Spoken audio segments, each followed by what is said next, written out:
All right, guys, welcome back to the channel. Welcome back to the stream. Welcome if you are new here.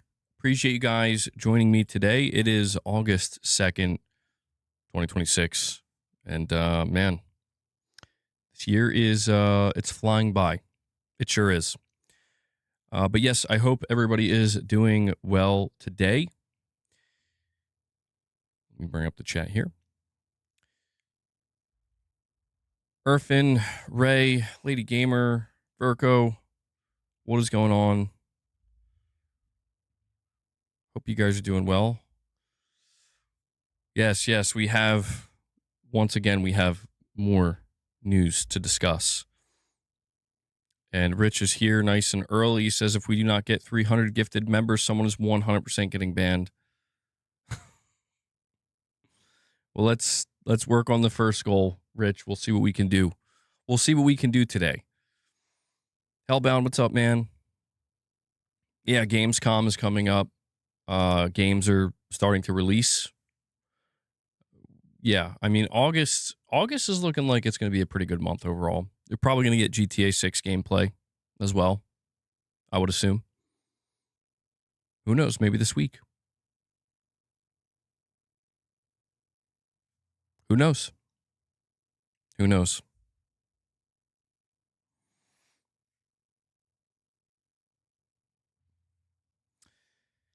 Yeah, I saw you guys were having conversations about the next-gen consoles. I'm sure we'll be talking about that a little bit today. We got a few different things to talk about today. Some of it may be a little bit redundant, perhaps. Let me check to see if the ads... I'm going to try to get used to doing this. Hold on. Okay. Take care of it nice and early. There we go. Okay. And we have a $5 super chat from Michael Lynch. Thank you for that, Michael. He says, even if the next Xbox has discs and is $100 cheaper than the PS6, I would still get the PS6. I don't trust Xbox management, and I like Sony's games better. And that's fair enough. That's fair, Michael. That's fair. I asked that question on Twitter today. I was basically asking people, like, if Microsoft announced that they're going to have next-gen games physically, would that be enough to convince you to buy an Xbox next-gen instead or go with them? But the reasoning you list here, you don't trust Xbox's management, can't blame you in the slightest. I'd be more shocked if somebody came out and said, I do trust their management. Like, okay. But you say you like Sony's games better? There you go. There you go. What I'm really curious to know with Xbox is if they're really going back to exclusives. We're going to cover something today that if it does turn out to be true, then it seems like they might actually they might be getting serious about trying to really go back to exclusives. And that would make next generation interesting. Certainly more interesting than this one in terms of competition, but there's a lot, it's way more questions than answers when it comes to next gen at this point. No. We don't know if Xbox is getting Steam or not. Highly doubt any of this is true. Xbox has released countless games this gen with no physical version. They've desperately wanted to go all digital for a long time. They don't even print discs on their own games. Hellblade 2 doesn't even have a physical version. Not Avowed, or nor does Avowed. Doom and Dark Ages wasn't on the disc either. Yeah, well, it's Starfield, Halo Infinite. We'll talk about that. I'll cover the report. I don't believe it. I don't believe for a second Microsoft is going to physical games next gen. It'd be great if they did, but they were here well ahead of Sony, when it comes to wanting to go all digital. Dillo says Xbox is number one. Rich Rod says, bro, Rich Rod's out here being like, y'all fruit nuggets. Then tells Dillo to grow up. Okay, hold on, Rich. Guys, I was so close to posting a video that I came across on X on the Discord and tagging Rich and be like, I found a video of Rich Rod that he thought we wouldn't find. I didn't, though, because it's so weird and disturbing that I'm like, I'm nervous about how people would feel about me sending that video. But I will ask you guys, somebody here has to know what I'm talking about. Have any of you guys on Twitter come across that video? I'm not going to describe what happens in the video, but what I'm going to tell you is there's a man and a toad. Has anybody come across this?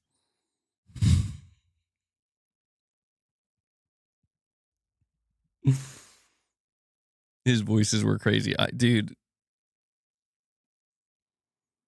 somebody's got to know the video clip I'm talking about, dude. Please tell me somebody knows.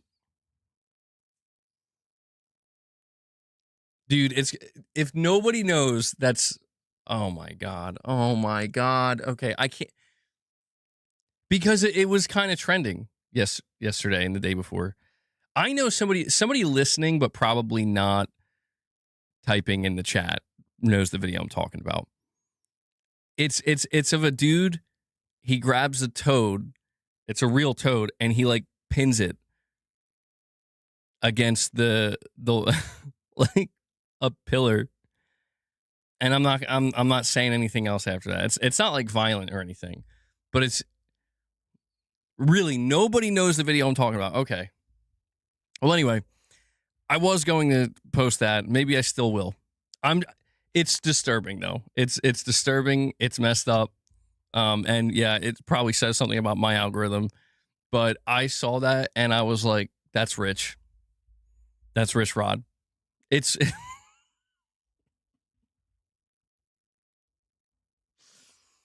it's so stupid. It's so weird, man.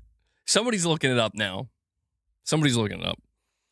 I'm not showing it on stream. No, it's disgusting. I'm not showing it on stream. It's just, all I'm going to say is the actual person who made the video, there's something very wrong with them. There's something very wrong with them, bro. Rich, I pray that's not actually you. All right. Anyway, we are we're going to talk games today. We got some gaming related topics. All right.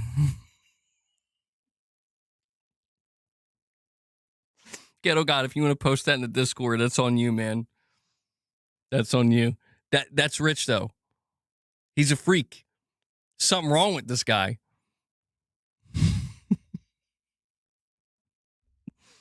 All right. Microsoft's next-gen console, Project Helix, is officially confirmed as a hybrid system designed to natively play both traditional and Xbox console games and PC titles. I still think there's changes being made to it, honestly. I still think there's changes being made to it. Why did they give up on the boycott so fast? We're going to talk about something, actually. I'm glad you asked that question. We're going to talk about something that, I've given up on the boycott. Haven't given up on giving Sony ire, giving them flack and doing what I believe is right for me, which is trying to expand my horizons to other gaming related stuff. So actually, one of my kids today was playing the Nintendo Switch, which I was surprised to see. I'm like, it's been a long time. I haven't seen them using the Switch in a long time. And I don't know which game they were playing though, but they were playing something. And I'm like, Switch 2 for Christmas? Irfan, don't tell me you just posted that. Is that what I think it is? There's no way. There's no way Irfan gets unhinged. If that's what I think it is, he's getting unhinged. Calm down, Irfan.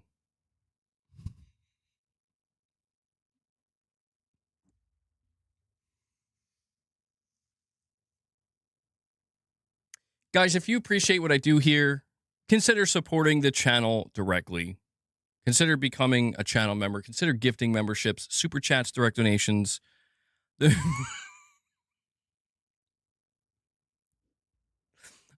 I'm trying real hard to keep it on the rails here. I can only do what I do here. But Oh, that's even worse. You don't even know if that's the right one? Oh, okay. Hold on. I have to check this out myself then. He may have sent something even worse. Now I got to double check. Irfan didn't just post something. Oh my God. Oh, you posted the image. Okay.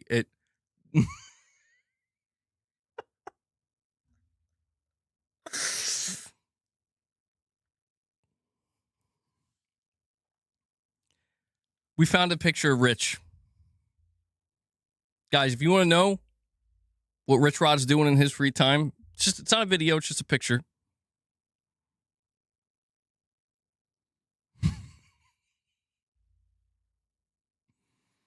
Starting off August crazy. What did it not let me see the picture though?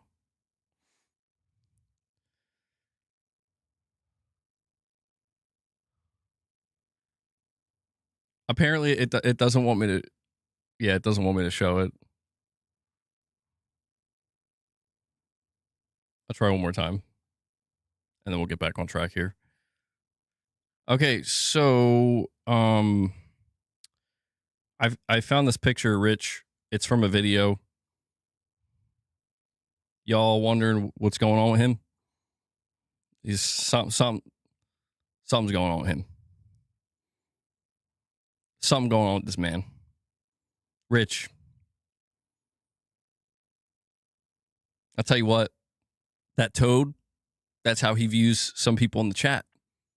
When he gives you those threats, don't hit member goals, start misbehaving, he's better watch out. Better watch out. Rich is coming for you. All right. If you want to find the video and watch it, do so at your own peril. Okay, let's get back on track here. Rich, what are you doing, bro? Ray, thank you. By the way, if you guys want to join the MBG community Discord, RU46N2 Ray dropped it in the chat. He dropped the link. You don't have to be a member. You can join the Discord. And he also dropped the P.O. Box number. I'll probably have the P.O. Box for another month, or actually, I think until August 30th. So if you guys want to send anything over, now is the time to do it. Okay. He's looking at us like he wants to kiss us. He's going to do something. He's going to do something. All right. Thank you, Irfan. Yes, thank you.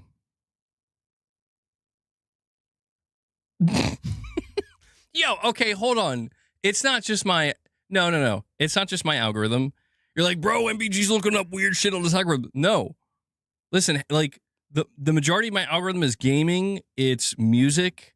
But, there's, like, weird stuff that slips through sometimes. And I'm not going to lie. Sometimes I observe it because I'm like, I can't look away. We got to talk about discs. Stop. We're not talking about my algorithm.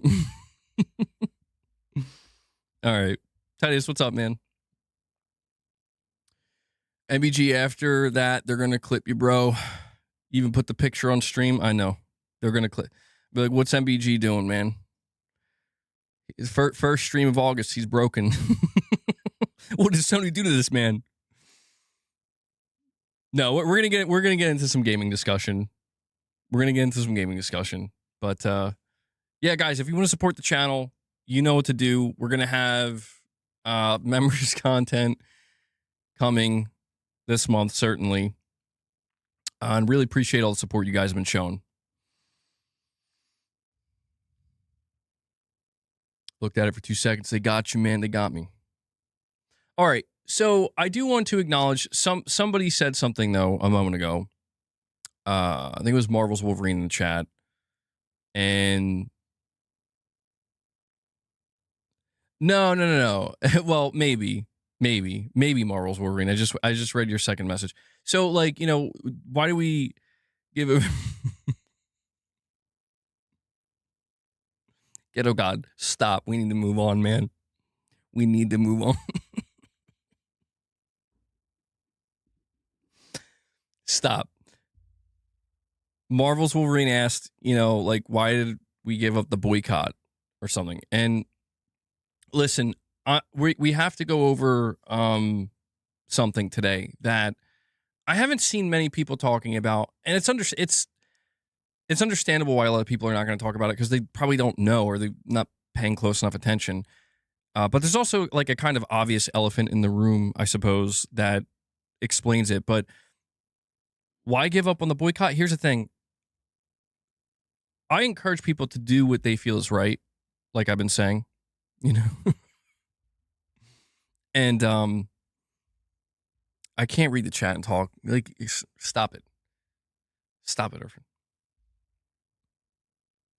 Do what you got to do. If you want to boycott completely, don't give Sony anything, including even data. Like, don't even plug in your PlayStation. Do it.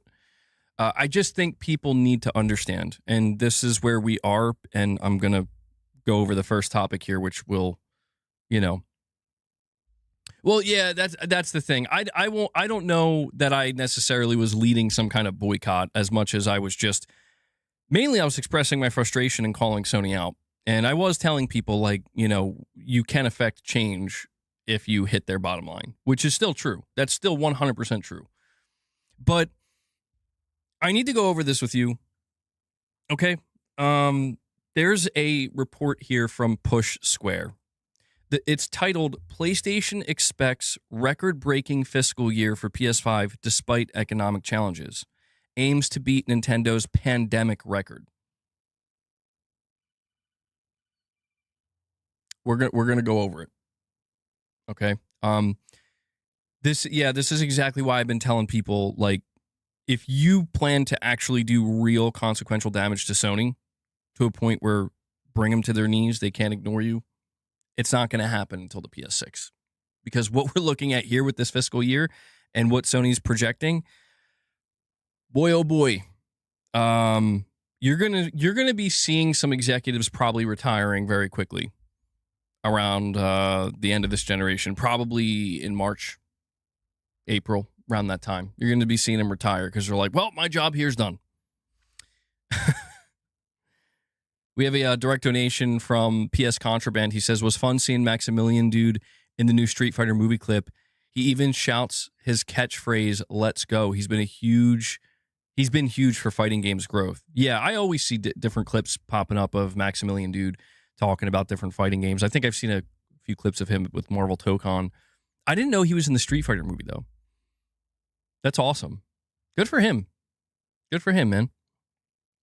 Yeah, I come across his, I don't watch his like streams, but I come across his videos sometimes and I watch them on occasion. This is a good dude. Good dude. Like that guy.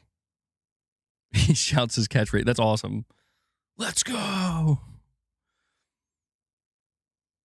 Thank you, PS Contraband. And Generic White Male, a member for 27 months. Thank you for the support, buddy. Says, MBG, thanks for the heads up about the Mortal Shell 2 beta. The game looks great on the Pro. You're welcome, man. Yeah, I'm glad. I wanted to be sure to put that in my video today, and I'll let you guys know now if you're unaware. The Mortal Shell 2 beta was shadow dropped on PlayStation 5. I think a lot of people don't know about it because you have to kind of go searching for it. But that game's coming out on August 20th, and I played the first game. It was fun, but the second one looks a lot better. So go try it out. It's on PlayStation 5, on Xbox Series, and I think it's been available on Steam. But I'm glad to hear you like it. But here's the thing. So let's go over this report so everybody understands what's going on here. So Sony has raised its forecast for PlayStation for the current fiscal year, predicting results that would set a new industry record. Not PlayStation record, industry record, guys. The company previously predicted its gaming division would achieve 600 billion yen, or the equivalent of $3.75 billion, in operating income for the 12-month period scheduled to end on March 31st, 2027. But in its latest earnings report, it significantly increased that number to 660 billion yen, or $4.1 billion, which would be the greatest year for any video game company ever in the history of video games. Do you understand? Do you understand what's going on right now, guys? Do you understand why Sony is behind the scenes laughing at all of us and laughing at Twitter and just laughing at the idea of, oh, you're going to unplug your PlayStation? Okay, you do that. Um, they're literally expecting to set a new record that will probably never be broken. I don't want to say never, but like a new industry record for the most amount of money made in a fiscal year.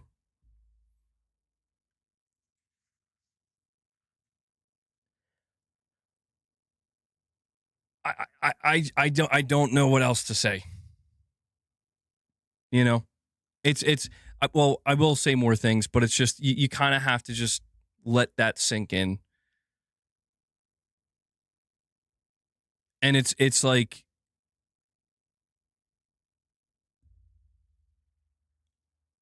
when when I when I talk extensively about like why does Sony behave the way they behave, and it's like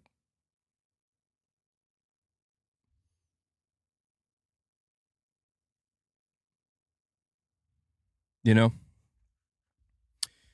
but there is an elephant in the room here that we must acknowledge. Okay, here's the elephant in the room. It's a game called Grand Theft Auto 6. Let me finish the article before I get ahead of myself. It says Nintendo previously achieved an operating income of 640 billion yen, or the equivalent of $4 billion, in its fiscal year ending March 31st, 2021, which was boosted by hit releases like Animal Crossing New Horizons and the pandemic.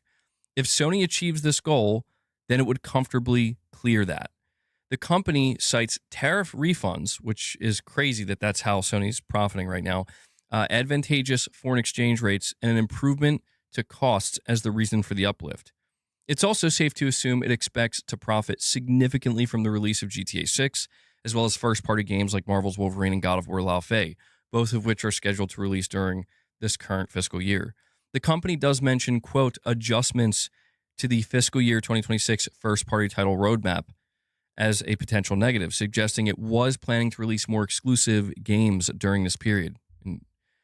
So it says it's possible that Until Dawn 2 or maybe even Intergalactic The Heretic Prophet were due out during this period, but they have since been moved. So, it could also mention maybe something like Ghost of Yotei that was originally supposed to launch on PC. But this is, the last line here says, while there's a lot of doom and gloom surrounding consoles, the PS5 has seen its price increase on the back of a component crisis. The platform holder is planning a record-breaking fiscal year. We cannot ignore this. We can't ignore it. I'm not saying it makes anything okay. That's not the point. The point is, if we're going to live in reality, this is the reality. The reality is this is why, like, the last week or two, I've been telling you guys, like, whatever you choose to do, you got to understand you might be doing it alone, or you got to be ready to do it alone, because Sony is going. They're going to have a record-breaking year financially, and they're gonna set a new industry record. I'm not saying that means what they're doing is right. I'm not saying that means anything less about other platforms. It doesn't. It's just everything is explained. That's kind of the problem here. Is it's like, why? Well, here's why. Oh, and there's not much. There's like nothing. I don't want to say there's nothing we collectively can do about it. We collectively can do something, but it's we collectively, by that I mean society, the overall gaming community, we've already decided. And so I have another direct donation from PS Contraband. Thank you, buddy. He says, with a $2 drop, well, we all knew GTA 6 was coming out. Who wasn't expecting them to make bank? They are getting carried by a game that's the most talked about / hyped. Correct? And that's why, to me, this is why I've been saying I don't know that the rest of this generation matters in terms of like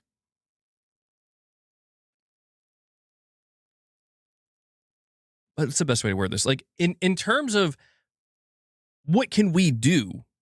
Like, how can we band together? It doesn't matter right now. Do what you want right now. Do what you want for the rest of this month. Do what you want for the rest of the year and for the rest of the PS5 gen. Do what you want.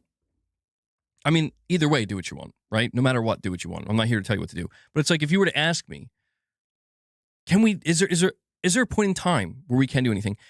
You look at, here's my question. This is my question. My question isn't, wow, Sony, how are you going to break records? How are you going to set a new industry record? I know how. We all know how. GTA 6, Wolverine, of course. I will say it's crazy they're seemingly going to do that with a more expensive PlayStation 5, though. That's one that I'm like, okay, this is fascinating. The PS5 is $200 more than it was at the launch, and somehow they're still going to have a record-breaking, potentially, fiscal year. So that's the plan. Do nothing. No, you could do. There is no plan right now. All right, and I'm not going to be the one to devise some kind of plan. But if there is going to be a plan, if anybody's going to devise a plan, you're going to have to do it after this fiscal year. This fiscal year ends March 31st, I think, or right? Hold on. Pretty sure. Yeah. This fiscal year ends March 31st. So what I'm trying to say is, between now and March 31st, nothing's going to change. Sony's only going to... This generation is closing out stronger than any other PlayStation generation. Discs or no discs, online hate or no online hate, whether you like their first-party games or not, I'm just saying this is the path it's on. It's how it's going to end for PlayStation 5. But the question I really am... It's like the more I think about how much heavy lifting games like GTA are going to do, they're going to have a record-breaking fiscal year. I really would love to be a fly on the wall of like, so what is your plan after that? Like, when you no longer have the hype of GTA 6, when Wolverine's out, God of War La Fe's out, the PS5 gen is over, what then?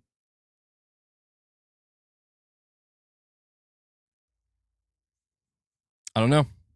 I mean, I think it feels kind of obvious. Like, tell them the plans for when the PS6 comes out. We'll talk about that. Yeah, we're going to segue into that. And Jay Plays Casual with a $10 super chat. Thank you, man.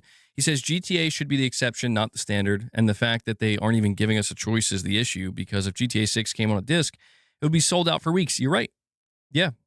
Everything about it. So this is why I'm saying, like, don't be surprised if you start to see some executives at Sony announcing their retirement or just departing after, not too long after GTA 6 is released, leading up to March 31st, or maybe between March 31st or April 1st and, like, I don't know, the end of June or something like that. You'll probably see some executives leaving, because they're not stupid, man. Like, they know. They know that this isn't going to last.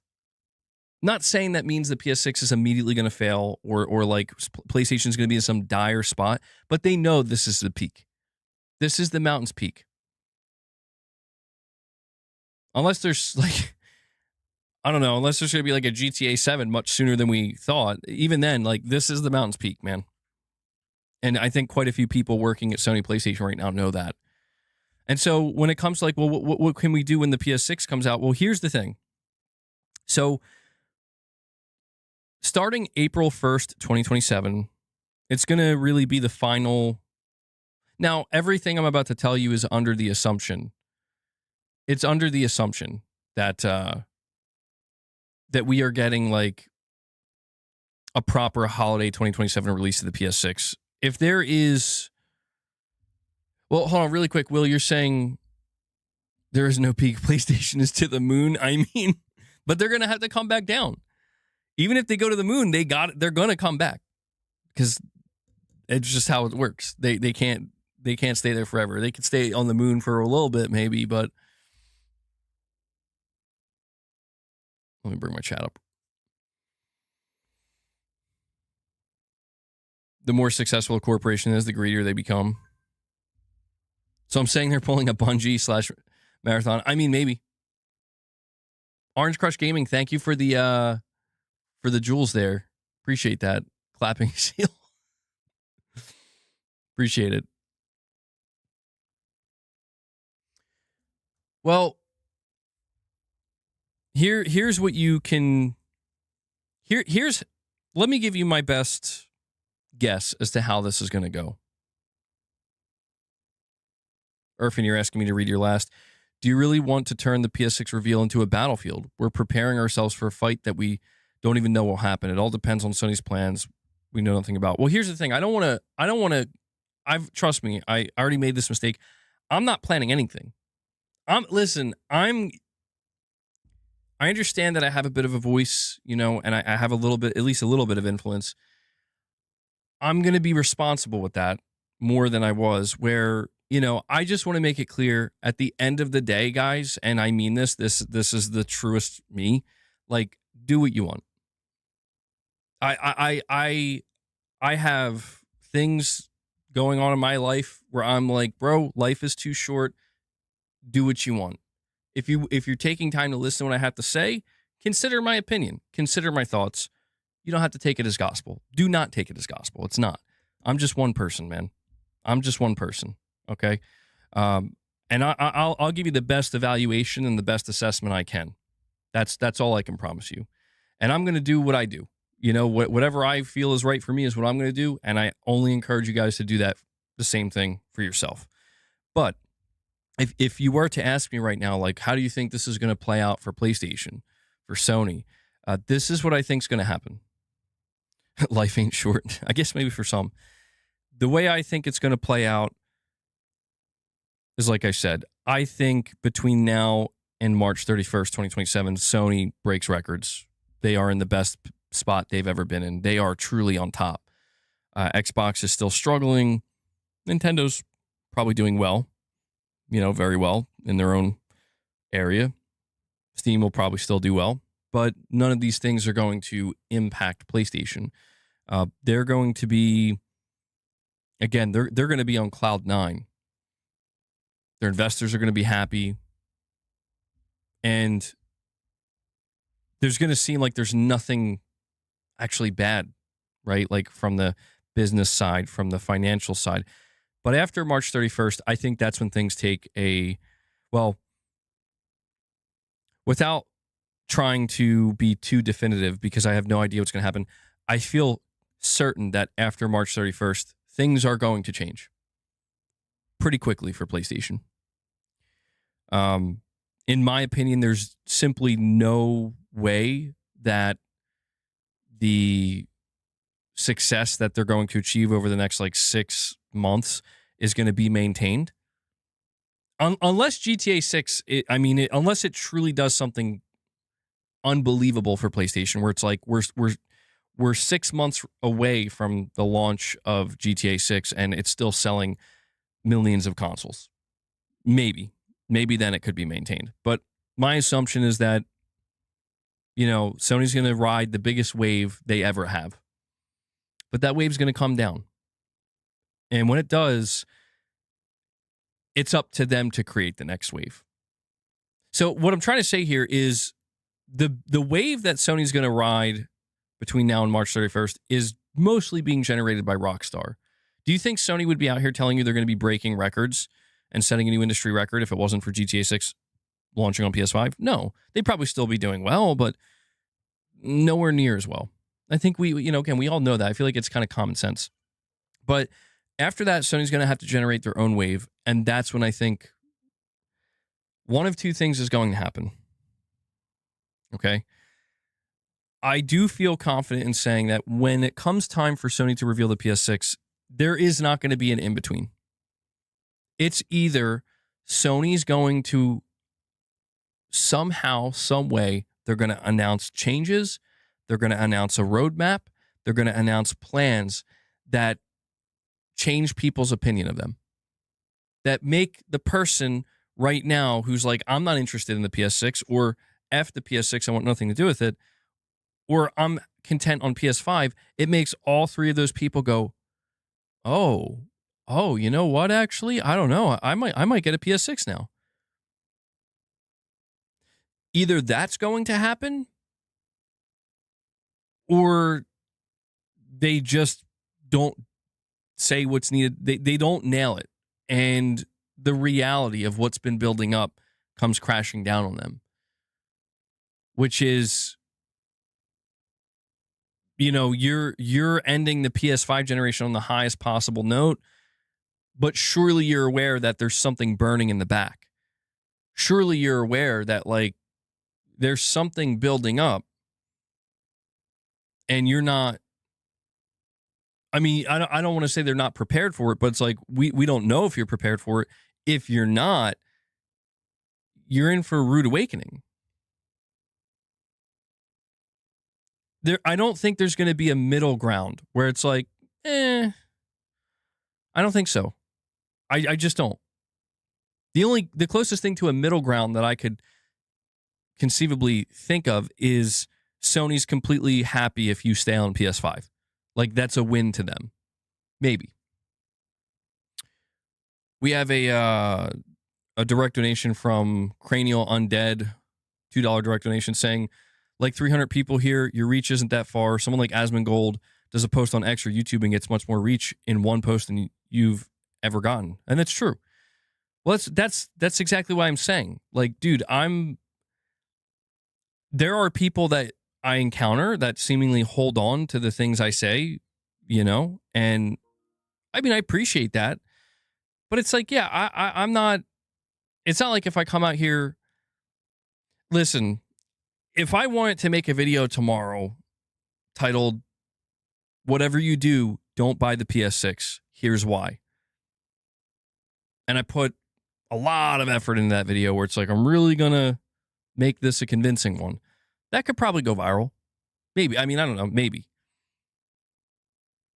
And I'm sure I'd get a lot of support for that and a lot of people in agreement. And I'm sure there's people who would want me to make that video.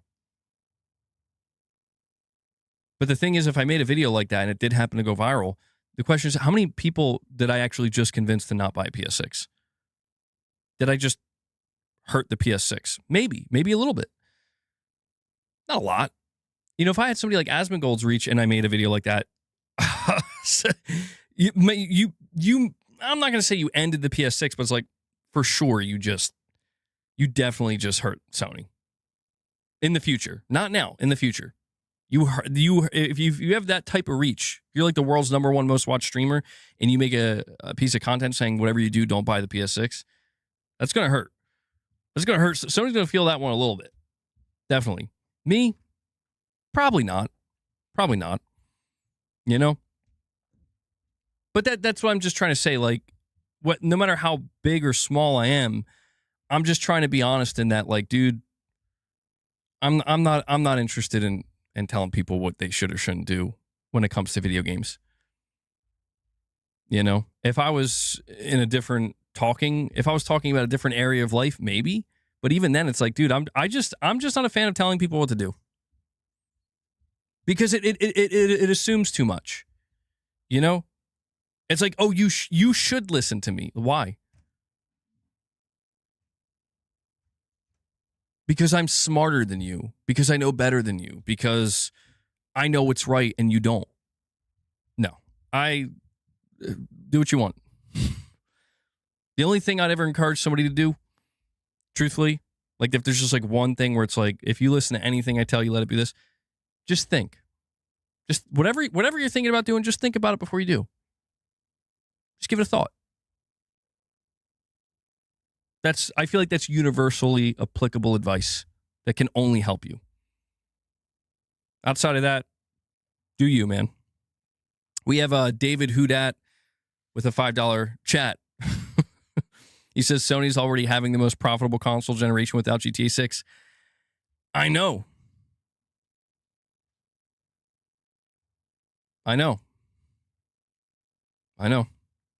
That's why, you know, MBG, you told me to buy the collector's edition of Code Violet. No, I didn't. Lies. That's a straight up lie, bro. Did that game even have a collector's edition? Y'all trolling me now.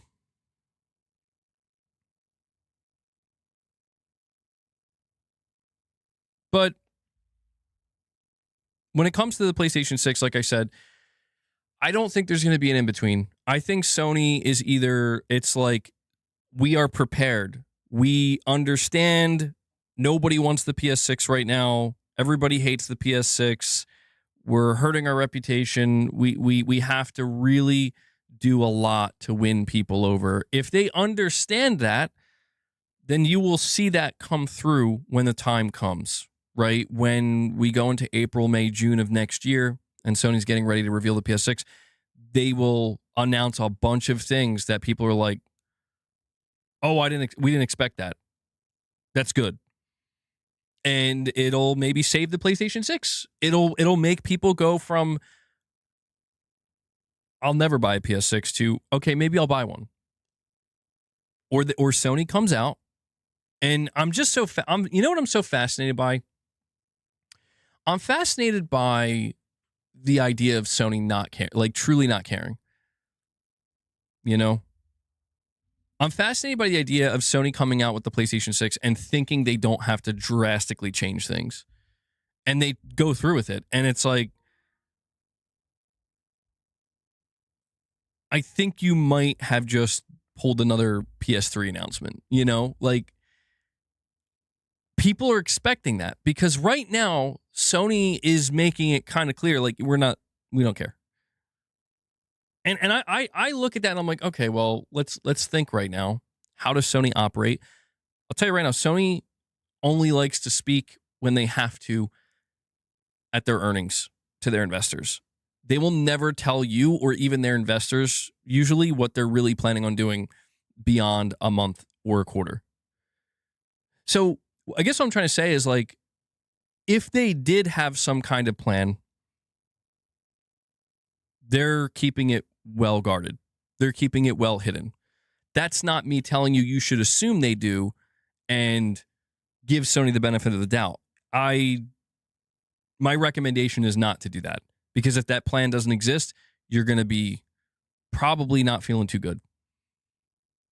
You would be better off, in my opinion, if you're going to, like, again, I'll just speak for me. Like, I'm assuming that plan might exist, but I'm very much prepared for that plan to be completely underwhelming and not at all what it needs to be. That's my realistic prediction for the PS6 and the announcement of it. Virtual Man with a $5 chat says, honestly, even if they announce Bloodborne 2, Horizon 3, God of War, Ratchet and Clank, Sly Cooper, etc., the PS6 is a hard sell for me for what we know now. Exactly, what we know now. There's just so many things working against the PlayStation 6, such as the expensive price point, the diminishing returns in graphical fidelity, and what will truly be, like, what will make this game running on the PS6 a next-gen game, it being digital only. The fact that we have no idea if or what type of changes Sony will make to the PlayStation Store and digital ecosystem experience. The fact that the PS5 and PS5 Pro, for people who are playing on it, still run games pretty great. You know, just out of curiosity, when I was on PlayStation the other day, I went to the store and I went to go check. I went to the filter, and God, they have to add filters. Jesus, like it's abysmal. But one of the filters they have is you can separate it by platform, either PS5 games or PS4 games. Just out of curiosity, I clicked PS4 games, and I just wanted to see, like, how many games on this PlayStation Store right now, if I was still on PS4, would I have access to? And I was shocked. Like, I just didn't quite realize, like, oh, like, the vast majority are available on PS4. There are still, I would say, absolutely consequential games. There are consequential games that are not available on PS4, but it's like, that's PS4 to 5. Dude, every game is going to be on PS5. Every single game is going to be on PS5. For, I mean, not just 2 years, not 3 years. I'm talking like at least half the generation, like more than half the generation. If that's what I saw looking down the list of PS4 games on the PlayStation Store right now, and again, this was from the PS4 to PS5, it's going to be exponentially worse for Sony in that case. Come, PS5 to PS6. MB Gangsters rise up. Steam allows you to filter the exact amount of nudity you want on Steam. There's 5 levels. Sony, what are you doing? There's 5 levels of nudity. That's actually crazy. But also does highlight how Sony needs more filters. So yeah, I don't feel confident in the PlayStation 6 rollout even a little bit. But there's just this kind of obvious, very, very obvious, but like, you guys know you have to sell this device, right? Like, in order to make the PlayStation 6 generation anywhere near as successful as the PS5 and PS4 generation, you're going to have to really do a lot of convincing. In my opinion, that's obvious. Like, yeah, duh. There is a concern that Sony's like, what are you talking about? We're Sony PlayStation. What are you talking about? We're gonna put the PS6 out. Give them a couple games. Give them a Ratchet and Clank. That'll make them happy. You think they ain't gonna pay? They're gonna pay. It's like, oh, okay, we got like PlayStation Mafia over here. Like, okay, man. If Sony has that mentality going into next gen, it's like, you're gonna cook yourselves.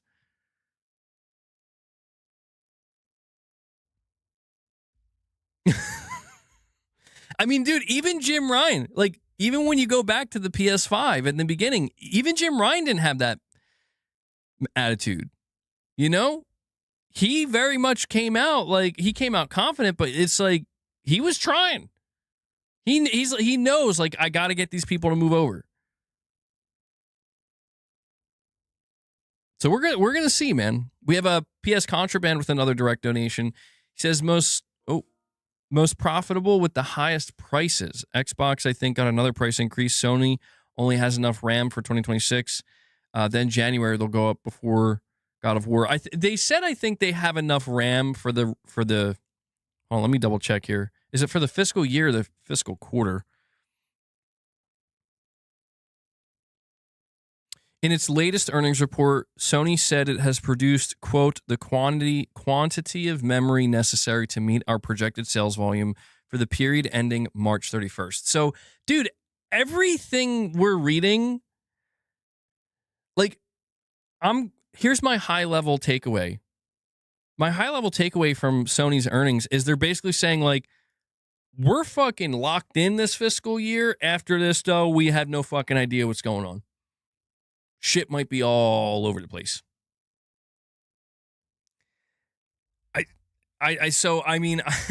Again, they have to be planning for that. But, and we have a Cheese and Chainsaws with a £5 super chat. And yeah, by the way, before I move on, yeah, Xbox's price increase did go into effect today, I believe, and it's really messed up in Europe. I think it went up by 200 euros in Europe, dude.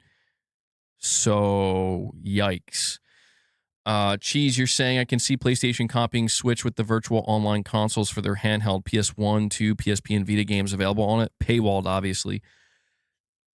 I will say, like, for both the PlayStation 6 and the handheld, if Sony is planning to win people over, and again, convince them, like, this, like, we really want you to consider buying this device. It's going to be very expensive. I feel like an intense focus on the history of PlayStation and backwards compatibility, not with PS5 and PS4. Obviously, it's like, of course you're getting backwards compatibility with PS5 and PS4, but beyond that, PS3, 2, 1, PSP, and Vita.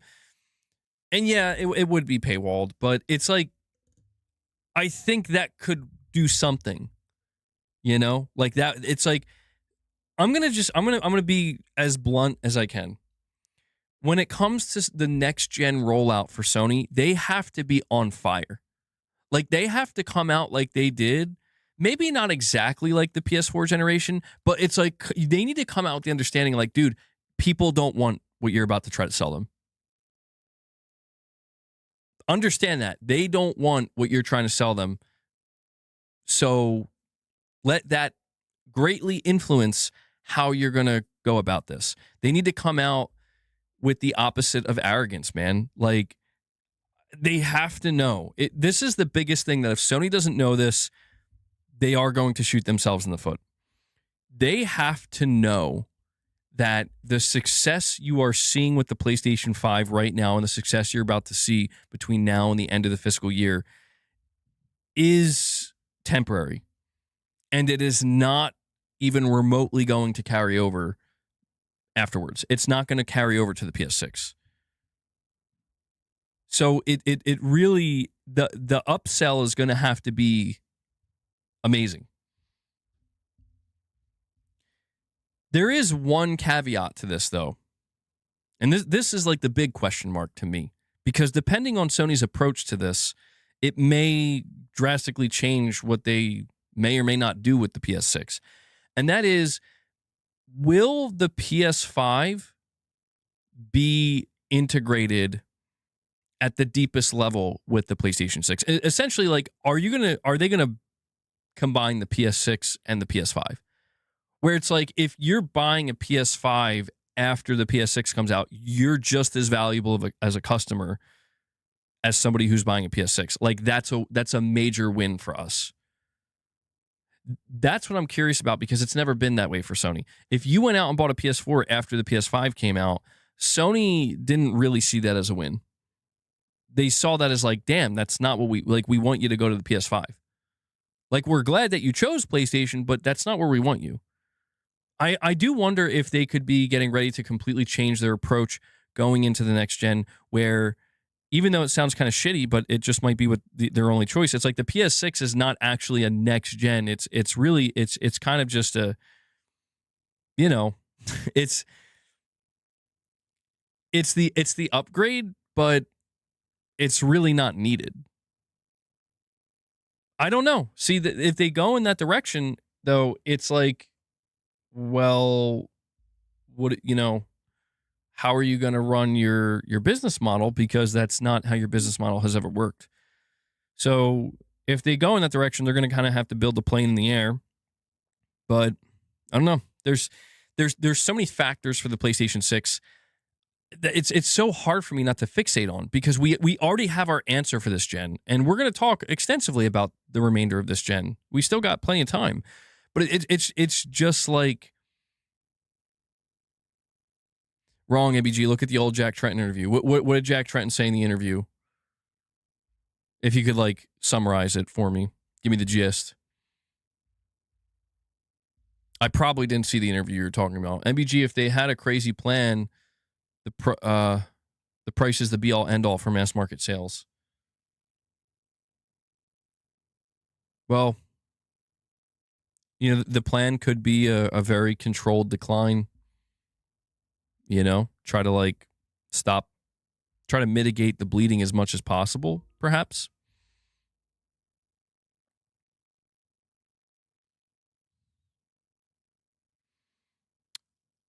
And Cheese and Chainsaws with another £5 super chat says, is it temporary? Everybody already seemingly is folding.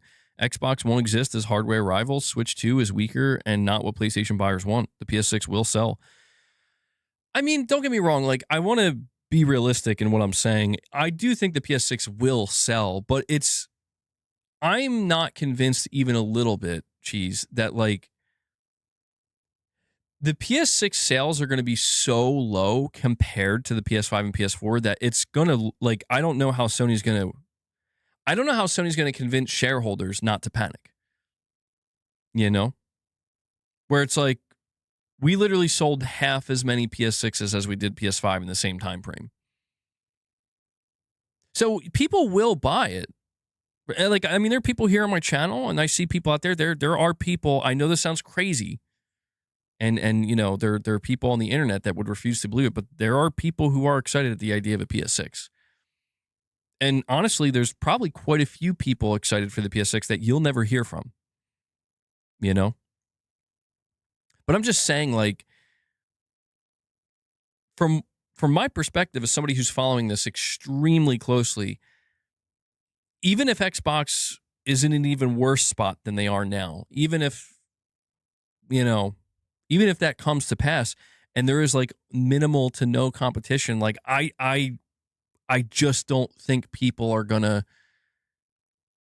I don't think the numbers that Sony has needed. That's the thing. There's like Sony has required a base number for each generation to justify their entire business model. I feel like they're at risk of not achieving that number, potentially by like quite a margin. My question is, do they know that? Right now, let me break it down in another way, and I think this kind of speaks to what you were saying, Cheese. Let me break it down in this way. Right now, Sony, you know how I said one of two things is going to happen with the PS6 when it is finally revealed? Right now, the people who are running the PlayStation brand,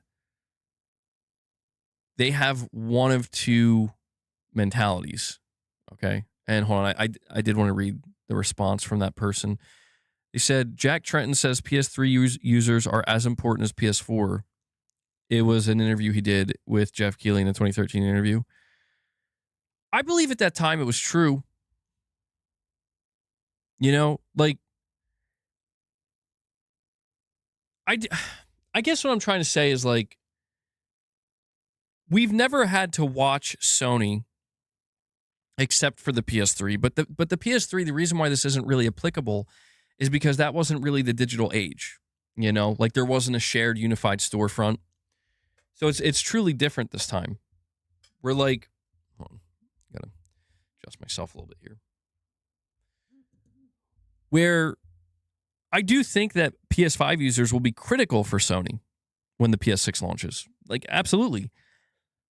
But like, they've never had to deal with, okay, people are not moving over in the way that we need them to or that we hope they would. They only dealt with that with the PS3, and what did they do? When Sony realized people are not leaving the PS2, or they're leaving the PS2 to go to Xbox 360, Sony, there was a flame lit under their ass where they're like, we got to get good. And they did. This time around, what makes things a bit peculiar is that if something like that were to happen again, I don't think it would be because people are leaving to go to Xbox. It could be because more people than they expected leave to go to PC, perhaps. But I think the most likely thing is they're just not leaving PS5. And my question is, does Sony see that? How much of a problem is that for Sony? Do they look at that and they're like, okay, great, that's fine. PS5 is basically just a weaker PS6.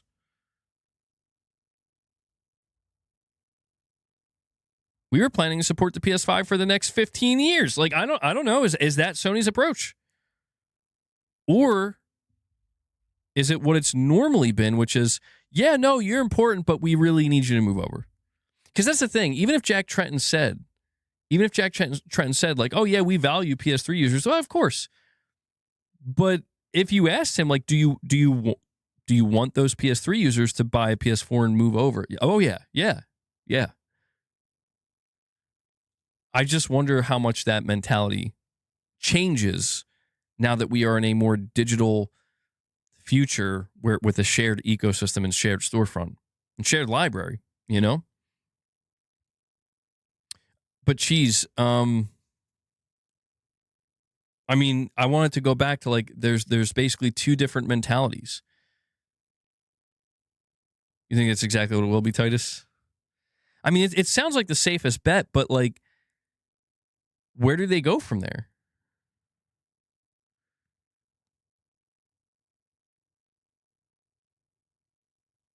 MBG, we lost a major part of Sony's earnings. The boost in profits is driven by the U.S. tariff refunds. These profits, however, have been negatively impacted by investments for the next generation platform. So in other words, hey, we made some money back from the tariff refund. And I love how the customers don't get refunded, right? We made some money back from the tariff refunds. It's looking good. Well, actually, it's not, because all that money's going into next gen. Well, see, what you just said, Irfan, is important, because I want to read the last part. These profits, however, have been negatively impacted by investments for the next generation platform. We have to understand this. I think a lot of people do understand this. I don't think Mrs. MBG's in the chat right now pushing polygons. She's out right now. We have to understand that, dude, it is so expensive for Sony to do another console generation. Like, it's the most expensive thing. The level of investment that needs to be made this is why I'm saying, like, if they have the mentality of, like, it'll be fine, it's like, you guys are idiots. I'm sorry, but you are. Like, there's no way. Like, there's no way you have that mentality. Knowing the amount of money you're investing, but we are dealing with the same people that invested money, copious amounts of money, into places like Bungie and Concord, thinking it'll be fine. Just to find out, it's the opposite of fine, buddy. It's actually the worst thing you could have done. I just really hope that they're not. If the things that people believe about Sony right now are true, and there are people that will tell you it is true, and I'm not saying it isn't. I'm just saying we will find out. There's no reason for me to make any claims as if I can see into the future. I don't. You know, trust me. If I could have seen into the future, I would have been telling you guys, yo, 2026 ain't going to be a good year for PlayStation. Let me tell you, it'll be going to be some crazy shit going on. I would have told you. We got no intuition. I mean, listen, I'll just put it this way. If what a lot of people believe about Sony turns out to be true, I don't think Sony is going to do well at all with the PlayStation 6. Yeah, it's the incense polygons.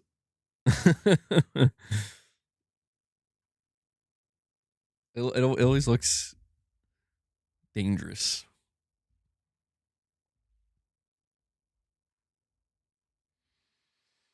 Getting a machine that powerful to stay cool, quiet, and not use crazy electricity, that's a hard problem. We have to survive, MBG. MBG, please tell me next week's lottery numbers. What's a worse investment, Bungie or Halo Studios? Bungie. I say Bungie only because of how expensive they've been for Sony. I mean, Halo Studios has been expensive too, but, like, I don't know, man. Bungie fleeced Sony. Michael, you're saying, what was Alana Pierce talking about in her recent video? I don't know. I don't follow Alana Pierce. Let me see if it's anything important. I spelled her name wrong.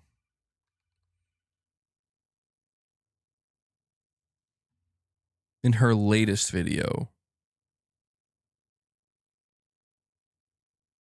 Oh, yeah, I think we did watch this one, right? Yeah, it was posted 11 days ago. The disc situation. So the big thing she revealed in that video, as somebody who worked at Sony Santa Monica, she was saying that Sony knew the backlash to the disc announcement would be massive. And because of that, they put down the strictest orders to all their employees. Like, do not say a word or you will be fired. This is what the developers were telling her, that, like, they've never seen such strict guidelines. So definitely interesting to, get a little bit of behind the scenes happenings, I suppose. But that's all we've gotten. And, like, that's literally all we've gotten. In terms of, like, what's going on behind the scenes, that's all we got. We have a Rich Rod 908 with a $2 direct. He says, if you dare If you dare come into this chat and praise Xbox, from now on, this is your admittance to being a soy boy fruit nugget. I'm tired of your filth. Cowards. Rich, don't you have a date with a toad, bro?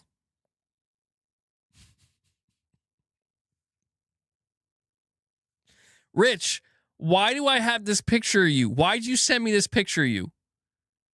Rich, why did you send me this? Why? I didn't ask for this. Calm down. You got some audacity coming out here calling people fruit nuggets when this is you.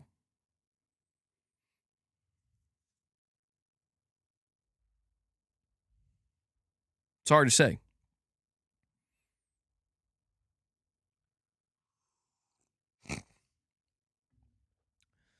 Tyson's like, whoa.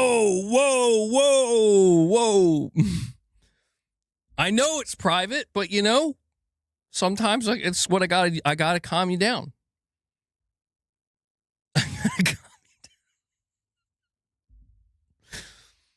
Oh man. I have another direct donation though from Irfan, you think the lack of excitement from some people for the PS6 is actually a good thing? Sony keeps the expectations low. Dude, I'm telling you, Sony did this on purpose. Sony is going to recreate the PS4 build-up themselves. Like, we can't rely on Xbox to fuck up again, so we can swoop in like the good guys. So we gotta make ourselves the villains of the future, so that way in the future we can swoop in and save ourselves. I'm telling you, it's genius. It's like, let them know you're done with the discs. Let them know you're done with physical. And then by the time you get to the PS6 reveal, we heard you. They're on stage. It's the big announcement. We're bringing back discs. Everybody's getting discs. You're getting a disc. You're getting a disc. Physical's here to stay. Physical for life. Jack Tretton fucking descends, from the like cables and shit with like the first physical PlayStation 6 games in his hands. I mean, see, if I was in charge, this is the shit I'd be doing, and it would be amazing. You know how exciting it would be? But you got these lame-ass suits that they're serious. They ain't trying to set themselves up for shit except retirement. That's so stupid, it might just work. Telling you, man, I'm 2 steps ahead. Off the cliff. PS Contraband with the $2 direct donation. Thank you, man. He says, do you think Sony is still wasting money on the AI company they started up in 2020? Haven't heard much of what they've done. Considering I literally don't even know the name. I don't even know what you're talking about. I'm going to say probably not. What AI company did they get in 2020? Are you sure it was 2020? Wasn't it just like a year or two ago? I think I know what you're talking about. It was like technology that it was like AI technology that would just like generate like super photorealistic looking scenery and stuff like that. If that's what you're talking about, they're probably still pouring money into that. It's going to be Sony's PSSR 3 is going to be the equivalent of DLSS 5. Wonderful. Yeah. By the way, guys, if you are enjoying today's stream, please do me a favor and hit that like button. It helps more than you know. Consider becoming a channel member. Consider gifting memberships. We will have more members content coming this week, so please look forward to that. Type in Sony AI.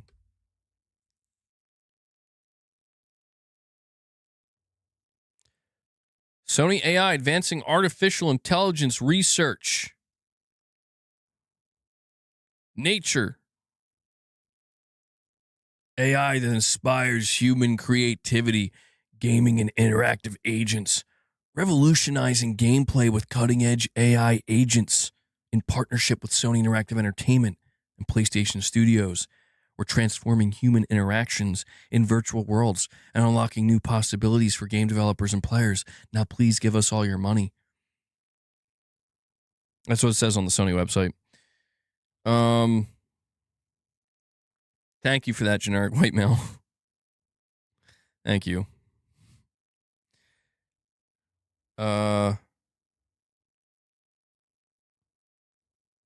They should make an AI Aloy music video.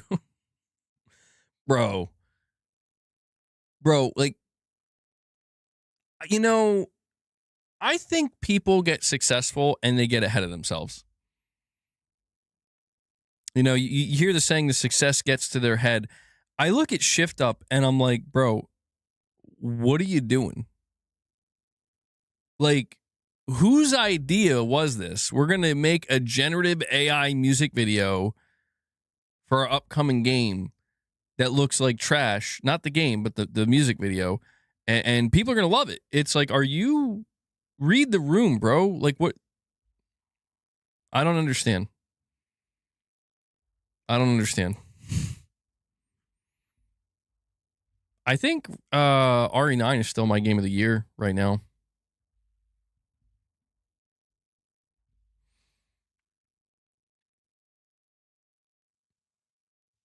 Irfan, you're oversharing. You're oversharing. All right, man. You don't have to reveal to the class that you're a gooner. All right, it's okay. It's okay. Calm down.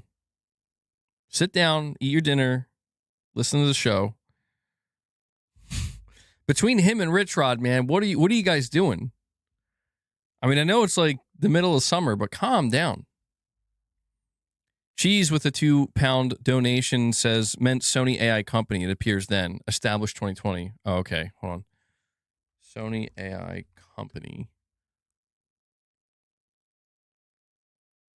For some reason, it's still not coming up. Did Sony acquire an AI company in 2020? No, it says Sony did not acquire an AI company in 2020. It established a new organization called Sony AI on April 1st, 2020. I love how it's April Fool's. A wholly owned subsidiary focused on artificial intelligence research and development. AI just told me that. Cinemmersive Labs. This is the most recent one, though. This was April 2nd, 2026. Sony Interactive Entertainment acquires Cinemmersive Labs. So I guess, yeah, it's a completely separate. What they established in 2020 is a completely separate subsidiary. And I assume, yeah, they're clearly still putting money into it. For sure. Bro, does your cat just chill in the same spot every day? Yeah, that's his favorite spot. And he just looks like he's dead. Like, he just looks like he's dead over there. He's sleeping, though. He's good. He's the laziest cat I've ever seen.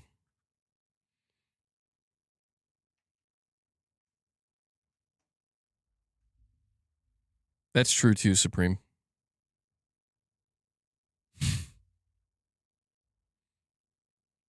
The petition stopped at 350K. Yeah, and that's a shame, but I mean, honestly, that petition could have 1 million signatures. It's not, Sony's not going to do anything. Unfortunately. You're going to go make some prompts. Damn. Well, yeah, I mean, I thought it was important to kind of highlight this and go over the fact that, you know, right now, if you look at what PlayStation's projecting, you know, for the people who are continuing to express their frustration and disdain at the direction Sony's going in, which is fine, but understand that in the coming months and at least until the end of March of next year, you're going to see Sony coming out breaking. Like, you're not going to be able to argue with the results and the numbers and the data. But I don't think that should demotivate people from being prepared. You know, and I want to go back to that conversation too, because it's like, I'm not trying to rally people and we're going on an anti PS6 campaign. Not going to do that, but we're just going to keep it simple. You know, I'm going to keep it simple. When I go into next year, knowing that we're getting closer to the next gen reveal, it's going to be strange because, at least based off of how I feel right now, unless something changes, I genuinely don't feel like that much excitement. Almost like it's the lowest it's ever been for a new generation because I do feel more like I feel like the chances of Sony disappointing are the highest they've been, you know? Like unless they have some tricks up their sleeves and some shocking announcements that we didn't anticipate, which they could, but unless they have that and a lot of it, I don't know, man. I feel like my view of how I engage with games has changed a little bit, right? Where there is this thought of, yeah, I think I got a PS5 Pro. Games still look and play amazing on it. I have my gaming PC now. I recently installed Steam. I'm at some point going to be getting a Switch 2. At some point, I'll probably get an Xbox. I don't know if it'll be a Series X or what, but and there's just this general feeling of like I'm usually not the type of person that needs a lot of convincing to move on to next gen, but as it stands now, man, like in my opinion, Sony's got to do a lot. They got to make big changes and they got to really come out and approach the reveal of the PS6 like we really are trying to win you over. And if they come out where it just is clear that like they just are expecting, it's like I don't think so, man. You know, like it doesn't mean I'll never play on PlayStation, but it just means that like you know, this to me the PS6, if the PS6 should be more exciting than the PS4. That's what I think. Like if I was in charge of PlayStation, I would be like, we need to do everything we can to somehow make the PS6 more exciting than the PS4. Even if that's overly ambitious, that's what I'd be aggressively pursuing. But I just don't know that they're doing that. I just don't know that they are. We have Cheese and Chainsaws. Thank you, man. He says PlayStation isn't made for us anymore. They are thinking in the future with being all digital. Some kids now don't even know what a disc is. No attachment to it. I agree. Yeah, I mean, there's a lot of people. It's something I've been seeing all throughout YouTube. Is like, you know, Sony doesn't want us anymore, and Sony's moving on from us. And I'm like, well, yeah, but there's the reality is, it's like I said, and I say this as somebody where I am this person. Physical has been diminishing more and more. There just is no denying that when a big AAA release comes out, the majority of people are automatically they're wish listing it, they're pre-ordering it digitally, and they're buying it digitally. You know, so it has been shrinking, but it's also what you're saying, Cheese. You're bringing up another aspect, right? You know, I'm talking about people within our age range, you know, that are actively choosing, like, yeah, I'm just gonna buy my game digitally. I'm fine with that. But we have to understand. Well, you don't have to understand this. It's just something worth keeping in mind if you are trying to understand what's going on here. Sony is looking at the younger generation, and they are looking at that area of the playing field. And yeah, what you said is true, man. Like you're talking about a generation that's, you know, younger generations that are playing on iPads, they're playing mobile games, or you know, they're playing games like Roblox and stuff or Fortnite that are accessible through almost everything. And yeah, they don't even have a concept of like what a console is really for a lot of them, you know. And so the idea is like there are a lot of future gamers right now where everything that made PlayStation what it is over the last 30 years, you know, it's not going to speak to them. I'm not saying it makes it okay. Again, I do think Sony, like I said, they're doing this too soon. I don't believe the reason why Sony is ending disc production now is because of that. You know, I think it's mainly because they want to expedite the process and rip the Band-Aid off and yeah, generate some better profits from it. But I don't know. Sony's got to be real careful, man, because I don't believe people are just going to fall in line the way that maybe they think. Others think that, there's a lot of cynicism, and I get it. I'm becoming more cynical too. Because yeah, it's like, "Oh, look at that. Sony's going to literally set a new industry record. We're fighting the good fight." It's like I'm cynical too, man. I've become more cynical over time and as I get older with many things because it does just kind of feel like what's the point, right? But I just think that, we've seen time and time again that like things can go on for a long time. They can go on for a while.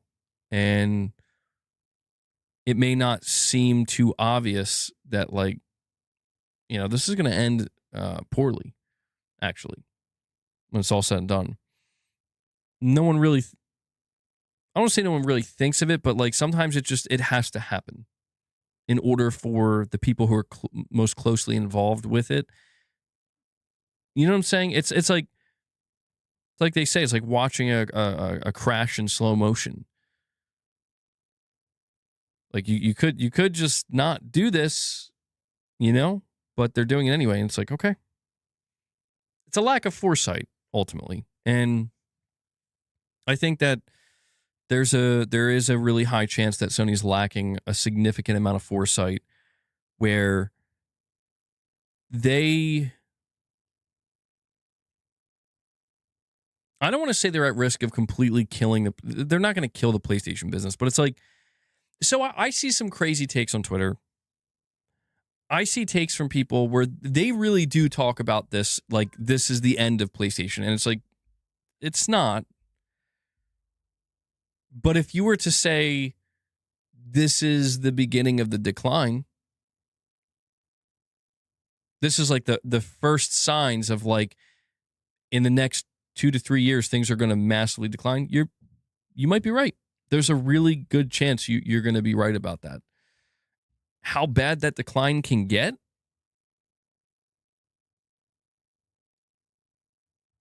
I mean, nobody really knows. You'll get different answers from people. Some people believe that the PS6 literally is going to flatline. Some people believe the PS6 is going to be the next Wii U. Some people think the PS6 is going to be the next Xbox One. You know what the Wii U and the Xbox One and the PS3 for that matter, you know what they all have in common?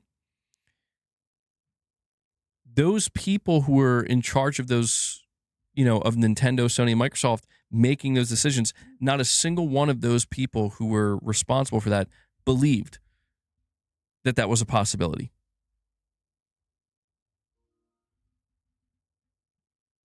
That's what I need, like, even the most diehard PlayStation fans to understand, that even though we're looking at these projections and they're going to break a record, yeah, and that's great for them. But none of the, it's the hubris that comes with it. It's like no console that has failed from the start, none of them saw it coming. Other people may have seen it outside, but like on the inside, they just don't see it coming. And I feel like we're about to watch history repeat itself with the PS6, man. Like I don't want to be like overly negative just for the sake of it. I'm really trying not to be, but it's just like, dude, what are you guys gonna do? Because here's the thing: even if we talk about the ball and gun players, right? They play sports games, they play the shooters. Are they going to be paying $1,000, even $800, or are they going to just stay on their PS5s? Okay, they're going to stay on their PS5s. What about the really hardcore PlayStation fan, the enthusiast? Well, gee, Sony, you just pissed them off by announcing you're done with physical discs. Maybe some exclusives can win people over, but I don't know. Okay, so who's left? Everybody else. Who is everybody else? PlayStation is made up of two categories of player, in my opinion. The core casual and, the enthusiast. So if Sony is looking down the barrel of a next generation where I don't think you're going to be able to appeal to either.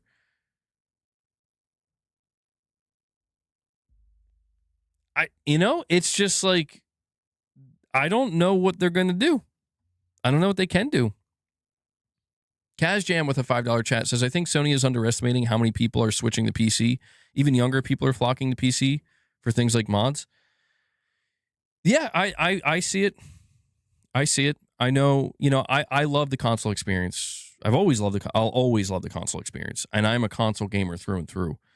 But I'll be the first one to tell you that, like, PC is becoming more and more of a viable option to, I would say all different generations of people, not even just younger people, but like even now, like I know it's all anecdotal, but it's like I do see people saying like, yeah, they're going to PC, man.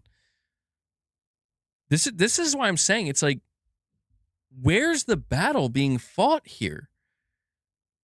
Like Sony, you have to fight the PS5. You have to make the PS6 a more compelling offer than the PS5 currently is, because if you don't do that, people are just going to stay on their PS5s. But on top of that, you also have to fight Steam. You have to fight the other digital ecosystems, because if people are going to move forward and they're going to have to move forward with a digital-only ecosystem, there's a good chance they might take a look around and be like, okay, well, what are my options? And you know what? That's the thing. Every time there's a new generation, that's when people take a step back and evaluate.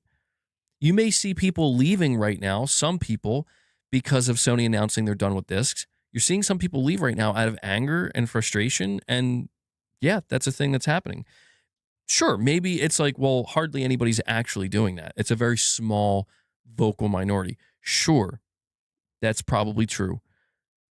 But when this generation ends and the next one starts, that's when everybody takes a step back and they reconsider. And that's why I'm like, dude, Sony, if you come into your next gen announcement with any type of arrogance or hubris, it's gonna burn your ass. And I can tell you right now that, like, I'm not gonna say expect a Wii U generation, expect an Xbox One generation, expect a expect the first half of the PS6 to be just like the first half of the PS3. I'm not saying that, but I am saying, oh, geez, did I miss your super chat, man? I'm sorry, buddy. Hold on. Oh, yeah, you dropped a super chat saying EA officially becomes privately owned next week. Oh, boy. Isn't that great? Isn't that just wonderful? I'm sure that's going to end. Well, I mean, I don't know. There like are benefits to a company being privately owned, but I'm not. We're going to see. We're going to see. I don't necessarily have high expectations for EA going forward. In the PS6 leak, it says it has an optical drive. There is no GOG option of PlayStation. That's true. Well, I do think that PlayStation might still do a disc drive. But it'll just be for your disc collection that you may have for PS4 and PS5, which is like the least we could expect, right? Like, oh, well, thanks, right?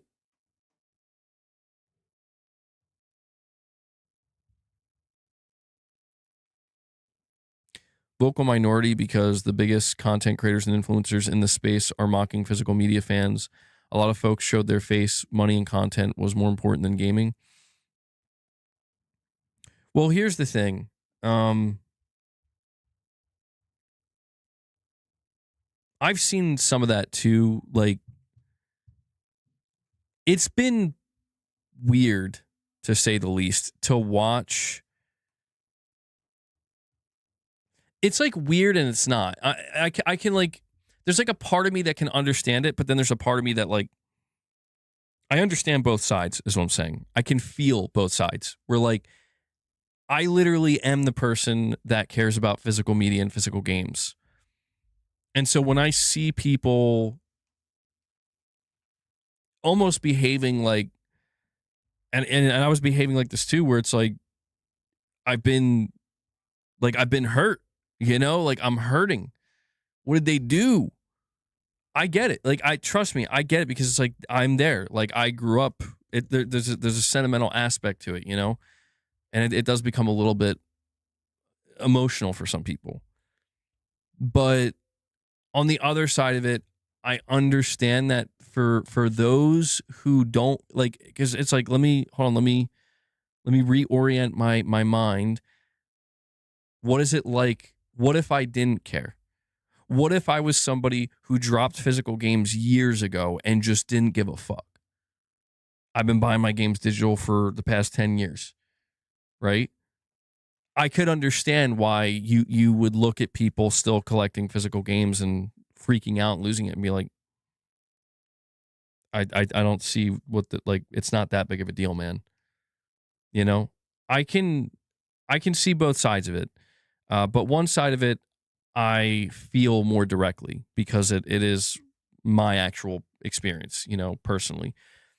And so what I think is people shouldn't, in my humble opinion, I don't think it's a good idea for those who are not about physical media to downplay the idea of it remaining as an option, you know?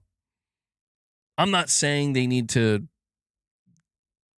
do anything, actually, but that's been a strange thing to encounter. Like, it's been strange to encounter people who are like, good, look at these little babies crying. It's like, what are you, a fucking weirdo? You know? Like, that shit bothers me because and I get it. It's because it's like people try to obfuscate it. And I guess it's because there is some layer of truth to it where it's like the obfuscation comes from, are there people faking it? Like, is this are people just trend hopping right now? How many people actually don't own physical games, haven't bought physical games, don't actually give a shit about physical games, but are just talking about it and pretending and partaking in the conversation from the negative angle because it's just the popular thing to do? Of course, man.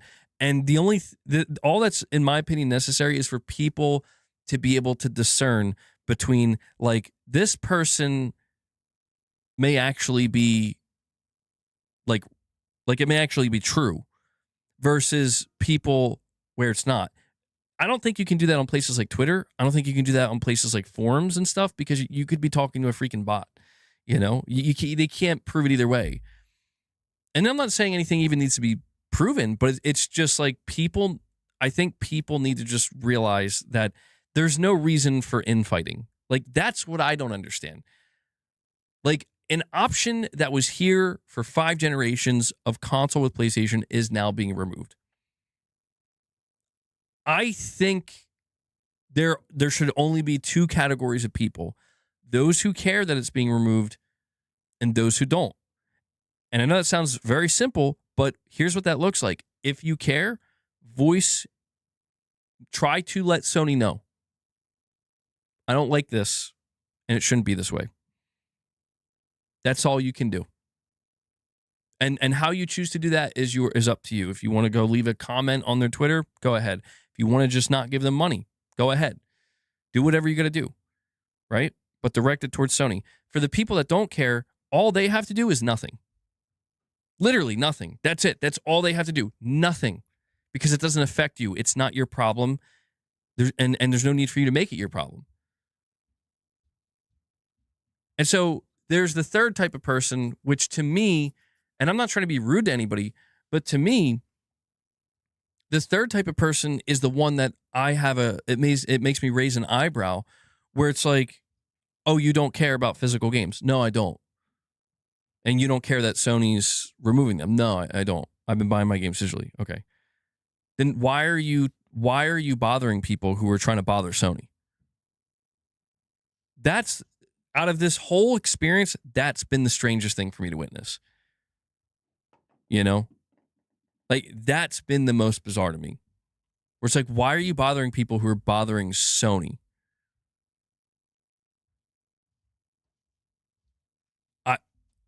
You know, like that.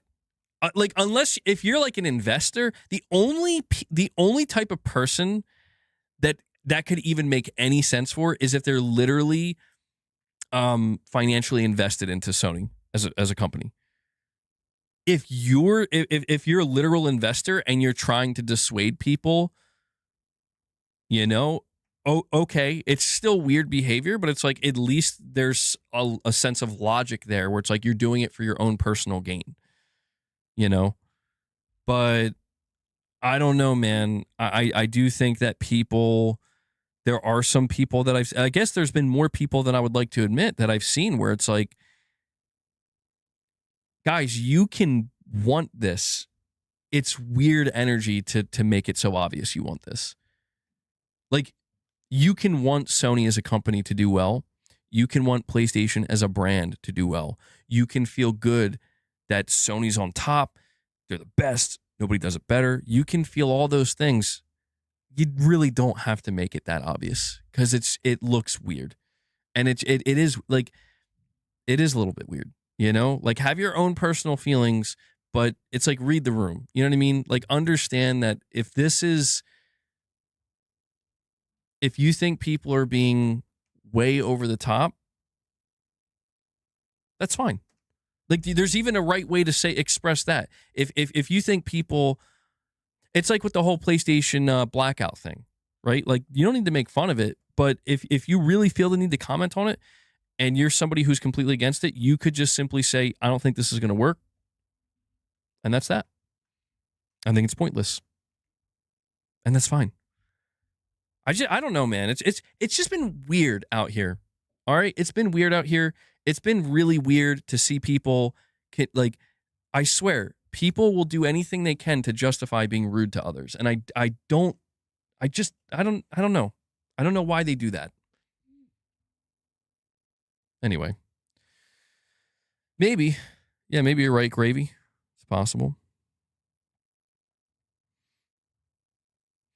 Leo, you're saying you're invested in Sony, but Sony would do better by just making all physical disc collectors editions and limited.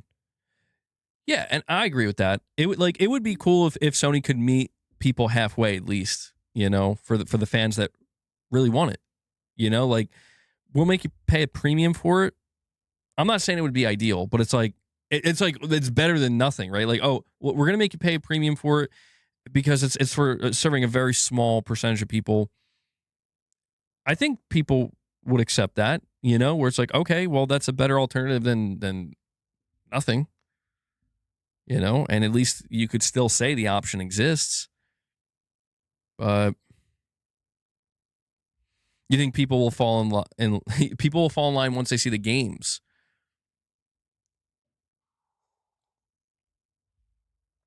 I mean, to an extent. We'll see. Like, can the games truly do all the lifting? Maybe. Yeah, maybe. I mean, the next couple months are going to prove. Yeah. Yeah. But every new gen. See, that's the thing, though, Irfan. Every new gen comes with a whole new suite of games. And there have been generations where, sorry, the games ain't enough. The games alone, not enough. It's not like the Wii U didn't have great games when, for the time it was out. It's not like Xbox One didn't have some great games. I mean, granted, my personal opinion is the Xbox One in the beginning actually had pretty good games. I gotta say, as somebody who was there, games like Titanfall, like, I just think that if there's some major hurdle or like pain point in your new console,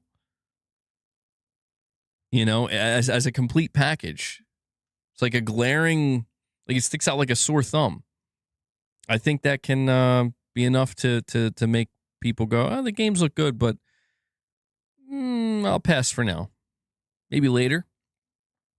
Did it though? I mean, I thought so. It wasn't like, I mean, it had like Sunset Overdrive, Titanfall. I thought Rise Son of Rome was actually pretty fun. So it wasn't that bad. If you go back to Xbox's E3 2013, it actually wasn't that bad, but it's just like, dude, people that weren't having it.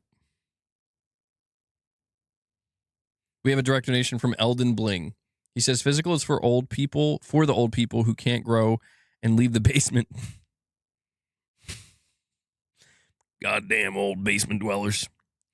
Move on from the weird attachment to plastic. Digital is now and the future. See, like that opinion to me is like, but why? Like, why?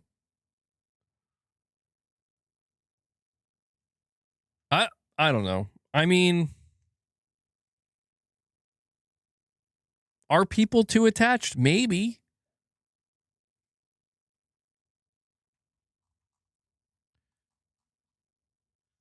Hold on, cheese. I don't. Did I miss another fucking cheese? Why am I not seeing your super chats? Or either that or like I. Hold on.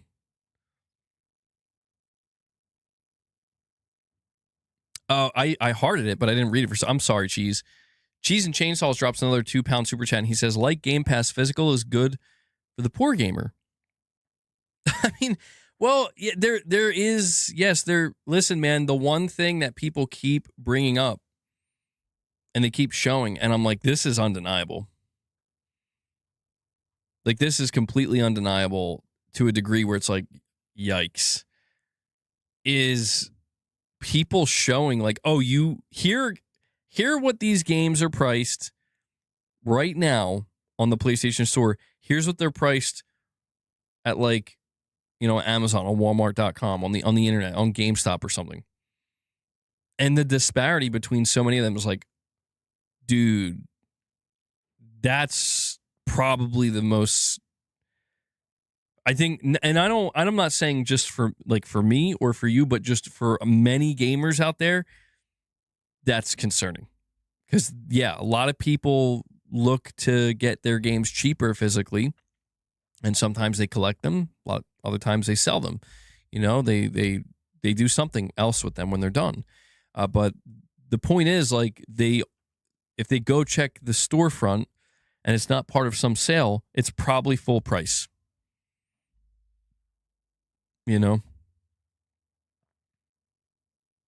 So I don't know.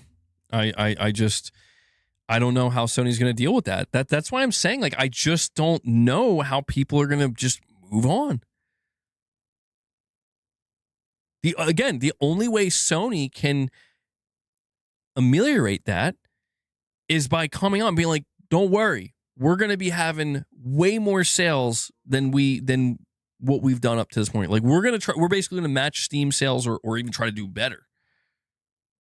Okay. Like, maybe that could help, but there's just so many aspects that are going down the drain with this decision that Sony, like I said, they have their work cut out for them, man. And RU46 N2 Ray with a $2 chat says physical gamers are like an investment. Sorry, let me try that one more time. Physical games are like an investment for my retirement. Well, there you go. I'm going to amass such a large collection, I'm going to sell it and then retire. I don't know that that's what you meant, Ray, but I don't know. They're still going to be selling games at well, yeah, you're right. Retail won't disappear, but like, I don't know. I mean, are you telling me that we're going to see a future with PlayStation where, let's just say, the Metal Gear Solid 1 remake PS6 game,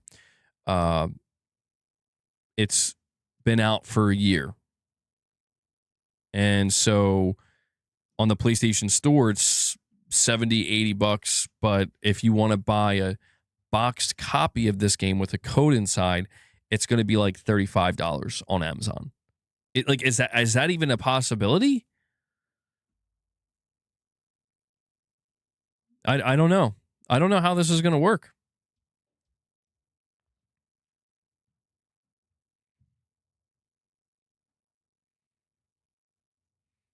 MBG, this hobby is a privilege, non-essential. Since when did we start treating it like the latter?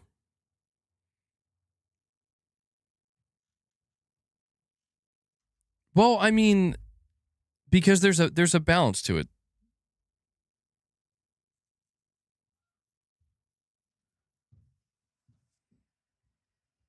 like there's a balance to it, in my opinion, where you can be aware, you know, MBG, I'll get you a down on the upside vinyl before your PO box closes. Oh, that'd be cool, man. Well, just a heads up, the PO box is closing on August 30th. So if you plan on sending anything, you're probably gonna want to do it soon. You don't have to though. Only if you like really, really want to. But I think there's a balance, you know, like I think it's okay to acknowledge that, yes, these are first world problems and there's a lot to be grateful for. You know, like gaming is a hobby. It's not life or death. You know, there's much more serious stuff in life. Absolutely. Like, trust me, I haven't lost perspective. Like, believe me, please understand, I have not lost perspective in that regard. But it's like, if I am going to be paying this much attention and, you know, it's also part of my job, it's like, yeah, I'm going to acknowledge that there's another side to this where, you know, I am a customer.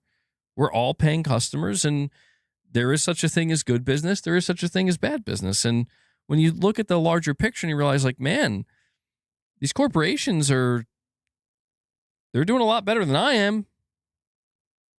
Doing a lot better than probably most of you are.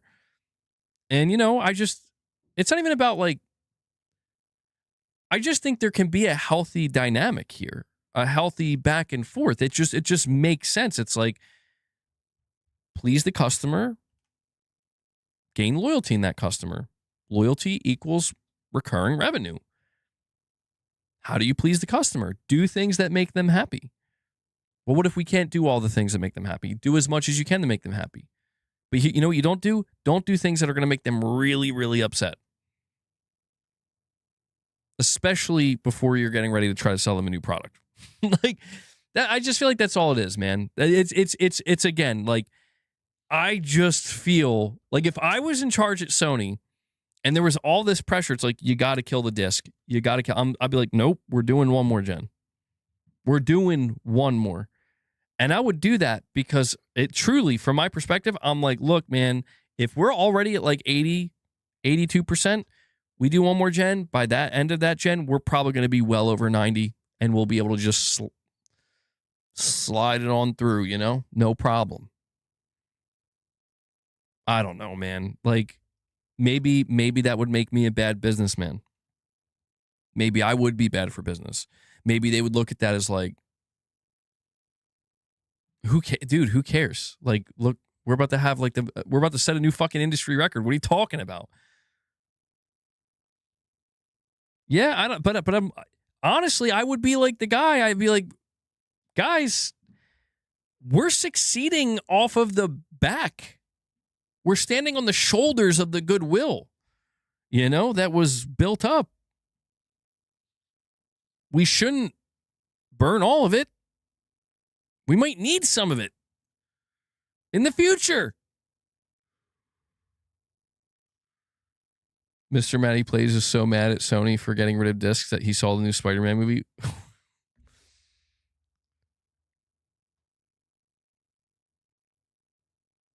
I didn't see the Spider-Man movie. You know what I did see? I saw that the new Spider-Man movie was uploaded numerous times on Twitter. Oh boy, those people are going to jail.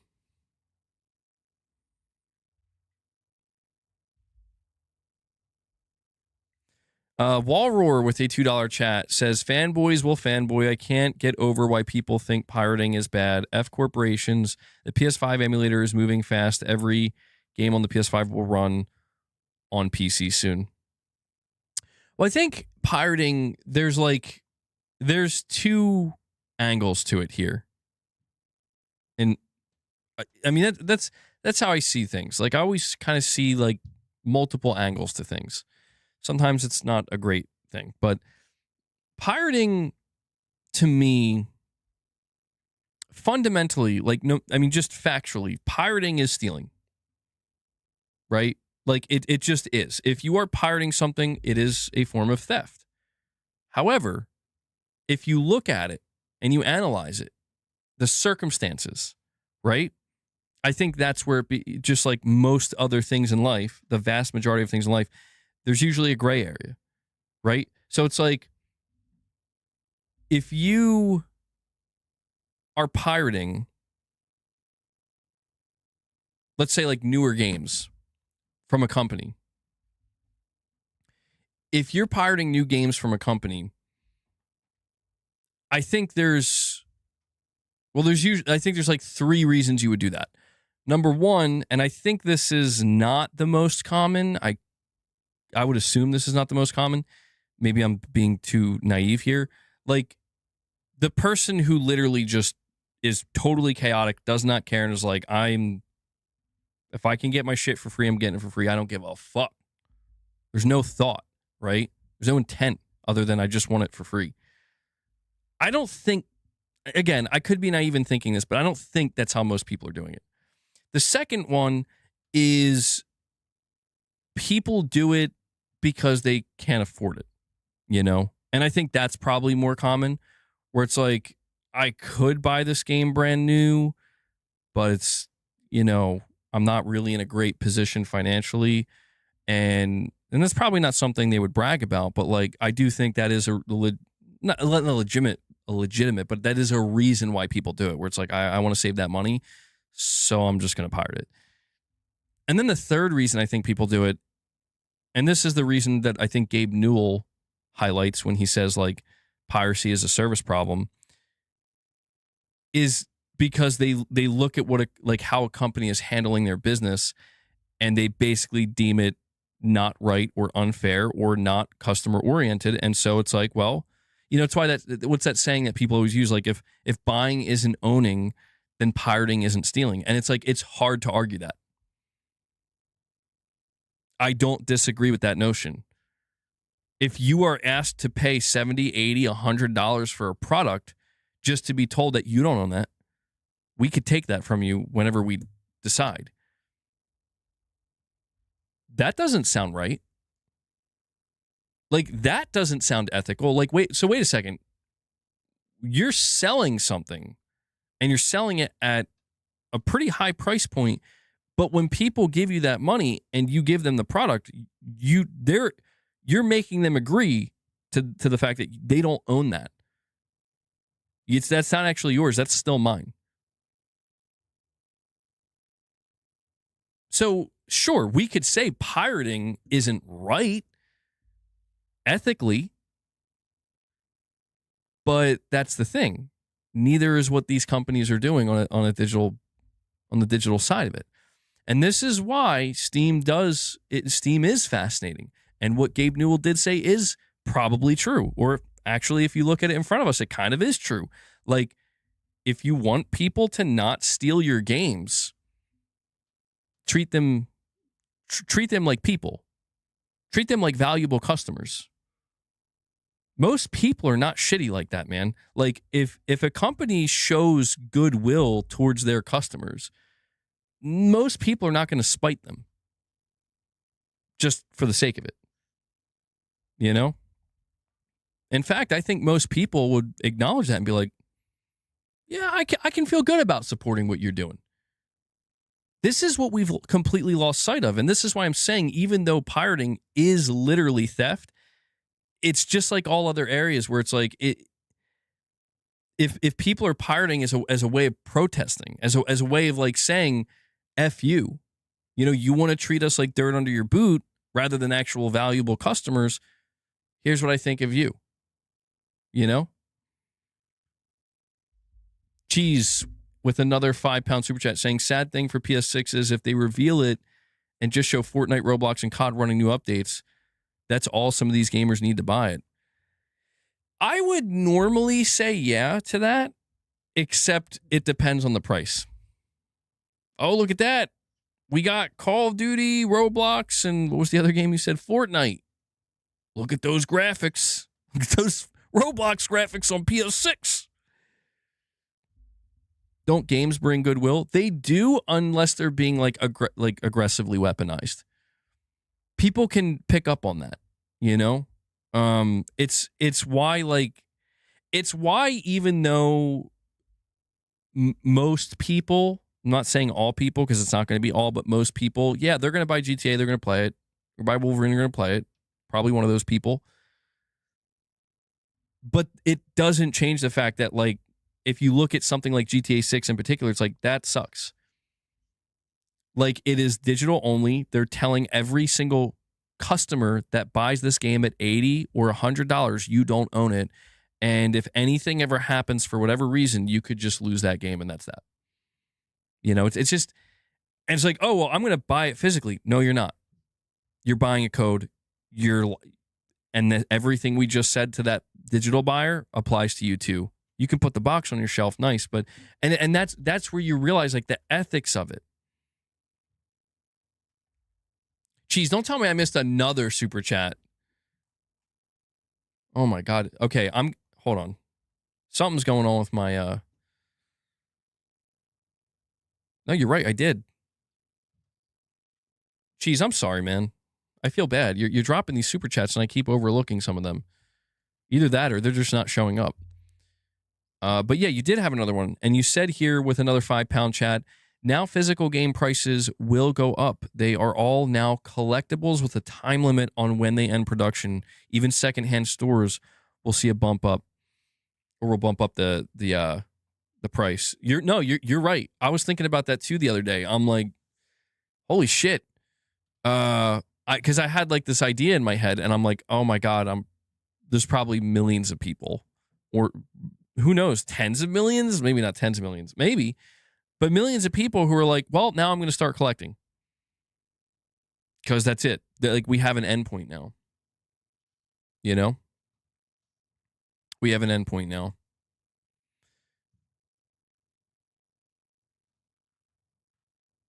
I mean, dude, like, you do have to wonder how many, God, like, even you can think about even like a game like Wolverine. Not now, not next year, not the year after, but like by like the end of the PS6 generation, a game like Wolverine could be like way more valuable or something. I don't know. It's like there's like a limited print physical games. I mean, Resident Evil 9, I don't know if it's still hard to get that game physically or not, but Pragmata, maybe? I don't know. There's like some of these physical games where it's just like there's not many prints. There's not many copies being made. You already see the prices going up in some cases. Yeah, that's crazy, man.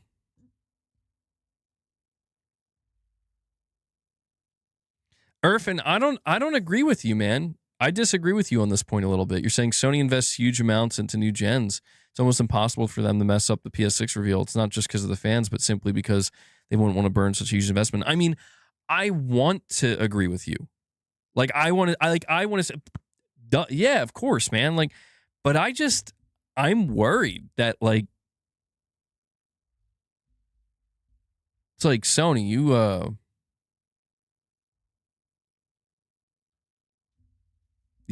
know, you have a plan, right?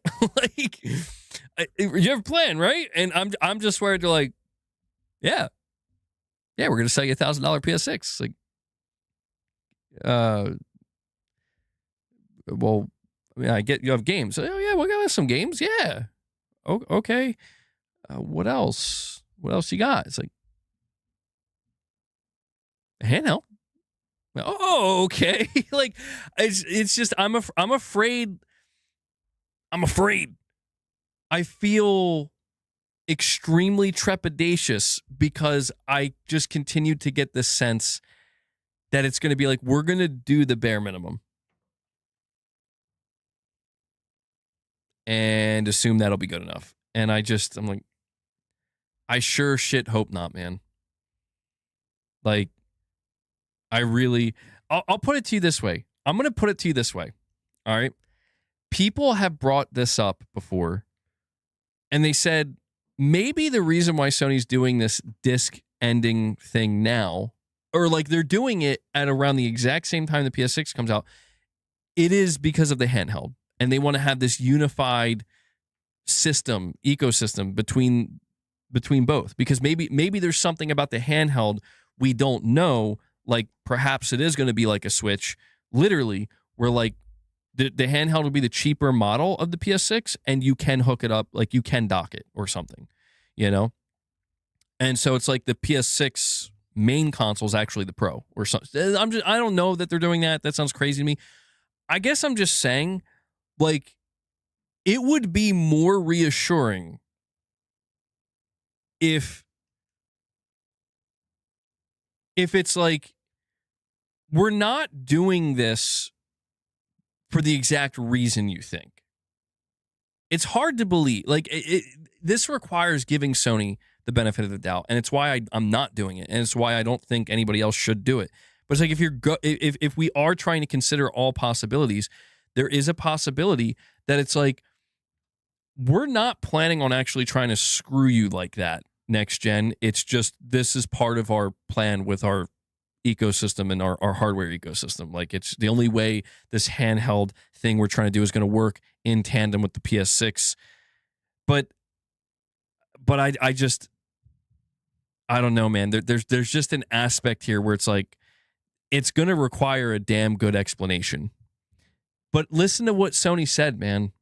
Sony, see, this is where it's just like, I feel like the goodwill, even if you try to create a goodwill argument, or good, if you try to see it in good faith, it kind of, it gets wrecked, It gets wrecked because it's like, well, didn't Sony just say themselves, like, yeah, we're going through with this because this is what people want. And I think that's what makes this so bad. It sounds like Cope hoping Sony isn't evil and greedy. That's the thing, is it's like, it feels kind of, I don't know. It does feel so cold and corporate, where it's like, wait, you're saying that you're doing this because it's what people want, ultimately. Like, it's like, that's what you told us you wanted, so that's what we're doing. It's like, well, what about all the people who told you the opposite? Oh, they don't matter. That's the problem. Like, it's so hard to get away from that elephant in the room, where it's like, that's why it's like, if they're willing to do that, like, that's the point, is that they're willing to do that. They're willing to say that. You're saying it's what the investors want? Well, sure, but the point is, Sony's willing to do that.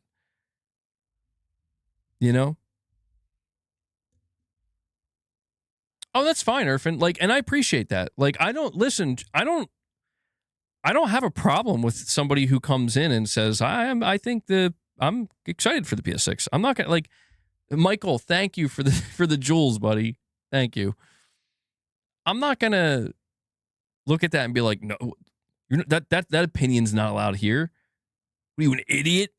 No, I'm not about that, I just ask people, like, you're not being rude. That's the whole thing. I appreciate the different opinions. I like to see different opinions from people. It goes to show, like, not everybody thinks the same. Not everybody feels the same. The only thing I don't like is when people start being rude to each other over it, which you're not being, Irfan. But I don't have, I'm in a position with PlayStation where I'm no longer assuming.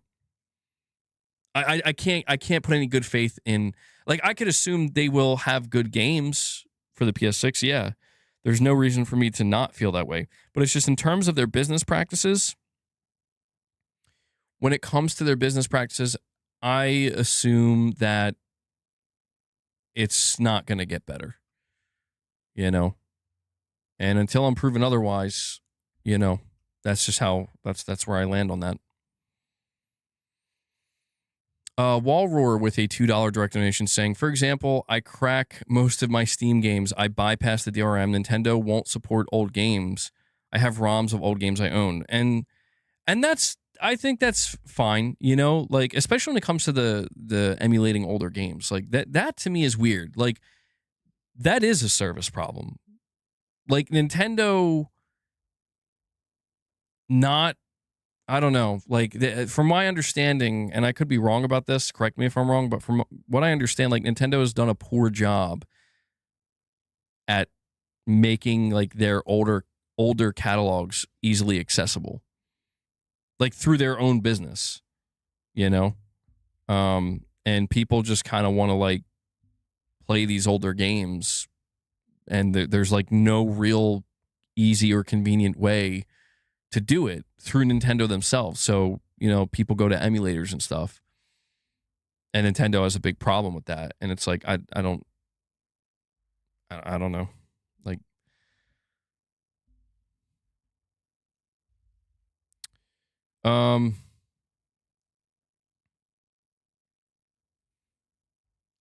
well, I mean, that's the thing. You're saying, MBG, even if Sony backtracks now, we all know their true intentions and all the trust has been lost. Well, to be fair, I don't think there needs to be trust in order for there to be just a baseline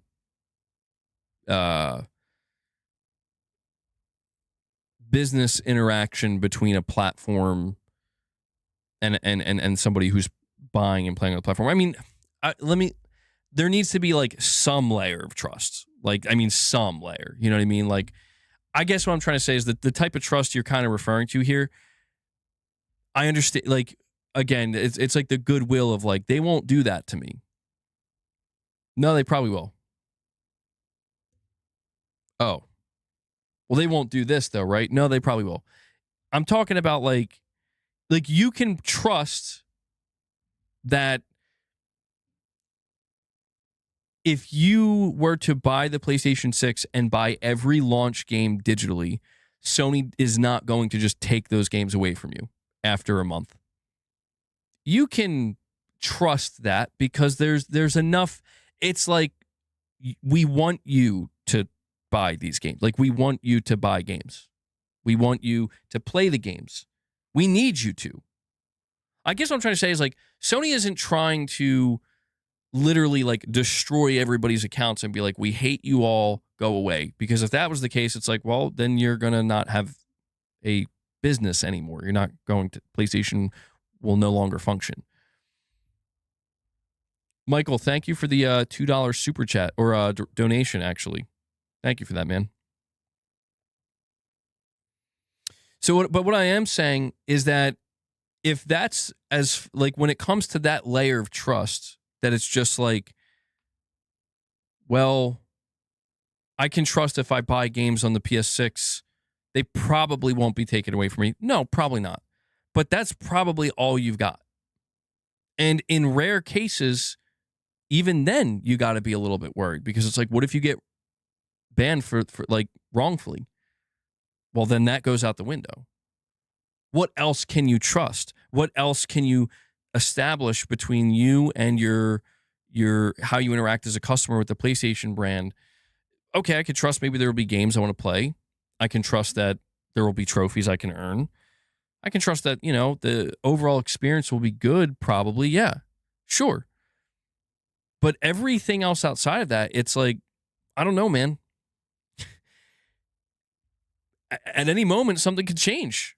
And if you assume otherwise, that's kind of where you're placing your trust in the wrong area. And we have Paul Gannell. Paul Gannell, he comes in and he drops 5 memberships on you guys. First membership drop of August. Paul comes in and he says, all aboard! Thank you for that, Paul. And if you get lucky enough to get gifted a membership, or you receive a membership gift, I should say, go check out some of the members exclusive content I produced the last week or two. And we're going to have more coming up this week and the weeks beyond. So thank you for that. If you guys want to get a member train going, by all means, feel free to do so. Let me add that to the goal. Well, anyway, I mean, I'm getting too deep into the weeds here, honestly. But it's just simple, man. Like, it doesn't have to be as complicated as I'm making it sound. It is in Sony's best interest to make the customer happy. And I do think that there's a lot of infighting because a lot of paying customers are happy. That's something that it's why I continue to highlight the upcoming projections for Sony, where it's like, no matter what your opinion is, Like, everybody has an opinion, right? But no matter what it is, if we're just looking at the objective facts are a lot of paying customers are happy with PlayStation and how they're doing things. And so it then becomes a thing of like, okay, so are we fighting Sony, or are we fighting other customers and other buyers?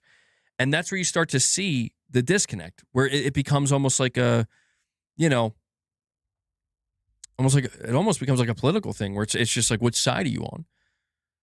You know?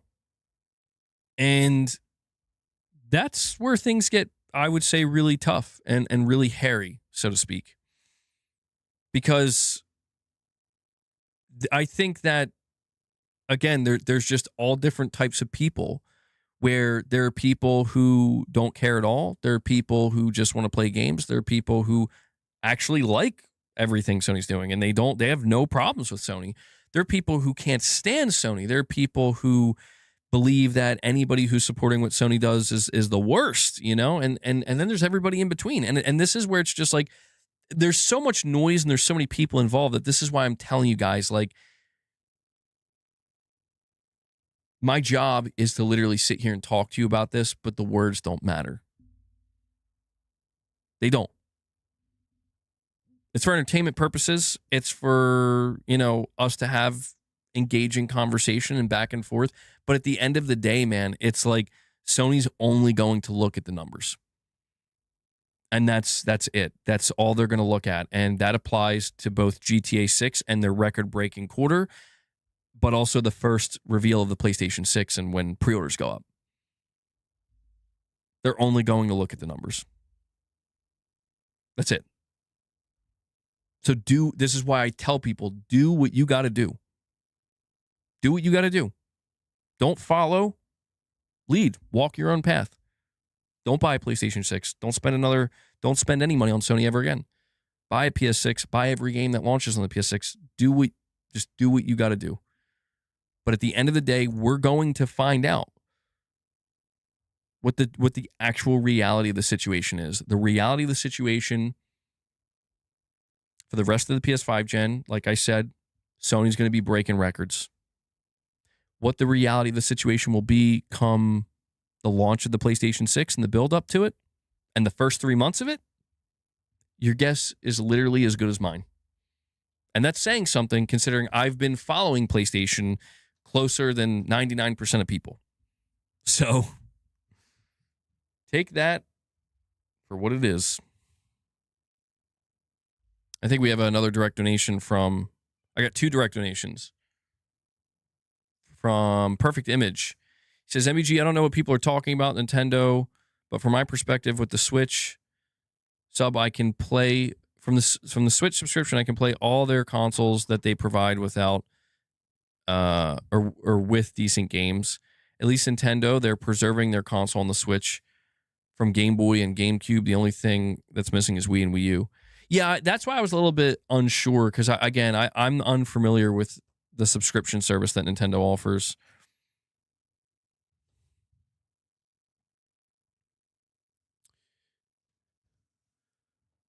You said it best. If you want to see change their data. And yeah, some people were upset. See, I think some people misinterpreted that tweet that I put out. I did put out this tweet where I was like, the bottom line is Sony doesn't care about anything we're saying. They don't care about anything literally anybody's saying. They're not listening to words that are being spoken or typed on the internet. They're just looking at the data. And so the bottom line is, if you want to change PlayStation, if you want to see change, you have to change their data. And that's where the fighting begins. That's where the fighting begins. Because you're going to see people who are like, I want change, so I'm going to change the data. How are you going to change the data, Billy? How are you going to change? I don't know. How are you going to change the data? I ain't buying nothing for Sony no more. Okay, good. But what are we going to do about GTA 6? I don't know. That's why I'll continue to tell you guys, you got to pick and choose your battles. Pick and choose your battles. Like, I don't fault anybody. I've seen so many people, they're like, the PS5 gen is my last gen. And people, so let me highlight something else real quick. One of the things I've been seeing is people call out others because they're like, oh, you're against what Sony's doing. You're very mad at Sony, right? Yeah. Yeah, F Sony. Can't believe they're doing this. It's like, all right, so you're not buying any games from PlayStation. You're skipping GTA 6, you're skipping Wolverine, you're not supporting PlayStation anymore. And then a lot of people come out and they're like, "Oh, no, I'm the PS5 is my last gen. Like I'm going to continue to buy on PS5. I'm going to buy GTA. There's a couple games I'm going to buy and that's it." And like there's this mentality that comes from people where they're like, then none of what your anger, your animosity, your frustration doesn't matter. I don't think that's true. See, this is the key to all of it, in my humble opinion. The key to all of it is I do think a PlayStation player, whether they're the most hardcore enthusiast or they're a casual that's somehow hearing about this and they have a problem with it, I think the PlayStation player who buys GTA 6, who buys Wolverine, who basically continues to spend money on PlayStation for the next 6 to 9 months is perfectly fine to do so, because it's okay to understand. It's not all performative. It's not. And I'm going to tell you why it's not. It's okay to understand that you ain't doing shit at the end. You're not doing shit now. You literally can't. You can refuse everything you want. You can literally destroy your PlayStation and spend thousands of dollars on Steam tomorrow, thousands of dollars in all these other places except Sony. You can go on the biggest crusade you want to start. You could go protest outside of Sony HQ. You're not changing the fact that they won this generation by a landslide, by record-breaking numbers. You can't change that, but I'm going to tell you what you can change. But first, Michael Membership Werneth. Holy shit. He comes in and he drops 10 more gifts onto you guys. He's making it rain memberships here. W's in the chat for Paul and Michael for dropping member gifts on you guys. He brings us up to 15. Michael, thank you so much, man. You've been dropping more membership gifts lately, and I noticed that. I appreciate it. Thank you to everybody who supports. We'll see. Oh, God, my neck. Okay, so it's just popping here. But if we hit 25, see if we can get... You know who I want to get down here? If possible, I want to get Leia. I want to get Leia down here. I want to put her on there, and I want to give her some catnip, because out of all the cats that go crazy for catnip, she goes crazy. She goes crazy. She goes the craziest. It's funny. He says, "You're welcome. My bills are caught up." Well, thank you, man. I appreciate you sharing some around for the community here, trying to help them out. But that's the thing, man.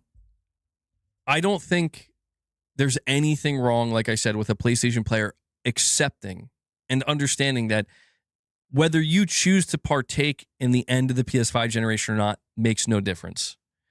All that matters is what you do when the next generation is announced. That's it. That's all that matters. Because there is a difference between being performative. Like, people keep using the term performative. I mean, I guess there are people maybe being performative. Like, I don't know. I can't tell. I mean, I really can't. Like, maybe there's other content creators. I don't know. I really don't know. I haven't been paying that close attention. I see a lot of replies that are typed out. Are some of those replies performative? I don't know. I can't tell you. But we're going to find out how performative it all truly is, because I'll tell you this. There seems to be a lot of people who are aware that they can't do anything for the remainder of this gen, but you maybe can do something with the PS6. And if it's not performative and there is some layer of truth here, there is a deeper truth, that deeper truth will come out. You know, it's very possible. In fact, I would say it's even likely, guys.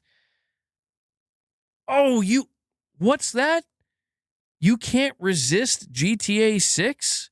What do you mean? What do you mean you can't resist GTA 6? It's only the most anticipated piece of entertainment in human history. You can't resist it? This has got to have it. Pathetic. No, I don't think so. I think everybody's aware that you're going to play GTA 6. I mean, maybe there really are people who aren't because they're just not interested in the game. But like, I'm just saying it's okay. It's okay. Whether you want to play GTA 6 or not won't matter. But that player who buys GTA 6 and plays GTA 6 on PS5 can literally do critical damage to Sony if by the time they're done playing GTA 6, June 2027 rolls around, Sony announces the PS6, they go up for pre-order and they're like, I'm good. And, you know, I got my fix for GTA 6. I think I'll move on now. Yeah, let me tell you, that Sony's still going to feel that. I'm just trying to point out that there's layers to this. And so it's like, well, do you think Sony's going to have something as powerful as GTA 6, as moving as GTA 6 for the PS6?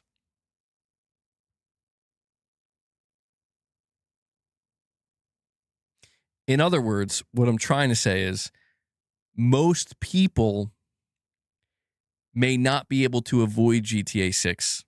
And they may not be able to resist GTA 6 because you likely already have a PS5. And you've been waiting for over a decade for this game. Okay? What I am saying, though, is that same logic does not apply to the PS6. The PS6 is going to be very easily resisted because you're being asked to spend a copious amount of money on a brand new device that there's a really good chance you're not going to be sold on. And then the only other thing that can convince you are compelling enough games. And that's where things will get interesting. We'll see what games Sony has, but I don't know. I don't know, man. Unless Sony has literally the strongest launch lineup of any console in console history, I think people are going to resist, man. I do. I mean, Witcher 4, yeah, that would be a big one. But that's going to be cross-gen, is it not? And we have 2 super chats from, who is this? Toxic 69 Vegeta. He says, I'm a consumer. I'm going to support whichever platform gives me the best place to play games that I can get out of this economy. No brand favoritism. Steam has been good to us for the last 5 years. Well, that's what I'm saying, man. Like, you got to go. Like, listen, I encounter people like what you're saying right now where they're like, Steam is the best. But I also encounter PlayStation players who are like, dude, I like PlayStation better. Even through this. And it's like, I'm not going to judge anybody. Like, you know, people like what they like. People like what they like. But that's the thing. Is like, you understand, like, it's your money, man. It's your money. You know, like, I don't need to tell you this. It's your money. Spend it how you want. Spend it on what's going to make you happy. If somebody wants to be a day one buyer of the PS6 and they want to buy, like I said, every game and that makes them happy, okay. If somebody says I'm buying a new PC and I'm spending all my money on the next Steam sale and that makes them happy, okay. I just think that when people bring up the term like performative, I think performative is a term that's used sometimes for people who are unsure of what they want to do.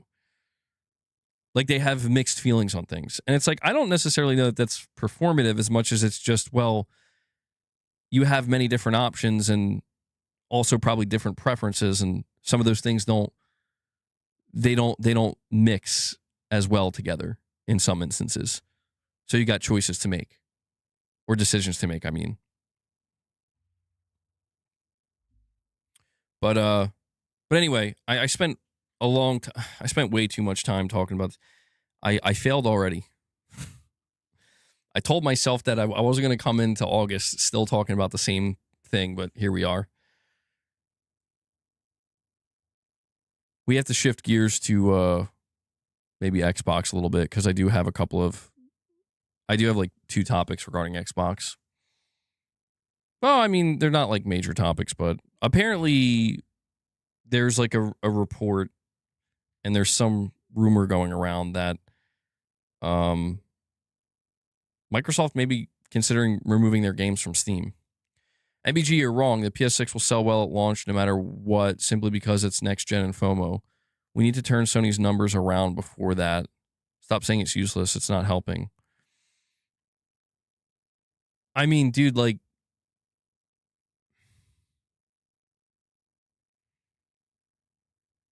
I know there's going to be FOMO and stuff like that, but the price, man. Like, you know what stops FOMO real fast? Shit being too expensive. No amount of FOMO, if the price isn't right, is going to matter. Trust me. Like, you can have a fear of missing out all you want. You look in your bank account and you see, like, I can't fucking afford that. Suddenly you might be angry. Like, I hate the PS6. You may secretly want it, but you're going to hate it because you can't get it. You can't afford one. I'm not saying there won't be. Listen, if Sony wants to create FOMO around the PS6, I would love to see them do that. I don't know how they're going to do it. Look, man, it's Sony's stage. It's like, Sony, if you got some crazy, crazy, crazy shit that they're like, wait until they see this. They have no fucking idea what we got planned. If that's what you got, I'd love to see it. But as it stands right now,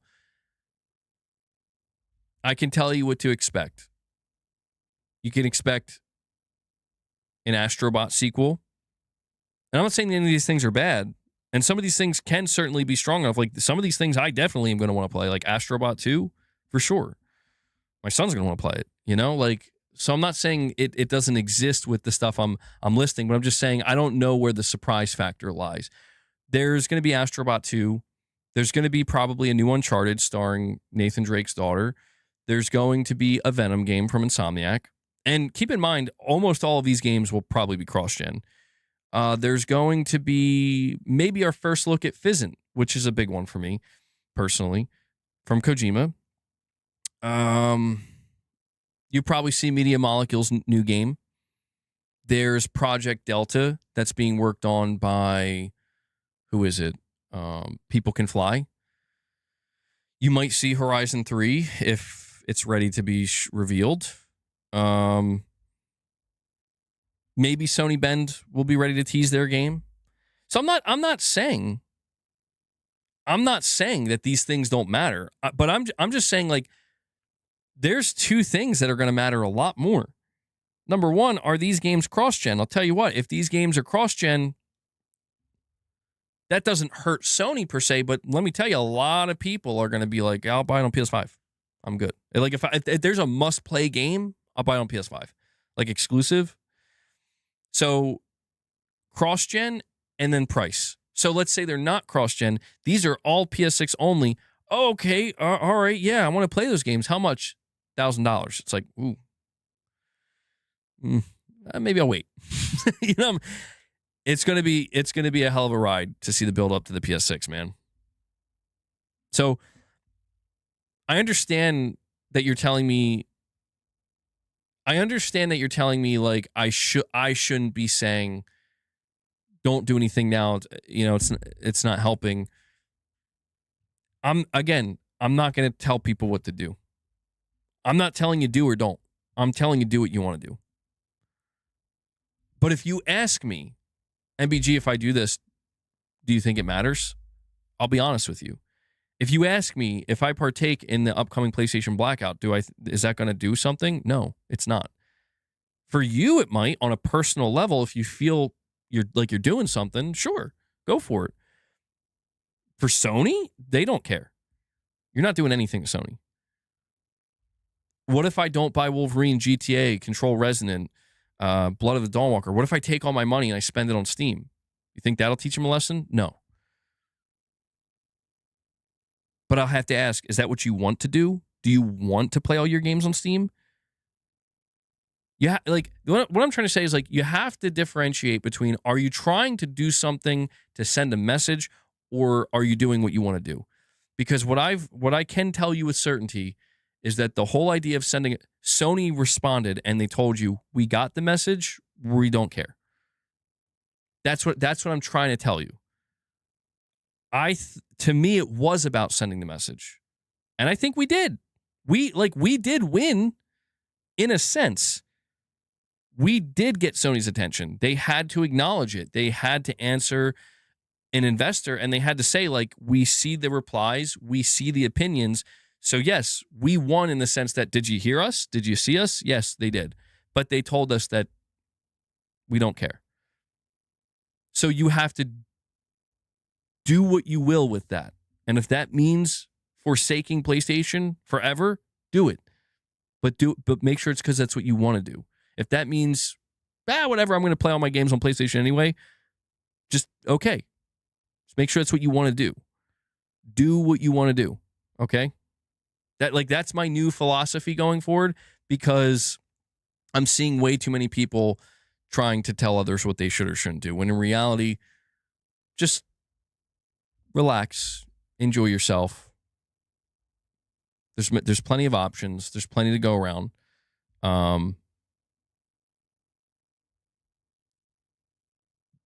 There's one last thing I'll say here too.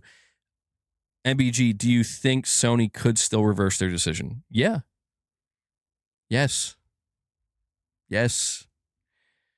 They're going to have record-breaking digital ratios with GTA 6, but it's a small chance. And I'm just saying just put it in your back pocket for now. It's like I said, when the PS6 rolls around, if it's disastrous enough, Sony will do it. If you bring Sony, if the people, not because, for no other reason than Sony just fucked it up. If Sony is brought to their knees because they shoot themselves in the foot, they will reverse the decision if they believe that will help. But it requires Sony being vulnerable. It requires them fucking up. So now, I guess what I'm trying to say is, like, the original bet was, do you think Sony's going to reverse this decision? Like, within the next month or before the end of the year. We lost that bet. If you were betting the answer is yes, they're going to change it, we lost that bet. They're not. Nope, they're not changing their decision. The next bet now is, do you think they're going to fuck up the PS6? Place your bets now. If you want, you can wait, but that's the next bet. That's the next one where it's like I said, it's only going to go one of two ways, man. So place your bet.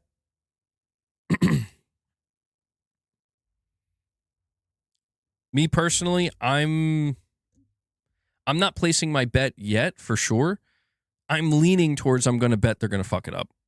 But we have more time. I want more info. I want to get a better. I need to get a better idea of what next gen actually looks like before I can really place my bet, you know?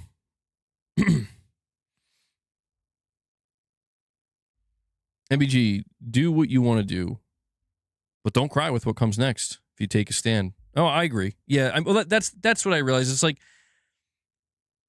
the next stand, if there's a stand that I'm going to take, like I got to take a stand right now, you know? Believe me when I tell you that will be the end. I say that because, again, like, there was this realization that washes over me of like, but dude, you can still finish out the PS5 gen. Like you spent all this time playing on your PS5, you have your physical games, you can still buy your physical games. Next generation though, there is a threshold. And it's like you're either crossing over or you're not. Even if you stay on PS5, you are still crossing over into the digital threshold. That's the interesting part, is like, even if you don't want to buy the PS6, you're still being forced over that threshold. And that's why I'm saying, like, whether there needs to be a stand or not, it's determined by, there's so many factors that I don't have the answers yet. I'll tell you what, like, I put this question out on Twitter yesterday, and look, man, hold on, what is this?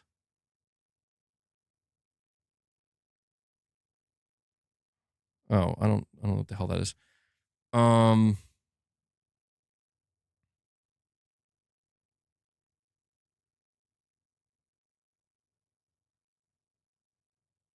Really quick, I see Colin Moriarty. He posted.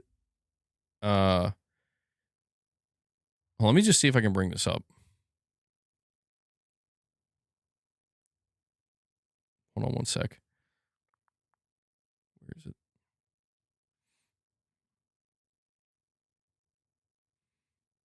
So this tweet is going viral. PS6 will have no discs and almost no exclusives at this point. No point in getting one, I guess. Now, this tweet is going viral with almost 500,000 views, and you can see what it says about the exclusives. Oh my fucking god, dude. Oh man, it's so hard to take Twitter seriously. We were so close. And we wonder why. We wonder why we'll never be taken seriously. That's diabolical, bro. All right, let's go.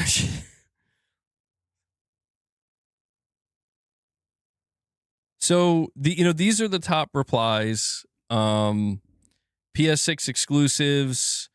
Well, there will be 3: Last of Us 2 remake, Astrobot 2 Electric Boogaloo, Spider-Man 3. It's basically the exact same as the second one, but Spider-Man is trans. Oh my god. So, I mean, it's bad, man. It's like, it's easy to get attention, like absolutely shitting on Sony on Twitter right now.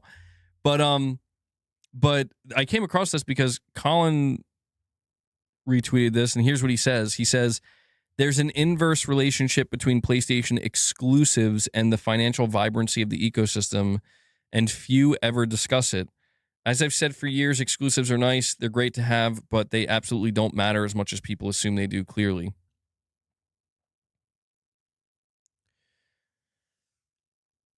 Well, I'll tell you this.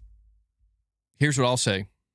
We're going to find out just how much exclusives matter if, it's a big if, very big one, if Sony announces the PS6, a launch lineup, and all those games are PS6 only, we're going to find out how much they do or don't matter. But I'll tell you what, man. I do think this generation is kind of pointed. It's not that exclusives don't matter at all, but it's just like, I don't know that's clearly not the main reason people are buying PS5s. At some point, we have to ask, what is the main reason people are buying PS5s? But we have a super chat from Toxic69. He says, so far with the news, my bet is Xbox is going to win the next gen, coming from the person who never owned an Xbox in his life, and has 18 special edition PlayStations. Well, I mean, I'll be honest, man. I don't think there's going to be a winner next gen. I think there's only going to be losers. I'll be real, man. I think the PS5 might be the big winner next gen. Because here's the idea. The APU of Project Helix is already done. The APU is locked in. Unless Microsoft completely cancels and overhauls what Project Helix is and delays it, and assuming that's not what they're doing, bro, the next Xbox is going to be well over $1,000, like well over $1,000. I think Xbox could do everything right. They ain't winning shit with a console that's $1,200 or more. The PS6, PlayStation. Think of the brand strength of PlayStation. Think of the global brand strength of PlayStation. This thing comes in at $1,000, even $900. It ain't winning. It's not winning. It can do something. It can sell units. It's not beating the PS5. It's not beating the PS4. It's not happening. So, in my opinion, there's no winner next gen. It's basically who's going to be the biggest loser. Like, who's going to lose the worst? And I think that's what these companies are going to be fighting to stave off. Nobody wants to be at the very bottom. But that's the unfortunate reality that we're looking at right now is the console market and the console business model is in the process of slowly collapsing right now. It doesn't mean you can't enjoy it. And even if you're somebody who's willing to spend a large sum of money to partake in it, doesn't mean you can't enjoy it. But what it does mean is that the way forward for what the console business looks like might be very different. We're already seeing those differences, you know? Yeah, I do think the PS6 is going to be expensive. I don't think it's going to be as expensive as Project Helix, but I could, like, again, if the PS5 is eventually going to have to go up to $700, yeah, I don't know, man. Toxic with another $2 chat. You're saying it's all right. I have 3 PCs, out of which 2 are gaming PCs. Well, there you go. Yeah, I mean, dude, if the next gen rolls around, then it's like this just sucks collectively. You can always do PC gaming. You can either stick with the PS5 or go to PC gaming. There's many options. But on my Twitter, I asked this question yesterday. I said,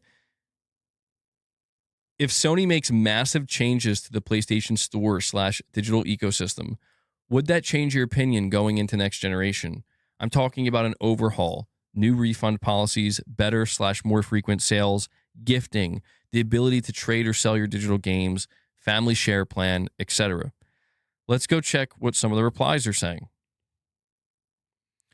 The top reply. See, this is where either this represents the truth going into next gen, or it is truly a vocal minority. But keep in mind, I'm saying, like, basically Sony becomes better than Steam.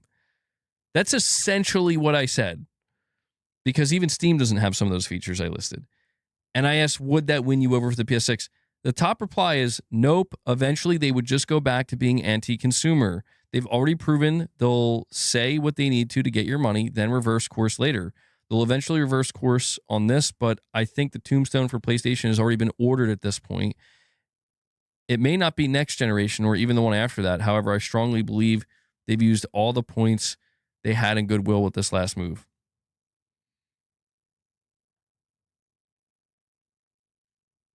I don't know if I agree. Twitter's not real. No, this is real. Do you not see what I'm seeing? Huh? What do you mean it's not real? The fuck are you talking about? This is real as it gets. Look at that. This guy doesn't even answer. This guy's answer is F PlayStation boycott PS6. with an AI image. We are weaponizing the data centers against Sony. No disc, no buy. Demon Souls was released in 2020. It's still 70 pounds. I've yet to see it go down. It's 35 pounds on Amazon. Yeah, see that right there. I don't know how Sony's going to...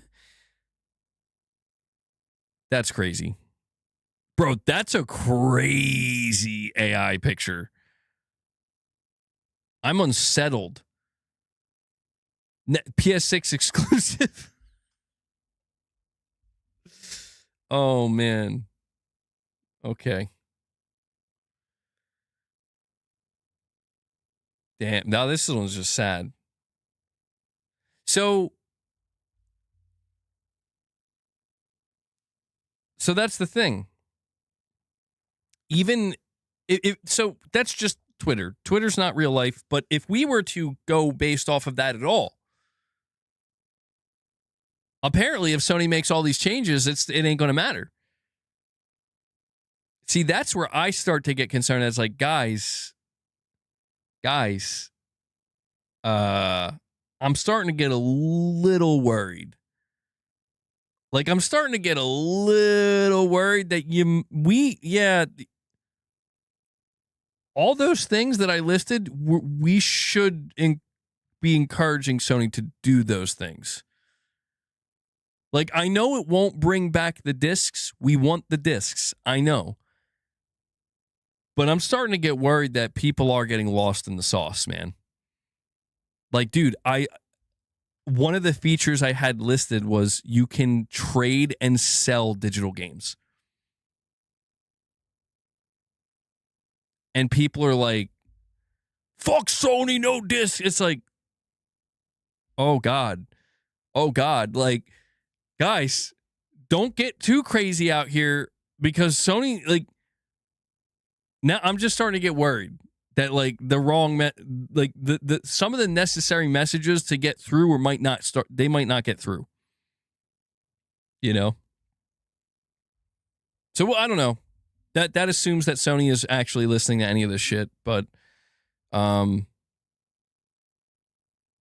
don't know. I think people are I'm going to be honest, man. Like, I do think people are getting a little bit crazy where it's like, what, like, bro, everything if Sony were to do all the things I just listed, that the PlayStation store becomes better than Steam. That's what I was doing. I know. No, well, I know. But it's like, it's because it's like I said, hit him fast, hit him hard, knock him over now. Because if you don't, you ain't knocking him over. And when I realized you didn't knock him over, it's like, okay. All right, we're going to have to find another battle. And we're going to have to see what the next battle is. If not a battle, like the next thing worth actually trying to make a dent in Sony here to get them to listen. I don't know. I'm just like slightly unsettled by this because I'm like, guys, like I really think that if we can't get discs back, we should be pushing Sony to do these things next.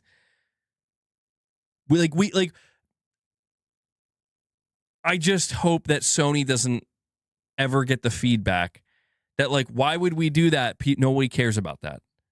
Like, no. Like, okay. You're not doing the discs. No, you should allow gifting. You should do more sales. You should allow things like, you know, being able to share games or have a family plan. I'm just getting worried. It's like, bro, we got to try to send some kind of message. They got to be able to respond to something. If they gave us the answer that like, we're going through this, we're not backing down, you know, we already made the decision with the discs. Then it's like, okay, this is where we start fighting for better consumer rights then and a better ecosystem. Like, this is, from my understanding, this is what PC players had to do with Steam years ago, like years and years ago. I don't know though. I don't know. People, this is where it's just I don't know if Twitter very well. I mean, if there's something I've learned being on Twitter for so many years is that it really is just, it kind of has a mind of its own.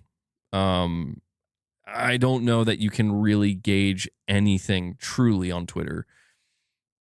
You know, as like, oh, this represents reality. I don't think you can. I've tried. Trust me, I have tried numerous times, and it never works. Toxic, you're saying I just built a PC for a friend for $720, which performs better than the PS5 Pro. PlayStation Store can try their best, but PC's always going to win. I mean, it depends on what you mean by win, right? Like,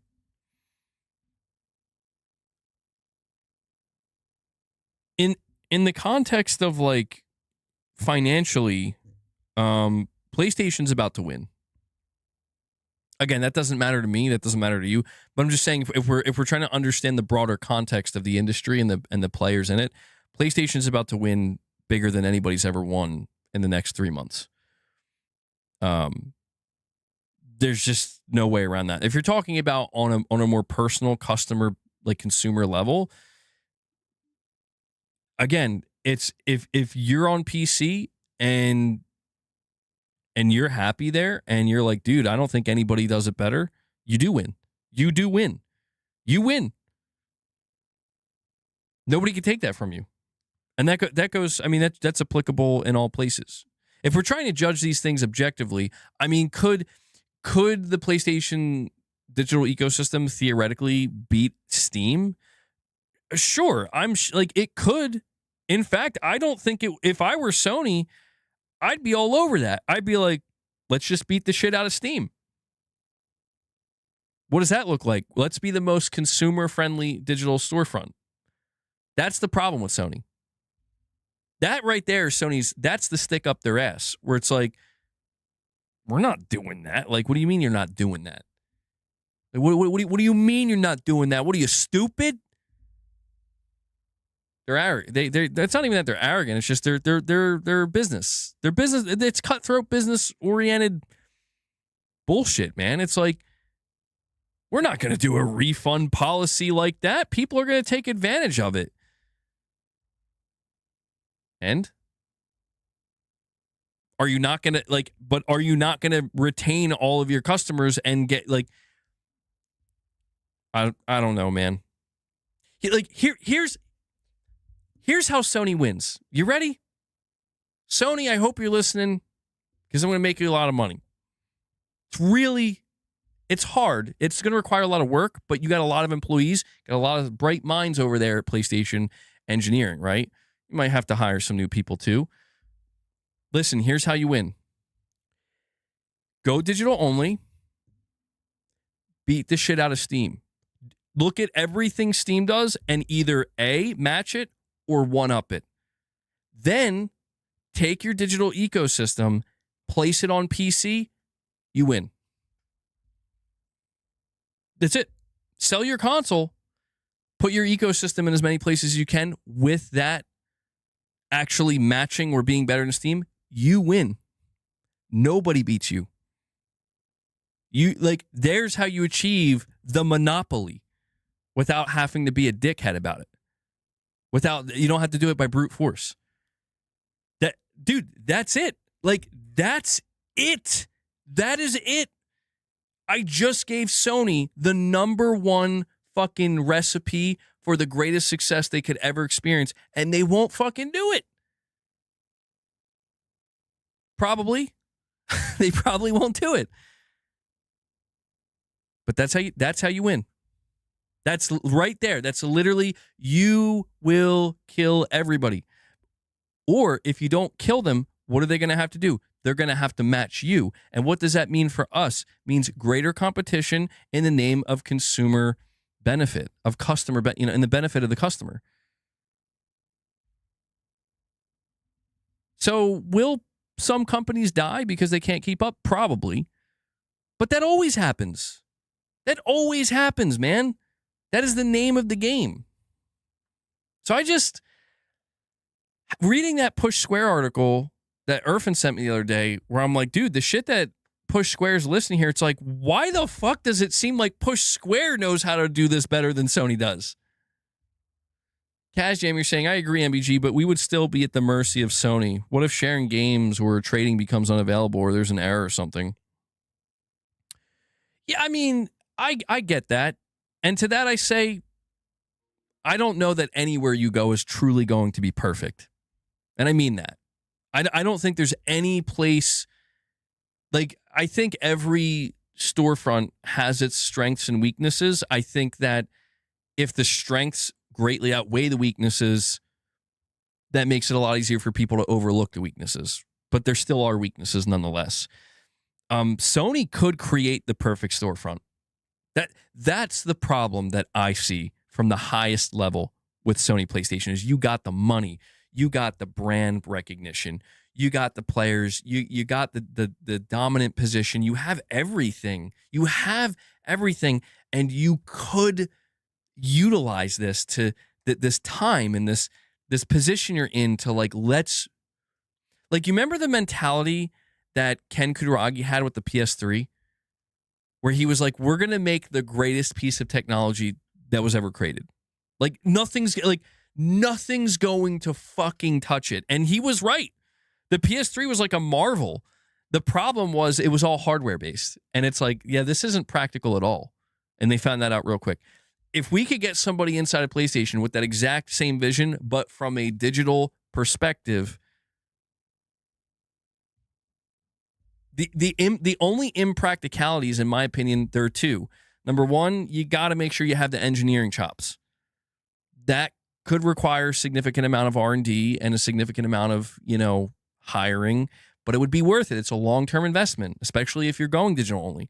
Number two is there is a financial imperative potentially in the short term in doing this, but it's like, again, you're talking about long-term domination, but these executives are never going to view it that way because these executives are just in it for their fucking bonuses and to move up the ladder so that they can get to the top and then leave with a golden parachute. And that's the fucking problem. God damn it. I know we still wouldn't own our games. My assumption is eventually we will. My assumption is as things truly become all digital, things will change naturally over time with the government getting involved in legislation being passed eventually, where it's like that's just going to fall into place. There might have to be some fighting for it, but I'm pretty convinced at this point that like no, that'll happen. It's gonna you know what it's gonna take? It's gonna take somebody. It's gonna take something like people losing their accounts and never getting them back and shit going really wrong, and then legal battles, and then maybe the European Commission comes in. And they do what they did to Apple or something, where it's like, if you don't change this, we're going to do something. And like, okay, we'll do it. We don't want that smoke. Something like that, I think, will happen. It's not a matter of if, it's a matter of when. Obviously, we don't want to wait too long, right? But we'll see how that battle ends up playing out. We have Zanarkand Blitzer. He comes and he says, MBG, people who love physical games should continue to buy and support games released on discs by game devs. Show Sony there's still demand for discs, or Sony will say, see, only small demand for discs. Last Final Fantasy on disc will be Final Fantasy VII Revelation, and the first Final Fantasy on disc was Final Fantasy VII OG on PS1. End of an era, MBG. Be careful, Zanarkand. We went over a report yesterday. They're not sure if they're making a physical version of Revelation, bro. Please be mindful of that. I think they will, but they're saying they're not sure right now. So just brace yourself. Brace yourself. And you say here, use your milestone chat, a member for 59 months. Thank you for that, buddy. It says Square Enix released OG, FF7, FF8, FF9 on GOG. Also, they put Star Ocean Divine Force and Star Ocean Second Story R on GOG. Game preservation, MBG. Yes. Sony should bring GOG to PlayStation. Do it, you pussies. They won't do it.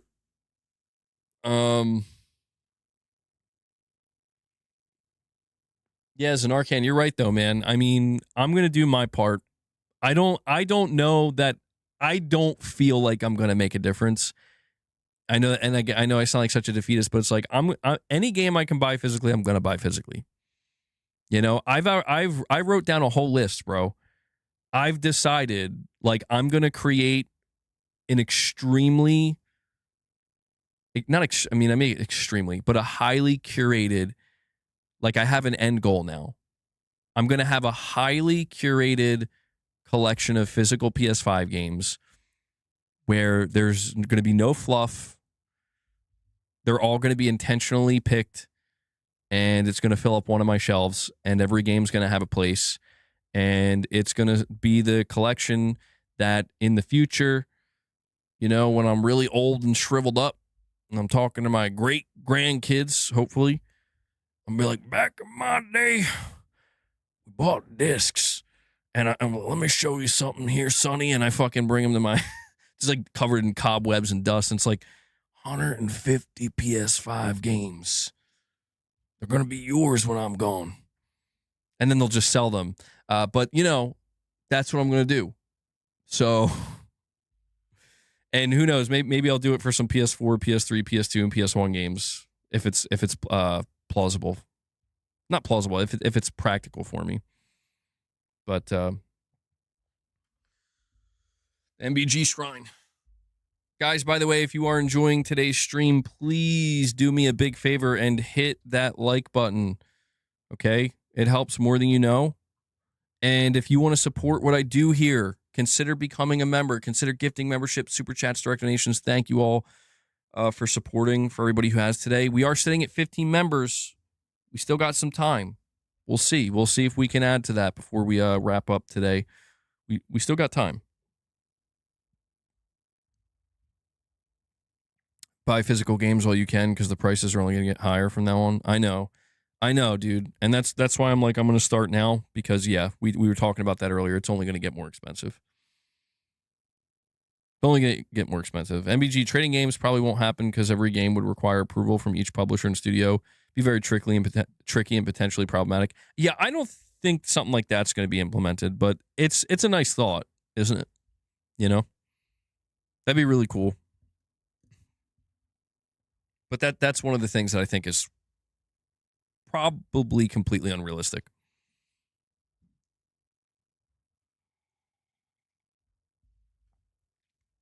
You think we should do 3 weeks to put them in their place? It's not a bad thought, but it's not going to work. I'm sorry to say. Like, the only thing, listen, let me highlight this as well. All right. So for a large portion of this stream, I've been talking to you guys about PlayStation's projections and what PlayStation is projecting for their upcoming financials and the remainder of their fiscal year is setting a new industry record for making the most amount of money any video game company has ever made. Okay.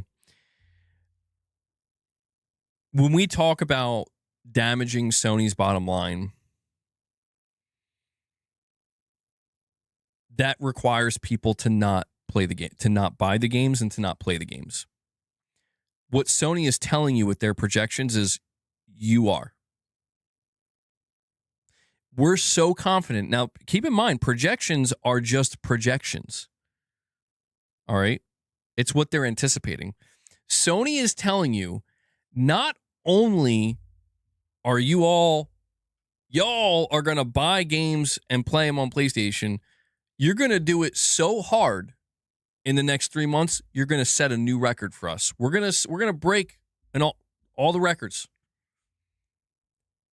This is why I'm telling you, like, dude, that's what they're projecting. That's what they're telling you. And you might get a little upset being like, well, fuck them. Doesn't matter. They're right. They're right. Like, you can't fight GTA 6. You can't. You cannot fight GTA 6. You can individually decide not to buy it. That's fine. If you choose not to buy GTA 6, for the love of God, don't buy it because you don't want to play it. You're not interested in it. You could go to Xbox if you wanted. That's your. I mean, that is an alternative if you know you want to play GTA 6, but you don't want to give Sony your money. You would have to buy an Xbox, which is going to be very expensive. But this is why I'm saying, like, they're just, it's just interesting that, you know, you see people, they're still rallying so much. And I don't blame them, but it's like, guys, Sony's literally telling you they're going to set an industry record.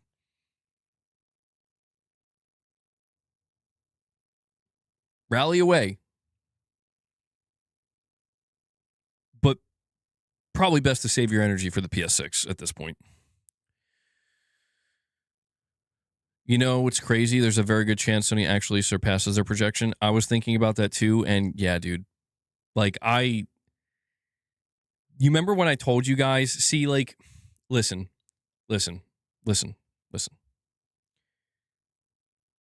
People can say what they want about me.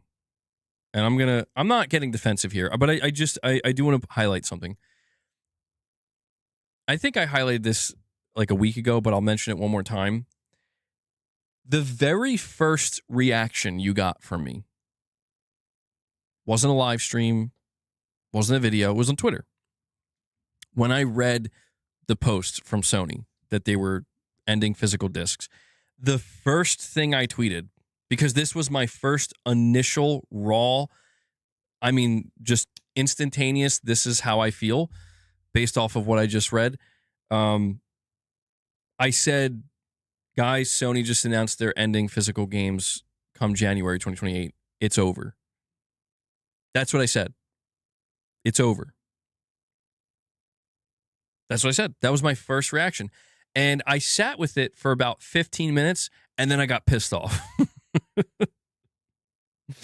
I got pissed off because I'm like, no.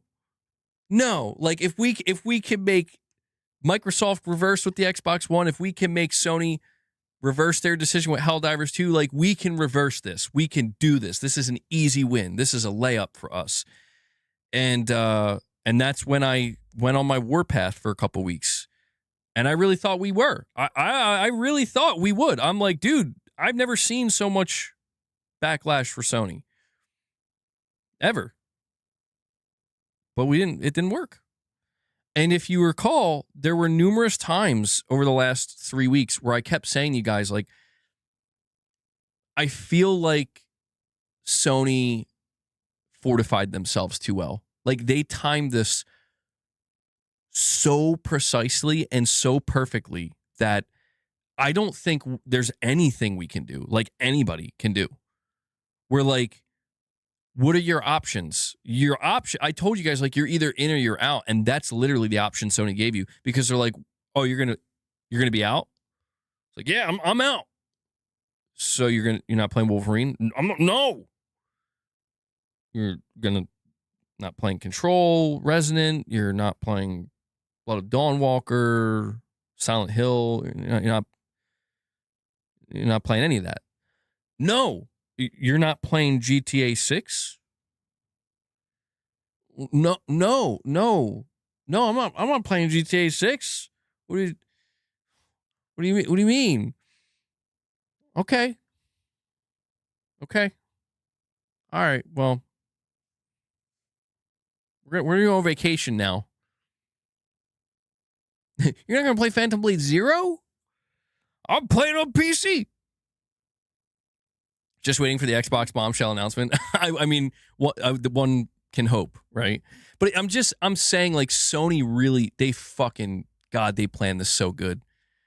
They planned this so good. It's like, ooh, y'all are some snakes. And yeah, I mean, I guess I'm just saying, like, Sony knew. Rockstar knew. This was all, it was all engineered, is what I'm trying to say. Not completely. No. To be clear, it wasn't all engineered. Like, I'll put it to you this way. We, and by we, I mean the gaming landscape as a whole, basically told Sony, we like convenience. Convenience is king. We're going to buy digital.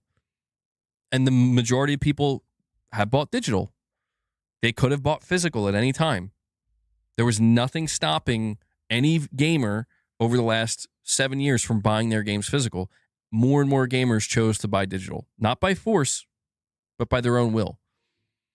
Sony then decided, now we're going to engineer it. We're already 4/5 of the way there. We're going to engineer that last fifth. And the way you engineer it is you work with Rockstar, you announce a digital-only GTA 6 with a code in a box. And there you go. That's how you get that's how you turn the digital ratio from 82% to like 95% in the next 3 to 6 months. Oh, that is goddamn. God damn, they use GTA 6 to take y'all physical motherfuckers out. That's literally what Sony did. That's the crazy part. Is not what I'm saying is not an exaggeration. They weaponized GTA 6. And Rockstar was like, yeah, okay, let's do it. Yeah, we could do that. $80. Crazy. But you know what? Whose fault is it that we got up to 80%? It ain't my fault. I didn't do that. Don't blame me. You blame me for a lot, but not that. Terrifier fan 1999 says we need Outlast 3 and also more Silent Hill games. We're definitely going to get more Silent Hill.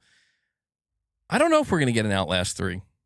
The first Outlast was really good. I didn't really play the sequel. And they have like a live service game now, don't they? Right?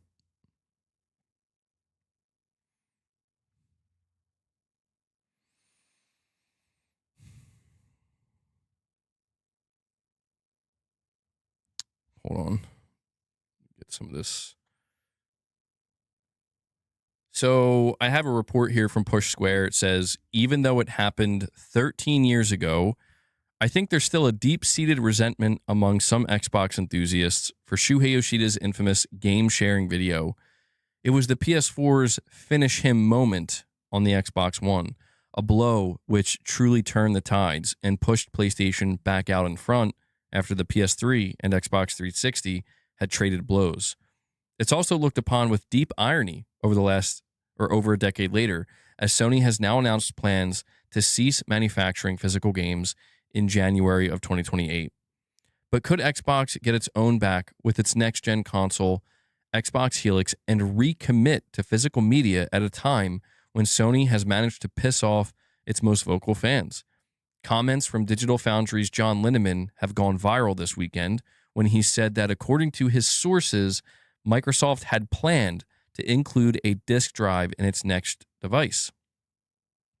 He notes that he's uncertain of the situation since new CEO Asha Sharma's arrival and stresses that the drive may have been included purely for legacy support. In other words, according to his information, the console would have just played your old discs, but no word on whether it would make new ones. To be fair, Sony has not yet communicated its plans for the PS6, and we'd be surprised if it didn't at least offer an optional disk drive accessory for legacy physical media.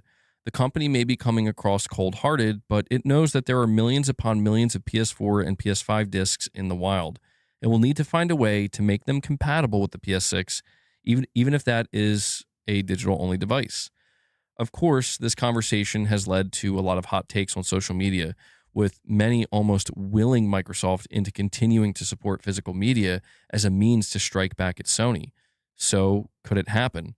Well, anything is possible, but we think it defies the realities of the market as it exists today. PlayStation may be controversially pulling back on physical media in 2028, but the irony is we think it supports it better than any other manufacturer in the present. Microsoft, for example, has been shipping discs with very little data all generation. One recent example includes Halo Campaign Evolved, which requires a download on the PS5, but Bethesda efforts like Doom the Dark Ages and Indiana Jones and the Great Circle have shipped with literal megabytes on the disc. Furthermore, we think it's really important to underline just how non-existent Xbox's store presence is around the world. You may still find a few boxed games in the US shops, but there are barely any physical game retailers in the UK anymore, and the brand has practically evaporated in Asia at this point. Perhaps there's an opportunity for Microsoft to claw back store space from Sony since it's ceasing making physical games, but we don't see that. We think shops will just focus on the Switch 2 instead and its game key cards. It's also worth underlining that Xbox is even more digital than PlayStation these days. The boxed media makes up just 15% of Sony software sales at most. According to Circana's Matt Pescatella, PlayStation physical software outsells Xbox physical software in the US by multiple, now far higher than the install base gap. In other words, Xbox physical software is a fraction of the percentage of PlayStation physical software in the US, which is already a tiny proportion of Sony software sales. So could Xbox Helix hit PS6 with a gotcha? In theory, it's possible. Microsoft may think the PR win is worth the costs associated with supporting physical media. But realistically, at a time when Microsoft is cutting staff and focusing firmly on profitability, we can't see it. Frankly, we think the writing is on the wall for all console makers, and that's why even a month after Sony's decision, you haven't really seen anyone go in for the kill on this. So, yeah, this is an interesting angle, you know, where it's like, could Microsoft be the good guy? Could they be the hero? I have to agree with pretty much everything that this article Push Square put out said. Like, it would have to be a very PR driven decision where it's like it's going to lose them money, but they're okay with that because it's going to hurt Sony and it's going to win some people over to buying the Xbox next gen. It would be amazing to see that, but it would pretty much require them undoing everything they've done thus far to lead them to this point, with not only there being so few physical games for Xbox, so few physical games that actually have the game on the disc, so few Xbox players actually buying them physically, and then also Game Pass being digital only, you know, subscription wise. It would have to be something that's very clearly done as a big FU to Sony and to strictly appease, even if it is a vocal minority, to appease them nonetheless and hope that that creates a ripple effect of goodwill that garners a really positive level of momentum, you know, for Xbox going forward. But personally, I do not think they're going to do it. I think there's a lot of things Xbox would be willing to do. This is one of them that I just think they're like, we're not doing that. Alan Gould with a milestone chat, a member for 28 months. He says, physical games has one problem. What are you going to do in 20 years if your disk drive stops working? Spend another $500 if you can't find a new one? Well, I mean, I think for the people who do care that deeply about physical, they actually will like go out of their way to do what they need to, you know, like to replace the disk drive, to get a new console if need be. I mean, I get what you're saying, but Sony has also kind of proven that there is a solution to this situation by having a detachable disk drive for the PS5 Slim and Pro. Where like, yeah, if your disk drive breaks, you can buy another one. You don't need a whole new console. So that there is a solution to that. But, you know, I don't know that that's really the concern for people, to be honest.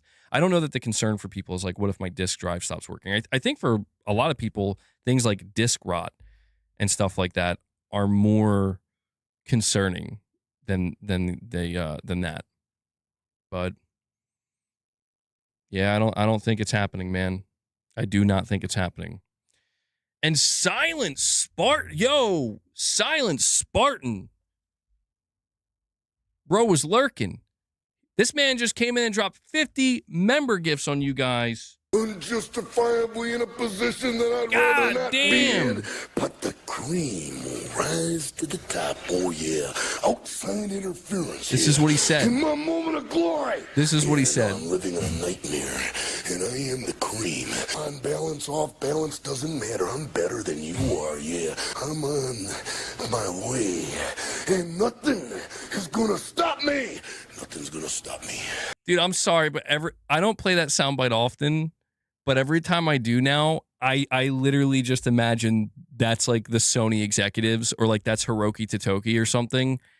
That's how they're talking about the PS6. It's the mentality. Off balance, on balance, doesn't matter. I'm better than you. No, dude, Silent Spartan, thank you so much for that, man. He just dropped a megaton on you guys. And with that, he took us to 65 members, bro. This is a great opportunity for me to let you guys know that this upcoming week, I will be producing more members exclusive content. No, Irvin, I forgot, dude. I forgot. Although none of the sound bites that we were trying to get were applicable. But I do want to let you guys know, if you are here and you just received the member gift, or if you are a channel member currently, we're going to have more member exclusive content coming this week. I'm going to be doing some members lounges, and I'm hoping to do another gameplay commentary as well. So please be on the lookout for that. I don't have a date in mind, but it will be coming. And so hopefully that's how we'll be able to continue to do the members content on a weekly basis, and over time, as I continue to balance things out, we'll be able to diversify it too. So once again, big shout out to Silent Spartan. He just dropped 50 member gifts on you guys. Absolutely colossal support. Thank you all so much. For those of you who are dropping direct support, really, really appreciate it. I can only do what I do here because you make it possible. And especially when you guys drop big support like this, it helps tremendously. So Silent Spartan, you're the GOAT, bro. Thank you. And I did see your comment, by the way. I don't know if it was the last stream or maybe the one before. You had mentioned, I think you said you were maybe considering next gen, looking at Xbox, because you're starting to think Sony's getting too cocky out here. Can't really blame you on that. I mean, dude, like, we were just talking about the idea of Xbox having a disk drive and trying to really go for Sony's, really slap them across the face in a way that they never have. But I don't know that they will. Xbox they have to solve problems. They have to solve different problems. I do think them going all digital is also a problem, but their problems run deeper than that, in my opinion. And there's other things that they would have to really tighten up and figure out. But yeah, we'll see, man. I do think that Project Helix, my read on Project Helix is they're making changes to it. How significant those changes will be, I don't know. But I think they might be trying to make it more of a traditional console. And Silent Spartan uses his milestone chat. He's been a member for 33 months. He says, may have missed it, but have you come to your senses and joined the PC Master Race? I did make a Steam account. I will tell you, I did a stream where I created, prior to the stream, I created my Steam account and I bought Left 4 Dead 2. That was my first game I bought on Steam. And I streamed it for maybe, it was like an hour and a half, I think. I decided to go with Left 4 Dead 2 because I have experience with that game and I love that game. I tried playing, I think, the first 30 minutes with mouse and keyboard, and I was struggling. Let me tell you, I don't think I'm ever going to become a mouse and keyboard player, but I ended up hooking up my DualSense, although the button mapping was a little off. But I was able to get through it mostly, and I completed the first level of the Left 4 Dead 1 levels that they put in the sequel. And so that was my first experience. I have to admit, I haven't really been dabbling in it since, but it's because I'm in the process of mapping out all the games I'm going to play and trying to organize myself and figure out what I'm playing, when I'm playing it. Right now, yeah, they posted me on Reddit, by the way. They put me in some subreddit, and they're like, one of PlayStation's biggest fanboys or something, like, is switching to PC. I'm like, bro, I'm not switching to PC. I'm expanding my horizons. I'm trying other things out. I'm going to play in different places. And we have Wise Wind comes in and gives a membership, and Jay Plays Casual received that. He's been dropping some super chats too, so good to see that. He got rewarded there, I guess. Thank you for that, Wise Wind. He adds to the goal, brings us to 66. So, yeah, I guess I've taken my first baby steps, I guess you could say, Spartan, where I created my account. I'm going to be a game that I feel pretty certain I'm going to play on Steam, though, although it's ironic because the next topic we're going to talk about I'm telling you, guys, I've warned you. I warned you all. Um, I'm a black cloud. You know, you wanted me to come to Steam. You want me to play Xbox games? It's only going to go downhill from here. Sorry. I'm so cursed that I made Sony kill physical discs. Doesn't get any more cursed than that. By the way, Irfan, what is this you're sending me? MP First is reporting Marvel's Wolverine will feature a handful of brief sequences with exposed buttocks.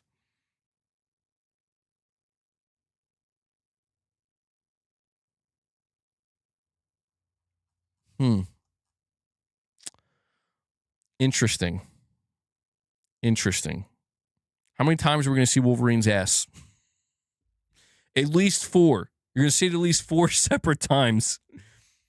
No, but I'm taking my baby steps. Some games I'm considering for Steam. Gears of War E-Day. I'm thinking about Phantom Blade Zero. Here's the thing. Phantom Blade Zero is going to be a game I get for Steam if they don't have a proper physical version for PS5. If it's a digital only game, I'll probably get it on Steam. And what I also want to do is, I asked you guys to let me know when there's another Steam sale, I'm probably going to buy a couple games. My first time. I'm curious. I mean, I've been hearing things about Steam sales for years, how there's nothing quite like it. And, you know, again, out of curiosity, I was browsing I went on the PlayStation store the other day, or it was yesterday actually, and I browsed through all their sales and, you know, from priced low to high. And there were some interesting games in there. Like, I saw there was that game Dead Island 2 for like $7. I'm like, damn. There were a couple of games that were like $5 or something. I'm like, oh, okay, you know, it's not too bad. But people have told me that the Steam sales, like, they're on another level. That you don't get the same type of deals on PlayStation or on Xbox or on Nintendo that you get with Steam and their sales. So, bro created his Steam account and his back pain was immediately gone. No, that's not true. That's not true. But it is getting a little bit better though with my neck pain. But Dead Island 2 is surprisingly good. Yeah, I remember, dude, that game was in development hell for a long time, but Phantom Blade will obviously get a physical edition. I mean, I would hope so. That game seems like one that deserves a physical, but yeah, we'll see how it progresses. So there will be probably a handful of games throughout the next year that I'll play on Steam. And I know there's a Gears of War beta. I just don't know if it's an open beta or not. If it's open, I might try that on Steam. That'll be like my first time trying Gears multiplayer in years. But next up will probably be Nintendo. Half-Life. Am I going to upgrade my GPU? I mean, I was looking, I don't know, like, here's the thing. I'm torn between eventually, like, I don't know if I'm going to just completely get a new PC at some point or if I should just get the GPU. I'm leaning towards maybe at some point getting a completely new PC, only because I feel like this PC that I have now, I mean, I want it to last as long as it can, but I would like to make it like a more family PC to share, you know? Because I mean, we like, yeah, there's another computer I have. It's like really, really old though. It's not junk, but it's old and it doesn't really get the job done. And, you know, I discovered recently that there's a Steam family account. I learned about this on my last stream and I'm like, what? Where you can share your account with up to like 6 family members or 8 family members or something. And I'm like, dude, I'm going to figure out how to implement that, because I think Mrs. MBG, she plays a couple things on Steam. And,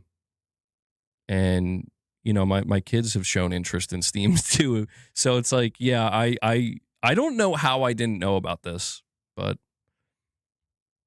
got to hop on that this year so you can write it off next year. Yeah, it will be a write-off. That's for certain. But Get someone to build you a new PC. Well, here's another thing too. If I were to buy a GPU, like I mean, I've taken the siding off of my PC to clean it out and stuff. I've never replaced parts. I'm sure it's super easy.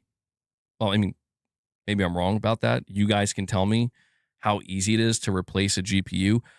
From what I can tell, it looks like you just tell me if I'm wrong, but it looks like you just like unplug it and then you just plug the new one in. Am I wrong about that? Is it literally that simple? Because that's just like looking at it, I'm like, that kind of looks like what you do. It's like Legos or something, you know?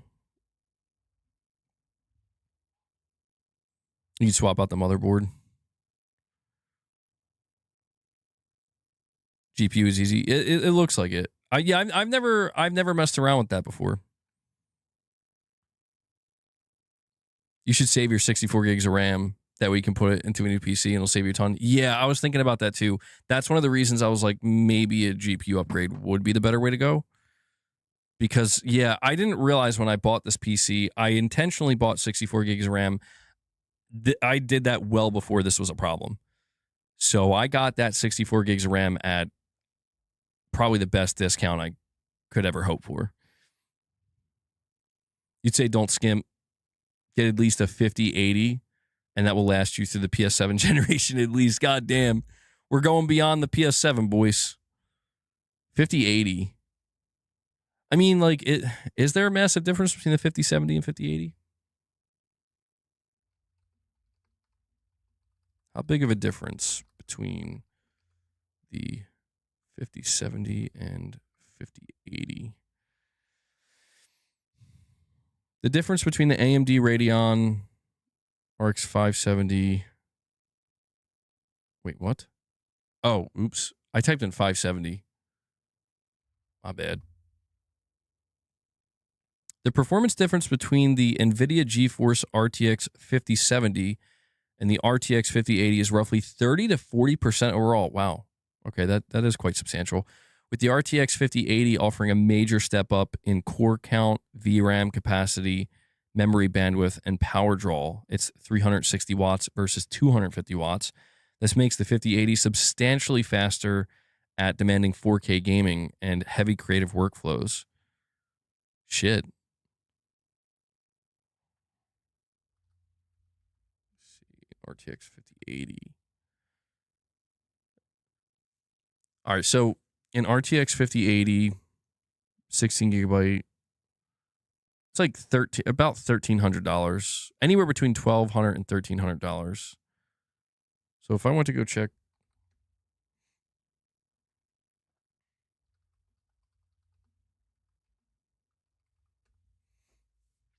how much is a pre-built PC with a 5080 in it? Oh my god. Yeah, I don't know, man. I don't know. It's pretty expensive. Yeah. It's looking like if you want to get like a pre-built PC. I don't know, man. With a 5080 in it, I mean you're looking anywhere between $2,800, $3,000. So like the GPU itself is substantially cheaper. By the way, it says we have 67 members. So I think YouTube did that thing again where somebody renewed their membership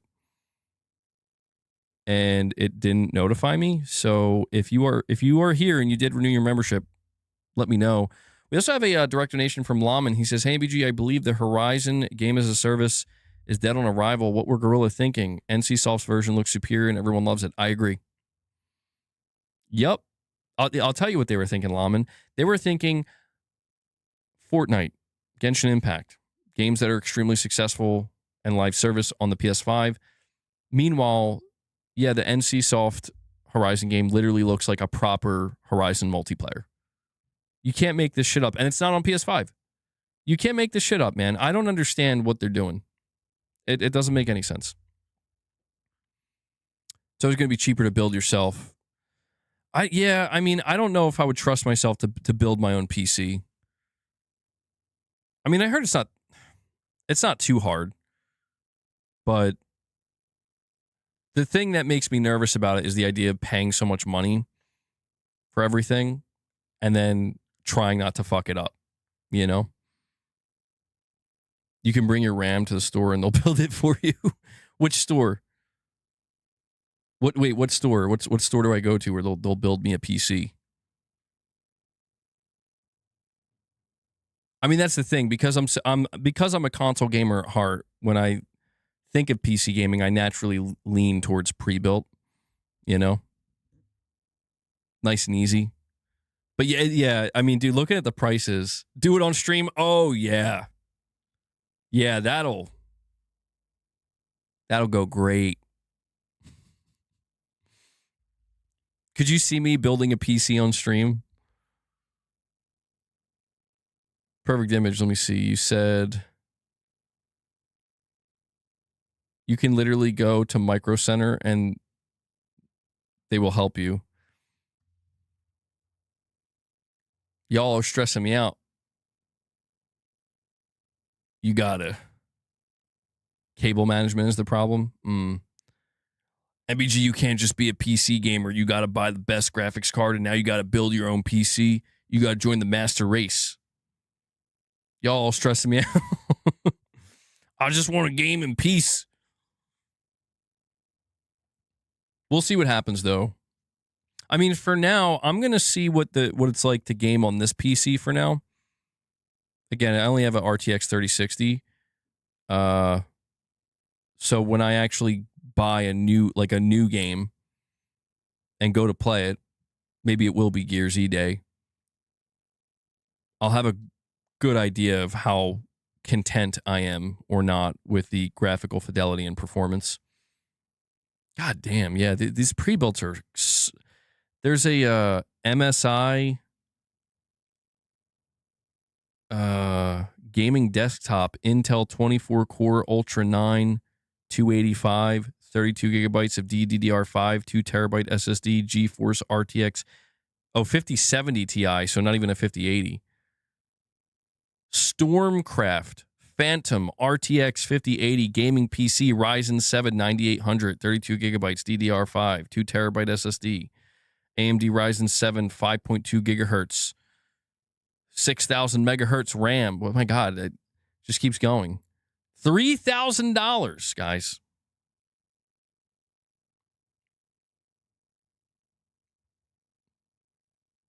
Holy shit. There's so many of these pre-built PCs, but I don't... Hold on, I'm checking one more thing. What's the highest rated one?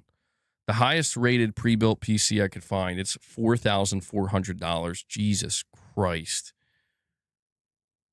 $4,400, bro. Oh my God. I could never pay that much for a PC. I would feel genuinely guilty. Like, there's no way I'm playing enough to justify that. Spent 2 hours yesterday trying to fix your frame generation not working. PC is not for the weak. Though it's a bit too conservative more times than not, in your experience. What, building a PC? No, I mean, that's not the first time I've heard that. People have told me that if you choose to build your own PC, you likely will save money. Sometimes it can be a substantial amount. Yeah, so the second highest rated is the Stormcraft Phantom RTX 5080. Well, I'll tell you what, guys, if I ever try to get one of these really, really, really premium PCs, I'll let you know, because we'll have to do a goddamn fucking donation goal. That's crazy, man. There's a lot, man. There's so many. It's like shocking how many pre-built PCs there are for sale. Well, we'll see. We'll see what the future brings, man. I mean, we've been talking so much about... I feel like for a good portion of this stream, but pretty much the majority of my last stream, we've been talking about how one of the things Sony really should do is try to make the PlayStation Store as good as Steam. I don't know how many options they have, man. I don't see how they can get on by without without making major improvements, because I think a lot of people will go to Steam. Not everybody's going to go to Steam, but I've been looking into things like Steam OS. I've been doing a little bit of research on it. And I'm like, Steam OS is a console UI for Steam, you know? And they already have the Steam machine. Granted, the Steam machine is very expensive, but if Valve ever like gets their shit together and they can streamline the Steam machine, and if the component crisis relaxes one day and they get the Steam machine price down substantially, they ship it, it ships with Steam OS. You don't even have to. You could just you could literally just use it like a console. Use any controller you want, and I'm like, I don't know, man. That whether or not that would ever actually be a true threat to Sony, in the living room, remains to be seen. But you can use Steam Big Picture mode. True, your Pro will last you at least 1/3 of the way through the next gen. Yeah, there's it's like I was saying earlier, there's still so much we don't know.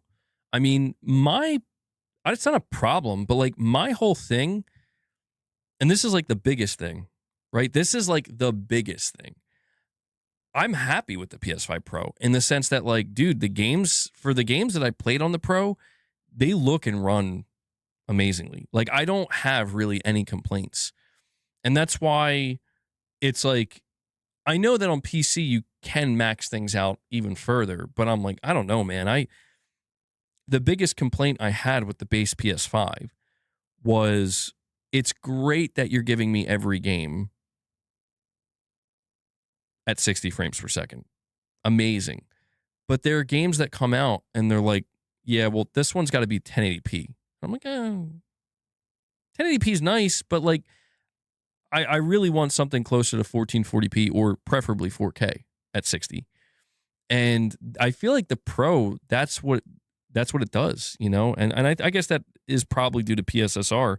But it's like, there have been so many games I played, like even playing Resident Evil 9 this year. I'm like, Jesus, dude, this is. I know that like I can get like path tracing on the highest end PC with Resident Evil 9, but I'm pretty satisfied with Pro level performance. And that's what calls into question the PS6. Again, it's like, I guess the PS6 will start to offer what you could get right now with like higher level PC performance. But considering it's not the most appealing thing in the world to me right now, I'm not sure how much that will change. But it remains to be seen. There's a lot up in the air.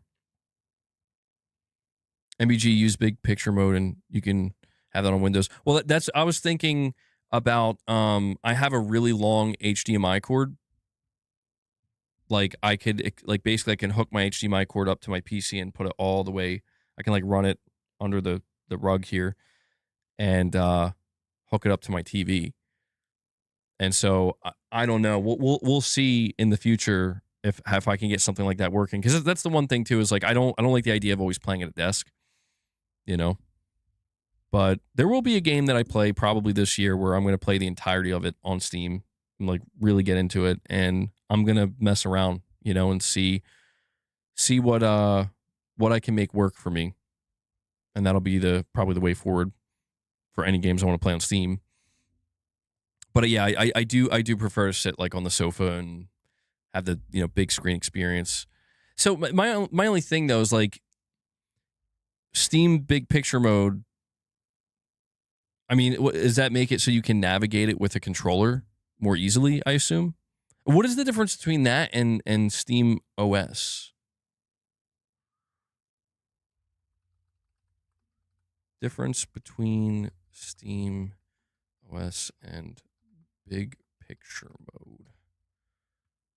Steam OS is a full Linux-based operating system that manages your entire device, while Big Picture mode is just a console-style user interface layer. Oh, okay. That makes sense. Yeah, Steam OS operating system, yeah.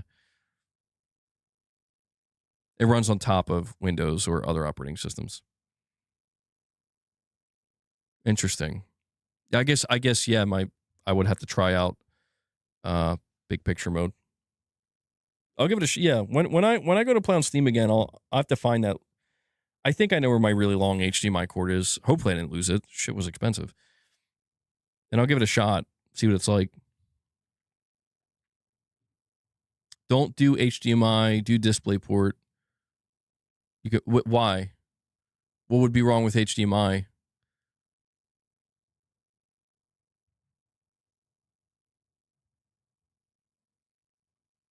You can use both controllers to navigate.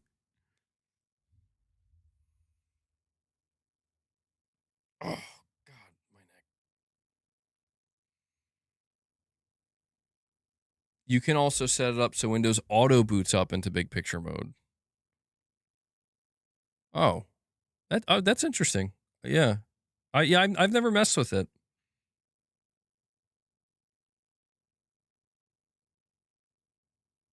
DisplayPort is an open standard, less finicky. HDMI is fine for TVs. DisplayPort for monitors is essential.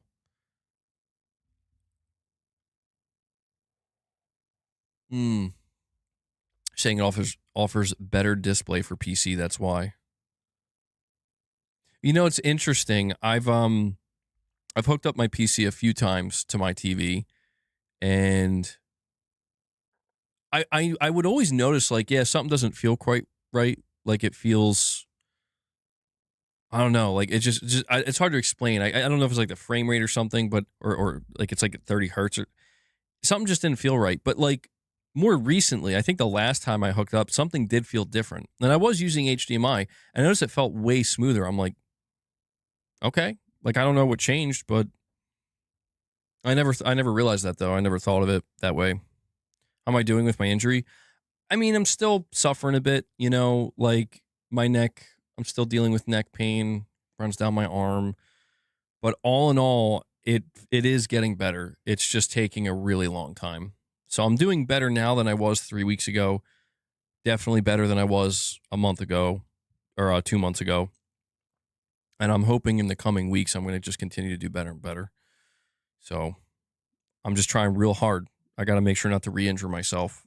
So I'm trying to reintroduce myself to lifting some weights again, but I'm using like 10-pound dumbbells, and I'm just going for high reps, man. I'm talking like 20, 30, 40 reps. I'm afraid to lift anything heavy at all. We have HDMI 2.1 and never fully used for 4K 120 yet. PS6 should get us 4K 120. HDMI, it doesn't give you the hertz you can get out of display cable.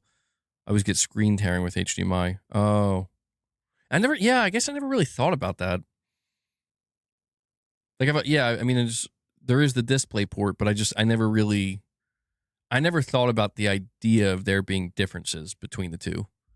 I guess, and I've always just leaned towards HDMI because I have so many HDMI cables. I don't even know. Maybe I have some kind of display port cable somewhere, but HDMI is all I've used because it's I mean, I have like probably like 25 plus HDMI cables. Do I care about 120 at all? I mean, I think I tried like 1 or 2 games on the PS5 at 120, and I could see the difference, but I can't say I cared for it that much, truthfully. Which is like why, if that's a major selling point of the PS6, it's like, it's cool, you know? But I think for me, if I'm like being honest with myself, it's like 60 is fine for me. 60 is like, I don't need more than 60, you know? Getting more than 60 is nice. I don't mind that either, you know, but I can't say that 120 FPS is like something that I would actively chase, you know? Got to turn on VSync if you don't have a modern TV with G-Sync built in. Oh, shit. Yeah. Yeah, the more I'm thinking about it, the more I'm like, I don't know. I've never tried playing a game on my PC on my TV. Now my monitor has all that stuff, but yeah, I don't know if my TV has any of that stuff. As far as your 120 hertz feels way better than 60. Got these PC nerds in here, man. got the PC Master Race. They've taken over my channel. I'm going to be a PlayStation guy that gets bullied by PC guys, basically. That's basically what's going to happen. The TV I have, it is a Sony from 2020, so I can assure you that it doesn't have all the features that it should have. It's still a nice TV. Like the picture quality is amazing on it, which is why I'm still happy with it. But I think it has. I think it has VRR, but I think that's about it. I have to double check. Yeah, I'm getting bullied by the PC guys.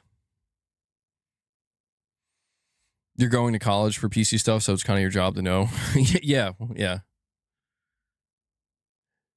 No, I haven't upgraded yet. I was thinking about it, Titus. I was thinking about it for a while, and I'm like in this space of like, do I just want to take this TV at first, like as far as it can go? You know, like I've had this TV for over 6.5 years, and I've gotten incredible use out of it. I've definitely gotten my money's worth out of it, but it's like turning into one of those things. I'm sure you guys experience this where it's like, do you just want to take it all the way? Like take it to its breaking point where it's like, I don't know if I'm going to do that because like, for all I know, this TV could last another decade. And I'm sure I would want to upgrade before then, but I don't know. If I upgrade my TV, I'll let you know. TV technology is getting crazy though, man. Like they're always finding new ways. Like now there's stuff that's better than OLED, and I'm like, okay, it's the nature of progress. MBG, it's not bullying. We're just trying to help you. No, it's okay. I'm just joking. I don't feel bullied. No. I mean, you guys, there's a lot of people on my channel. You know, I have a lot of PlayStation players on my channel, but there's also a lot of PC players. You know, and the reality is, many people on my channel play in different places, in multiple places, and a lot of you guys game on PC. And there's been excitement, you know, at the idea of me expanding my horizons a little bit. I have to admit, you know, I'm still trepidatious about it. I'm still unsure, but I'm just taking it slowly. You know, I'm like, it's just, I do get overwhelmed easily. You know, I won't lie, but it's fine. You know, it's just a learning process, and what I've experienced of Steam so far is nice. And I'm looking forward to using it more to a point where it's like, it feels like, yeah, like I know what I'm doing. You know, I feel comfortable with it. But I really want to look into the family plan thing.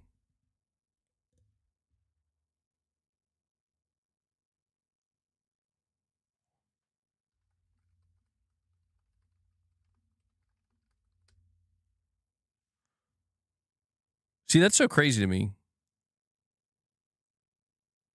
I just looked up because I didn't ask about it. Like, the Steam family plan, is it free? Yes, Steam family sharing is completely free to use. Like, am I crazy for thinking that's kind of nuts?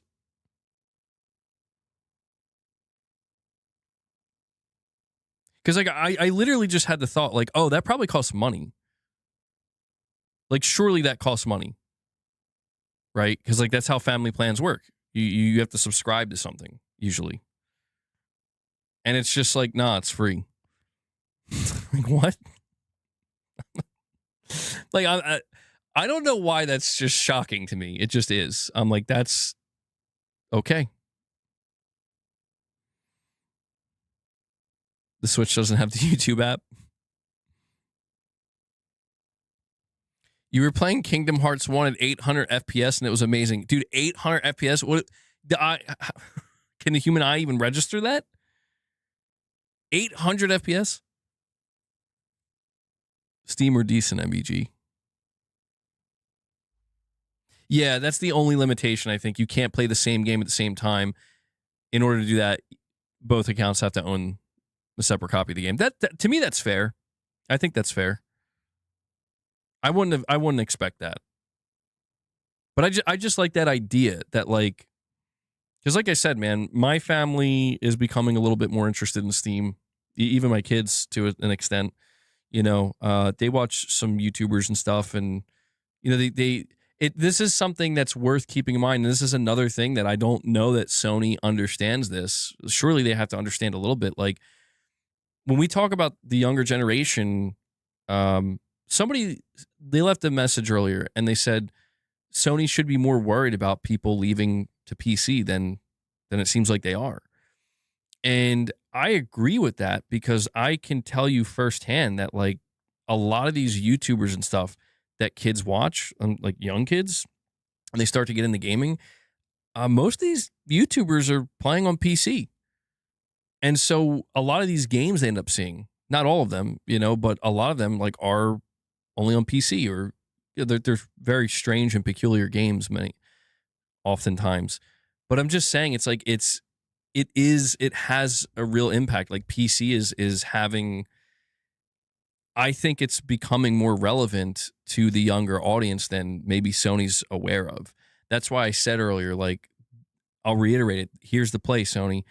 Make the PlayStation digital ecosystem just as good, if not better than Steam, and put it everywhere. Put it on PC. Obviously sell your hardware, sell your console, but I don't know. It's gonna a lot of the friend slop.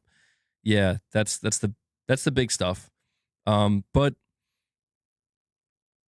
it's funny to me, man. Like my family has had more interest in Steam than me, and not like drastically, but like enough where it's been brought up a couple times, and that's why like once I learned about the family plan thing, I'm like, that's awesome. Like that legitimately, at least for me, like that makes Steam so much more valuable to me.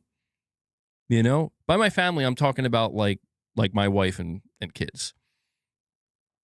That makes it so much more valuable to me because like, especially as my kids are getting older, like they're always, they're very interested in gaming.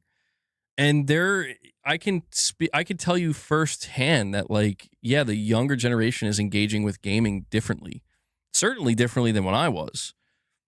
And it's like one of these things where I don't know what it's going to look like in the future, but part of the reason why I'm so attached to PlayStation is because like for me, I have 8 kids, yes.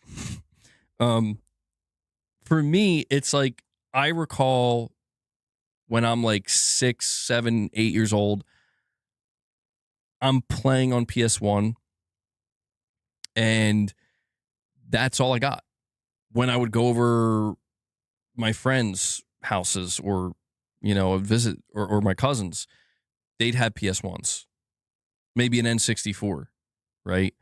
And then that just transitioned to PS2 and then 360 and then came back to PS4. Now here I am with PS5. And so it's like a situation where, and it's funny because like growing up, I did play on PC. I remember my dad brought home this, I guess it was like a Windows 95 PC, and he had no interest in using it. In fact, he literally brought it home for me, which is funny looking back at it. My father was extremely illiterate with technology. Like he just was not interested. And I remember he brought it home. I think somebody had given it to him and they gave him like a bunch of computer games, PC games. I remember there's like this mech game. I couldn't get into it. But I did come across there was this one game in particular that I remember like kind of being obsessed with. It was this Army Men game. And it was like a RTS. And I had no idea what an RTS was, but for me, that's probably my first proper PC gaming experience where it was like, an RTS Army Men game. And I'm like, this is amazing. I remember getting kind of addicted to it. I kind of sucked though. I was like young and pretty stupid. And now I'm just old and stupid. But I remember getting frustrated with it. But it is just funny to me that like, I don't know. It's there. It exists. Like I do have some layer of nostalgia for PC, but I definitely didn't spend a lot of time on it. And as I got older, I still did a little bit of PC gaming here and there, but honestly, most of my PC gaming when I was in like my teenage years, I was just playing like Flash games and shit. You know, I wasn't like, probably because of the PCs I had sucked. That's probably all I could do, but it's just interesting. Oh, is the game still there? Yo, hold on. Tell me I can find this game though. You're right. I didn't think about that. Let me check. I'm gonna open up Steam right now. What would it was it? Army. See, that's not. I see the game. There's Army Men RTS. That wasn't the game, or was it? This one was different. It was just Army Men. Holy shit. They do have it. 1998. The 3DO company, publisher 2K. This was the fucking one, bro. It's $1.50. I'm about to relive my childhood PC. That's crazy.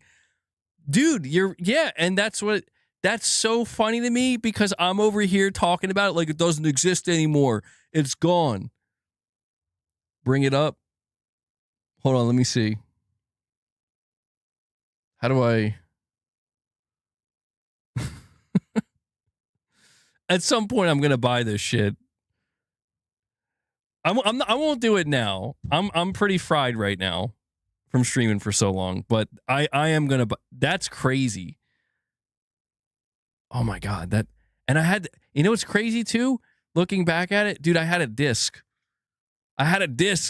This game, I had the disc PC version, man. All right, let me see if it'll let me bring it up though. Hold on.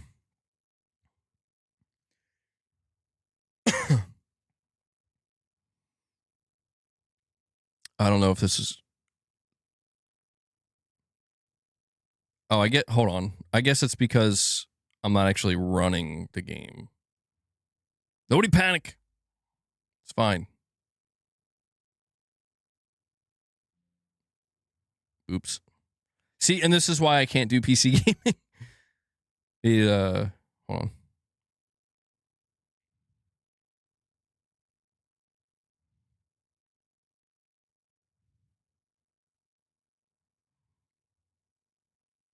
Look at this.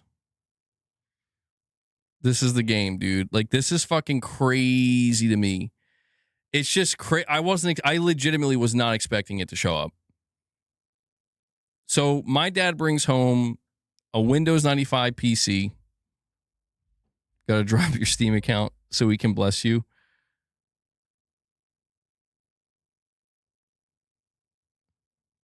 So apparently, if I understand correctly, people have told me, like, because some people, they've been saying they want to gift me games on Steam, which if you end up doing that, I cannot promise I will accept every gift because God knows what you guys are going to send my ass. But I think you can send it through my email, or you can gift it through my email and it'll show up, which my email is muscleboundgamer@gmail.com. So give that a try. That's what I was told. So you guys can confirm to me if that will work or not. Like, apparently if you go to check out and you input the email of whoever you want to gift, it'll work. So you could try it. I mean, you guys don't have to go crazy or anything. Like, this is so funny to me. I got addicted to this game as a kid. It was a great game. I sucked at it so bad. Someone gift them Army Men. Am I going to go through with the rebrand? Probably not. Like, what I'm going to end up doing, if anything, and I don't know what I'm going to do. SoundSmart's like, hold up, I'll test it now. I don't know what I'm going to do. Right now, I'm just staying the course. I'm not trying to do anything dramatic. That's not my plan. And that's why I didn't want to go through with it now, because I think people are going to get the wrong idea. People, like, I shouldn't have said anything about it because people are taking it as like, oh, you're finally leaving PlayStation and you're going to play on here, play there. It's like, I'm not trying to make it about that. But what I might end up doing in the future, maybe, as we progress. It depends. A rebrand would probably be just something like I just change some of the aesthetics of the channel. I don't want to talk about a rebrand like I'm shifting directions, because I'm not. Like, whether it's called Press X Podcast, MBG Live, or I'm just live streaming, it's all going to be the same. You know? It's all going to be the same. So if there's going to ever be a change on the channel, it'll mostly be aesthetic. And I think people would appreciate it. I mean, I've changed the aesthetic of my channel probably like 1,000 times since I've done YouTube. But I think the whole rebrand, what I think I was really trying to say is, like, I'm just going to start playing different stuff, new stuff. Won't let you do it without friending. I'm not going to lie, I'm afraid of, like, opening up my Steam account and, like, befriending people. That makes me nervous. Okay, wait, what is going on here?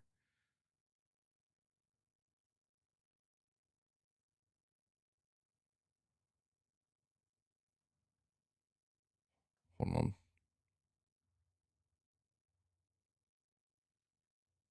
Oh, they even have a group chat? Jesus, hold on.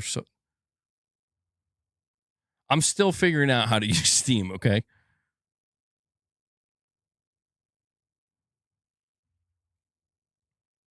Do a GoFundMe. Brother, we're happy for you. Thank you, man. MBG PC gamer. Let us friend you and make all your info private. Yeah, that's the only thing I haven't looked over yet. I could check that now. I mean, I don't know what info is public or private. Hold on. View my profile. Oh, wait, no. This isn't right. Account details. Let's see. Store and purchase history. Oh, there we go. Family management. Yeah, like, is that private? Join the family. Add a family. Security and devices.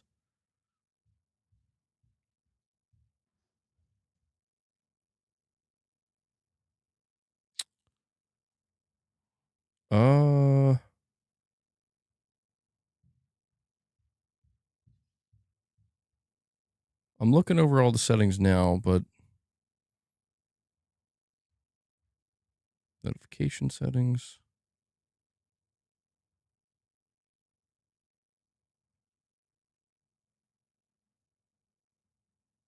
Am I, like, why can't I find delete my Steam account? Store preference. Geez, they have a lot of store preferences. Although, why can't I find I feel kind of stupid right now, I'm not gonna lie. Why can't I find, like, privacy settings?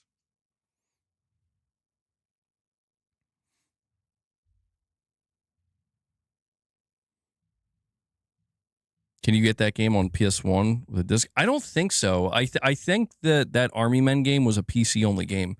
I think I remember because I wanted to try to. I remember asking for it on PlayStation 1. I don't think it existed. Maybe I'm wrong.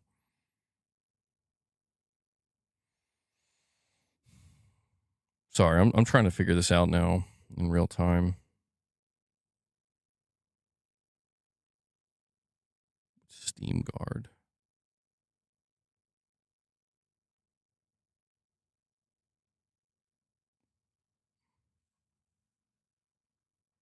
Friends and chat. Is it in here? No. Sorry. I'm just being very illiterate right now. Steam illiterate.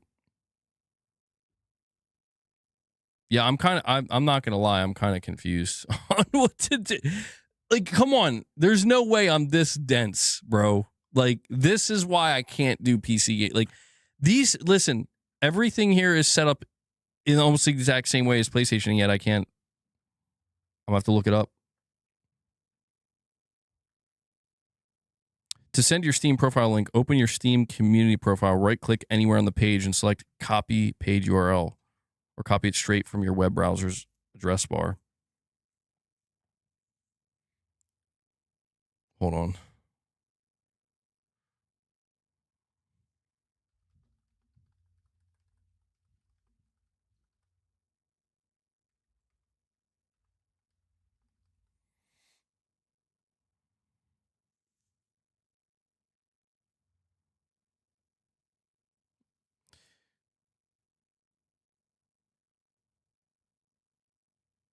Oh, okay. Okay. All right, I found it. Or at least with the, yeah. Duh. All right. Let's see. Profile preferences. Privacy settings.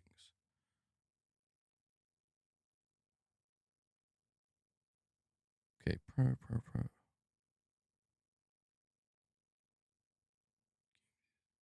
Okay. All right. All right. So now I know how to find that. And now what do I have to give you? My friend code, right?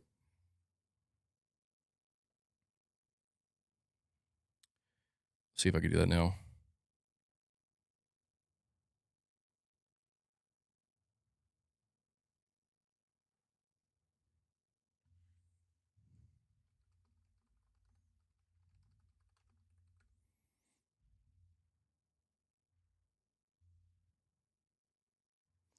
Okay, it should be the bottom right corner.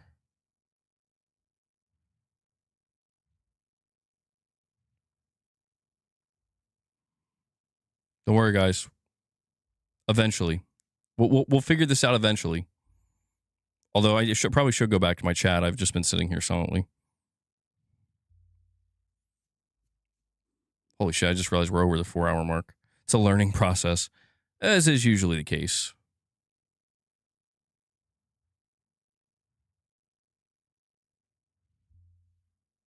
If Army Men was on PS1, you just know it would be locked to premium.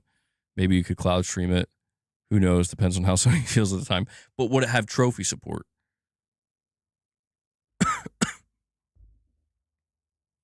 Check my comment on split screen and big picture. Yeah, guys, just tell me how I can send you my friend code. That's the only thing I need to know right now.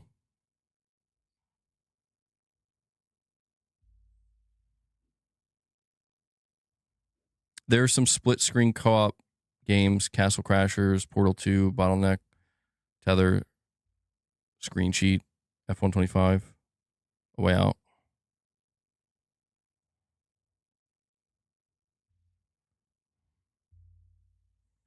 You have to wait 2 years for trophy support. No, dude.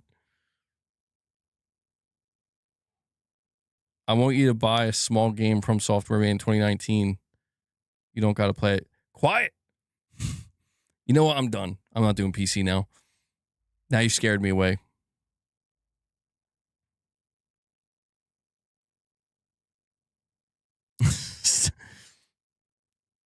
I still love PlayStation trophies though. You know, I can't deny.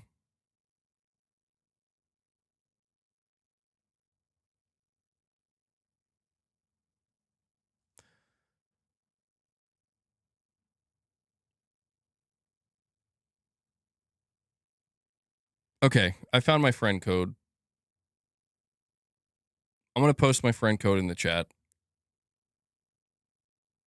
This is my friend code.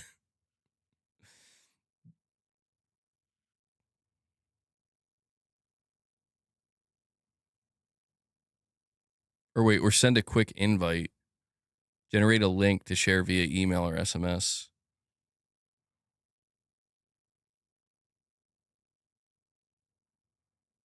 Trophies are still a go. I mean, they are addicting, man. Those platinums will always be addicting.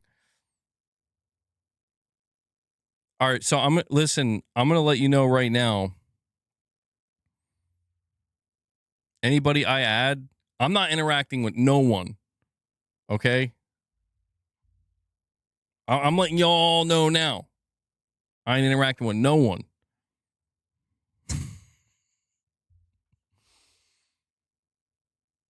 That's cool the way they do that, though. But I've gotten multiple friend requests already. Yeah. All right, hold on. Let's see.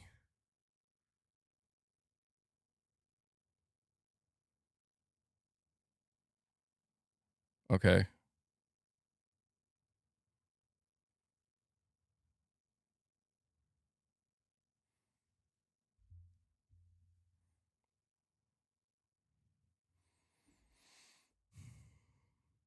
This is an Avengers level event. An Avengers level event. Jeez. We sure about that?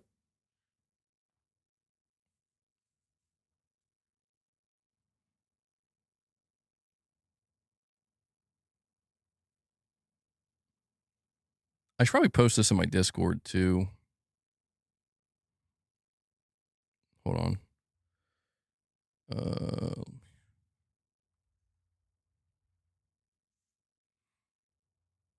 All right, yeah, I'm gonna go to my Discord and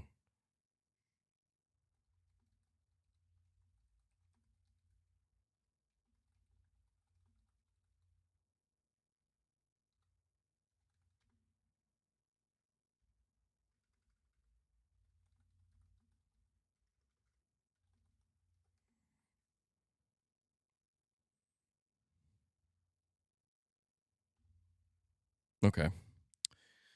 Come back here.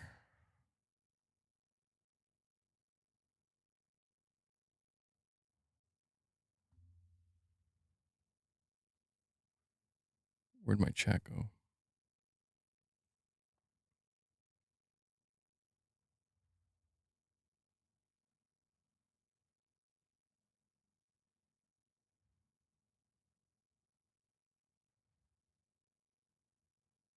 Okay. Sorry about that. Well, there you go.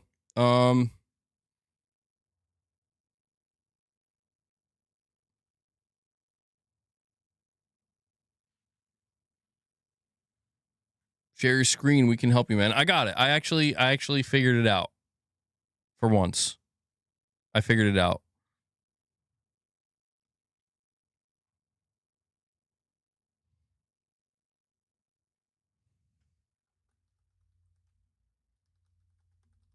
I'll post it one more time. There you go. All right. Oh, there we go. We got Silent Spartan.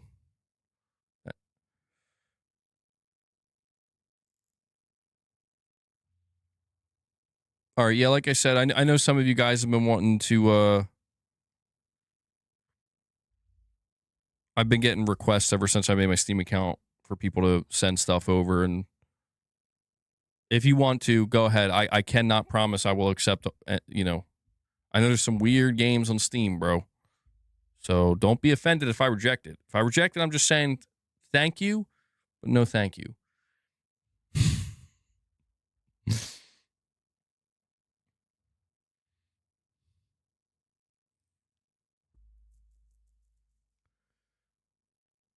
Yeah, all right. Yeah, I got like numerous friend requests already. So you guys were clearly ready. You were clearly ready. Jeez.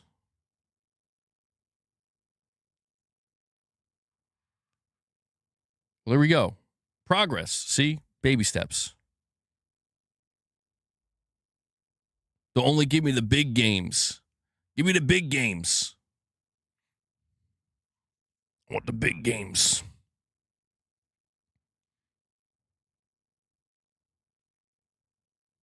Still getting some. Hold on.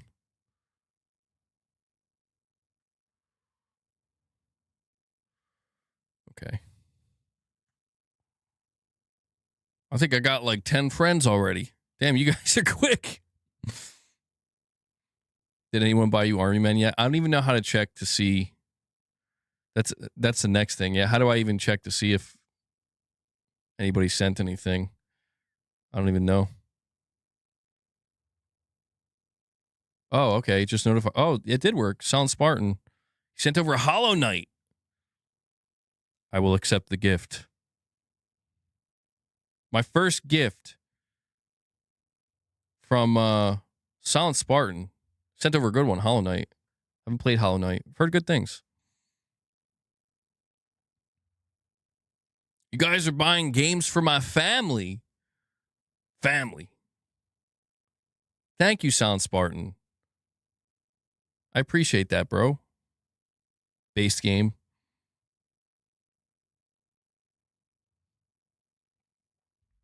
People are going to send me the most inappropriate games. Nice choice.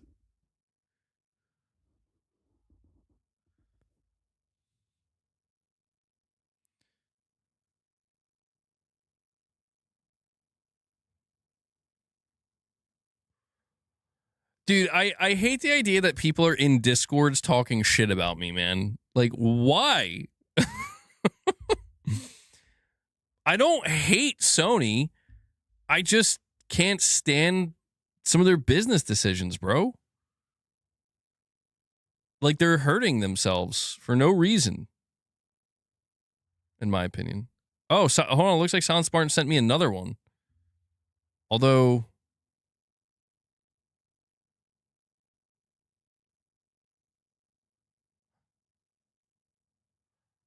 it's like weird. I got the notification, but oh, here we go. Oh, and he sent Hollow Knight Silk Song. He sent both. He sent both over. Damn, dude. Spartan, thank you for that, man. That was very kind of you. Bro just dropped 2 games. Appreciate that, man. Yeah, I gotta... Next thing I'll figure out how to set up is my family account. Me and my whole family, we moved to Steam. It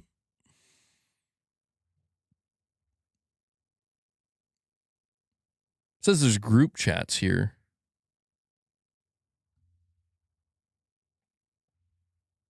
So you can just like group chat with anybody, I guess. That's cool. Cool. Well, next up, I guess I'm just going to have to buy a Steam machine, guys. I'm just kidding. PlayStation needs this feature. Dude, well, I mean, that's the thing, man. Like, there's so many features that PlayStation needs to implement to their digital ecosystem that I think I'm certain that, like, as I use Steam more over time, I'm going to realize, like, God damn, it's actually criminal that some of the stuff isn't available on PlayStation. And I guess they haven't felt the urgency, I suppose. You know, like, they're still doing fine. And I don't think they necessarily view... I mean, clearly they don't view Steam as a threat. They put their games on Steam. But Steam has points for things that you can redeem for games similar to PS Stars.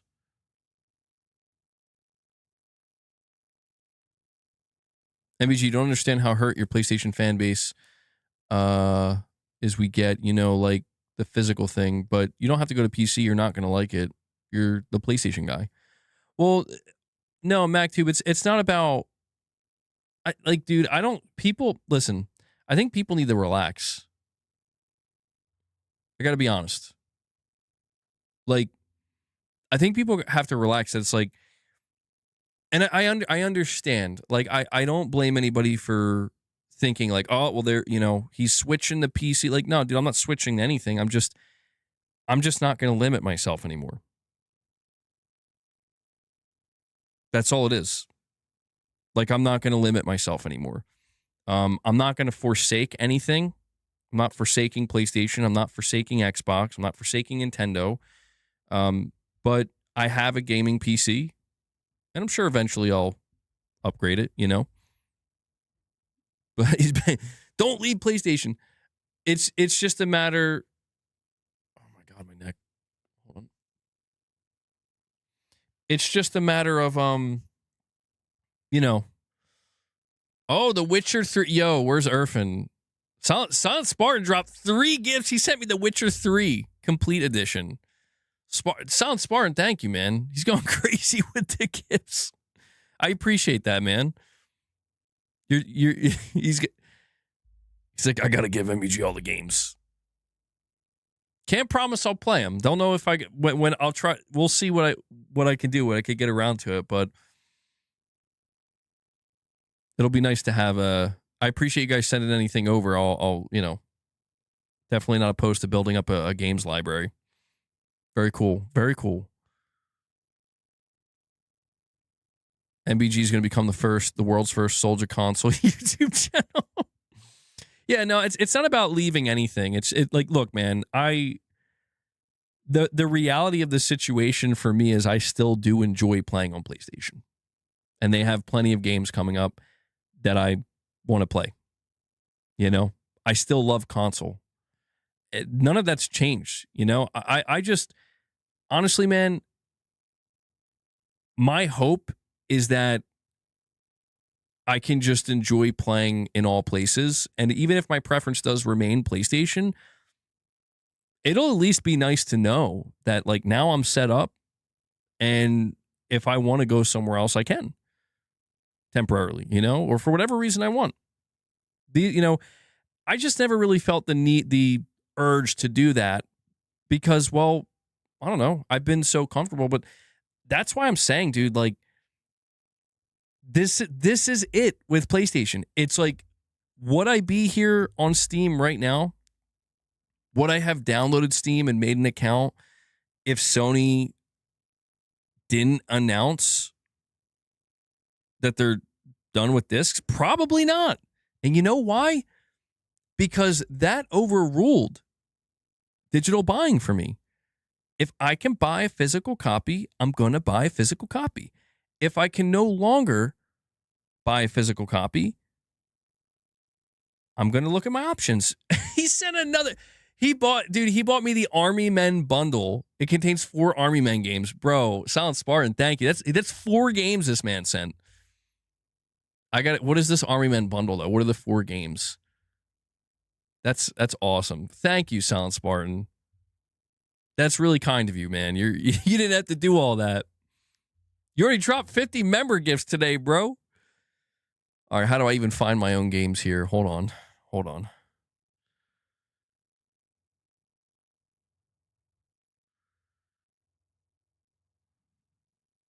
Library. Oh, shit. We got Army Men. We got Army Men 2. We got Army Men Toys in Space. Okay, that one I never. And Army Men RTS. What is Army Men 2?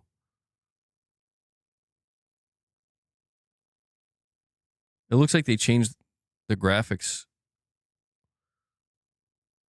Oh my God. I played Army Men 2 as well. I'm looking. Wait, was this the one was it the first one? I played both of these. I'm looking at some of the images. That's awesome. It's 672, I almost say gigabytes, megabytes. Thank you, Soundspar. That's very kind of you, man. He's going crazy with the games. I have a few more friend requests here. Appreciate you guys. Thank you. Damn, Sony, Sony better get on it. They better get on it and start allowing gifting on PlayStation, because this is crazy. Stop it, Titus. Please don't draw attention to that fact. Not yet. Don't stop pressuring me. Stressing me out. It's about to be one of the best days of his gaming life. Yo, here. All right, I can't deny. I gotta boot it up. I gotta see it. Hold on.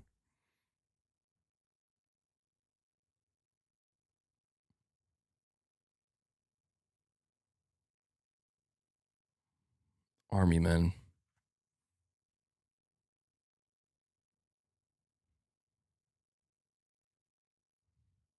Do you have to accept the EULA every time you install a game? Is that normal? All right, I'm installing it now.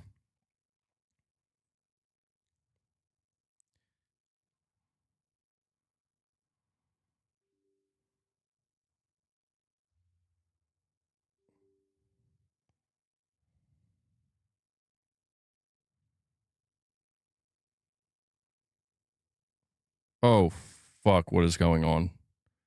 Oh, no, what happened? Okay, it's an old game, and it changed my resolution to like 480p, and I can't see shit.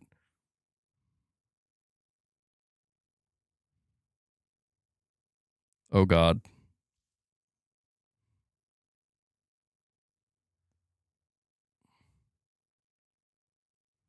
Hold on. Technical difficulties.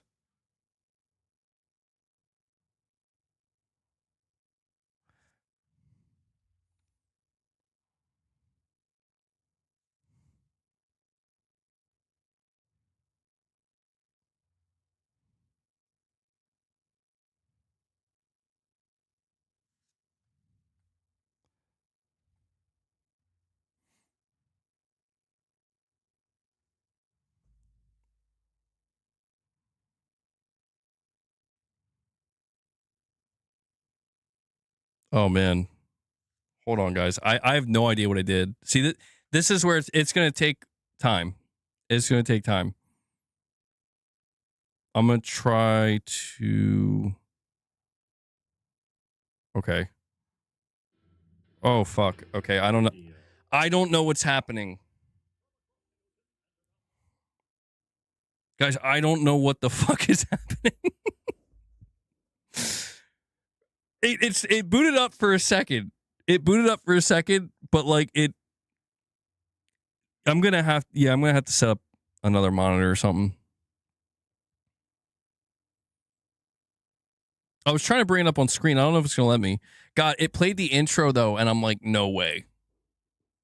No fucking way, bro. Here, let me try something.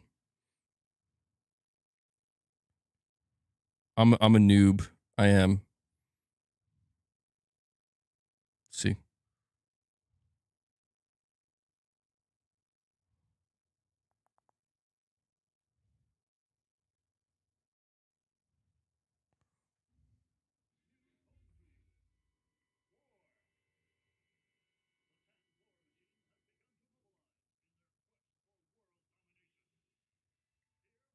It's not working. I can't. Nothing's showing up. Oh God, it's breaking. What are you guys seeing right now? You're not seeing anything. It's totally broken. It's totally broken. Hold on. Damn it. See what happens? See what happens when I try to do it live? No, I mean it's a super old game, so it seems like it's switching between like resolutions and shit, and it's fucking with my monitor. And I'm not sure. I would have to probably mess with it a bit. I'm sure I'll be able to figure it out though at some point. These are things that I probably shouldn't try to figure out live. Yeah, let me try. Hold on, let me try one more thing. All right, I'm booting it up. It says install this feature, direct play. Should I install that, guys?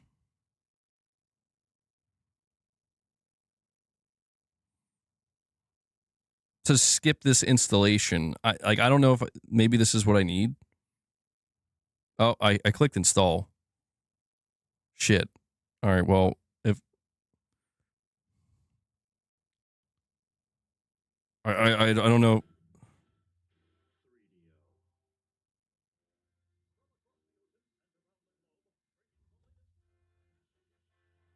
Oh my god, bro. This is crazy. Can you guys hear it?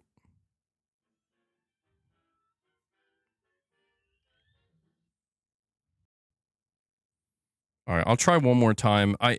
I'll try to do the automatic game capture. I don't know if it's going to work, though.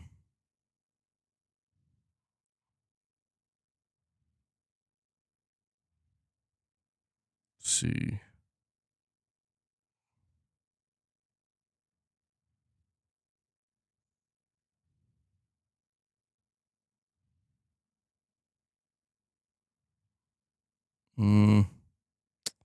I have it set to capture arm. Let's see.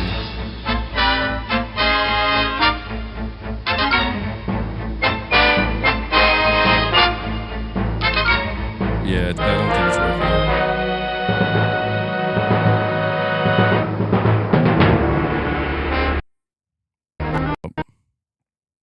I'm pretty sure it's because it keeps switching over. I'll try one more thing. I'll get one more shot. Can you hear it? You could hear it. Yeah, my cursor wasn't even showing up. Let me try. I wonder if it'll just like if a window capture would just work. Why not? It's worth a shot. Oh, it's not even coming up. Okay. Damn old games fucking up everything. And here I thought this would be the easiest one. Maybe it could do display capture, maybe.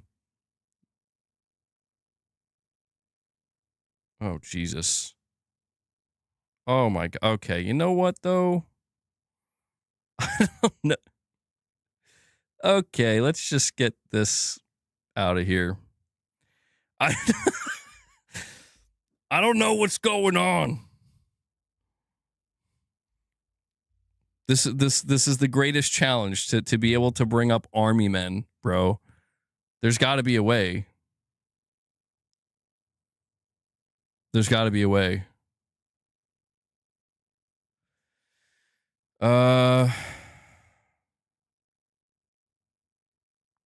Screen capture. Let's try that.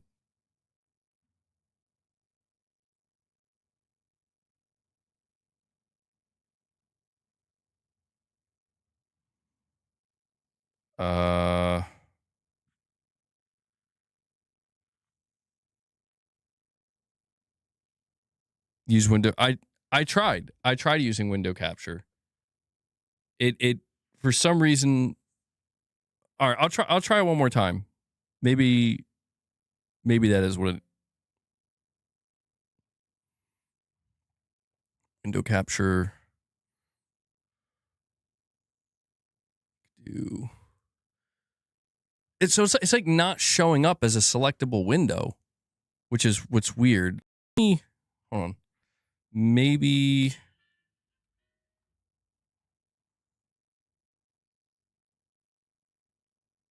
Oh, I don't know, dude. I don't know why it won't work.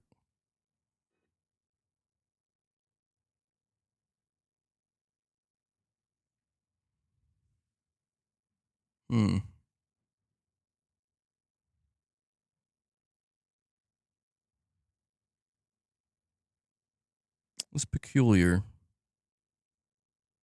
You know, let me see if there's something in the options maybe in the game.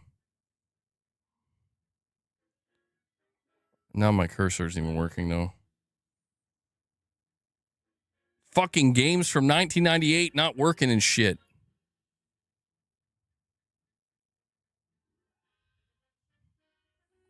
At least you can hear the music though.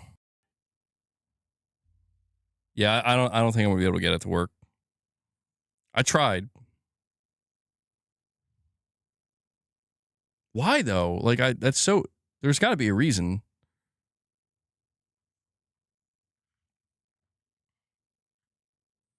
I heard from the grapevine that someone may give you E-Day. Yo, if somebody gives me Gears of War E-Day, that'd be huge.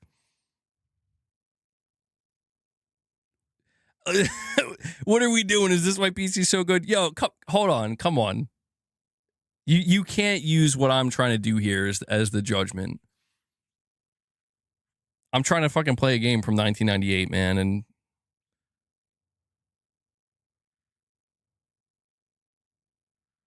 This is the equivalent of if you can dodge a wrench, you can dodge a ball. If you can boot Army Men, you can boot anything. I'm going to laugh if I chose one of the most ridiculously difficult games to try to boot up and stream.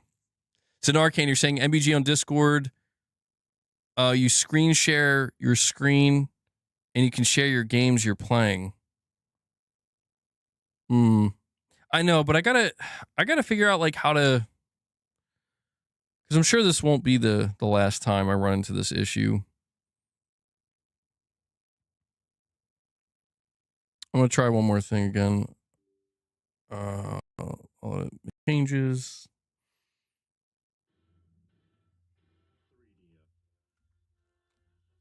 Let me check the options. Oh man, they don't even have. Let me try boot camp.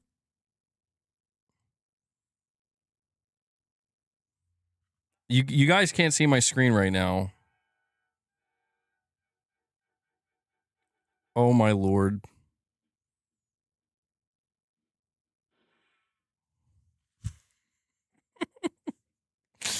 This is crazy, bro.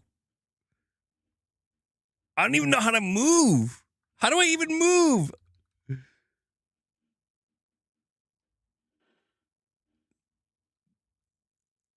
You can't see me playing this right now, but like I can't even move. Are you guys hearing the audio? Imagine me as a kid trying to figure this shit out, dude. Like, unreal. I feel even more challenged as an adult. Okay.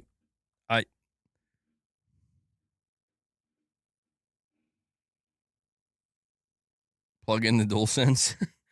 Dude, like I don't know. I don't know why I can't even move.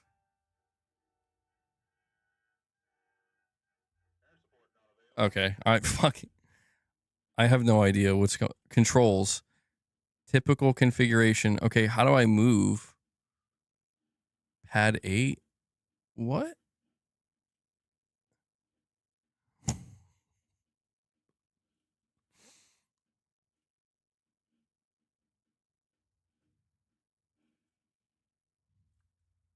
Oh, I figured it out. I figured it out. I figured out how to move. Now I just got to figure out how to bring it up on screen. Yeah, no, I know. I was trying WASD. It was not working for some reason. So they gave me an alternative configuration to use. Oh, Jesus. All right. There's got to be a fucking way for me to show you guys this. Like,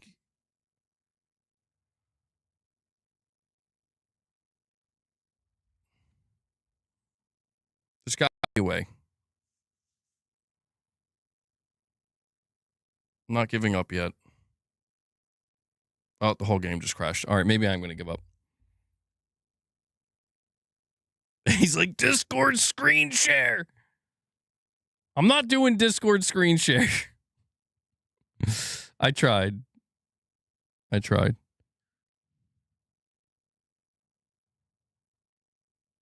All right, hold on. Let me get my bearings here. Oh, everything's all fucked up, man. Why does it look like that? What happened?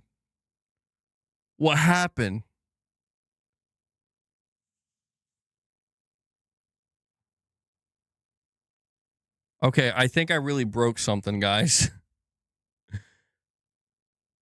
I can't even open Steam now.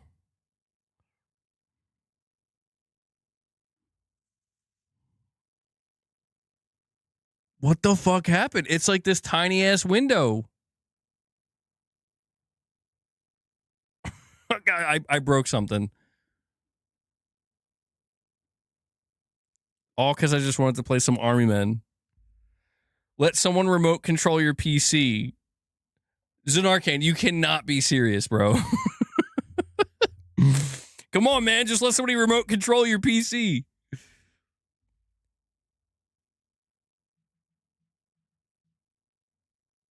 I'm going to figure this shit out one way or another. Let me close some stuff first. All right. Let me close some stuff. Let's take it slow and steady. Okay, so guys, I'm going to tell you what my problem is right now. When I click to open Steam, it's showing me a small box, like everything's super condensed, and there doesn't seem to be a way for me to expand it and make it full screen.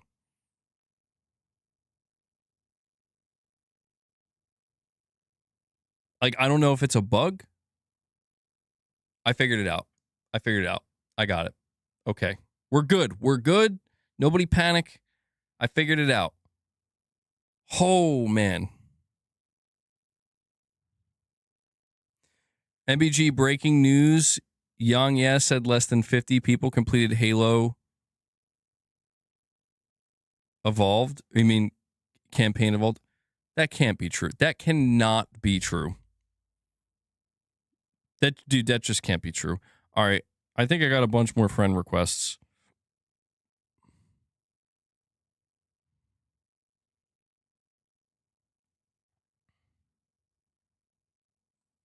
All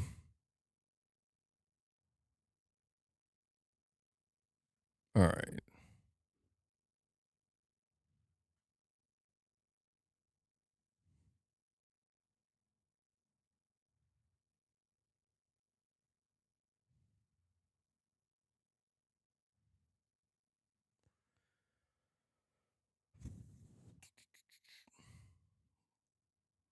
I think figure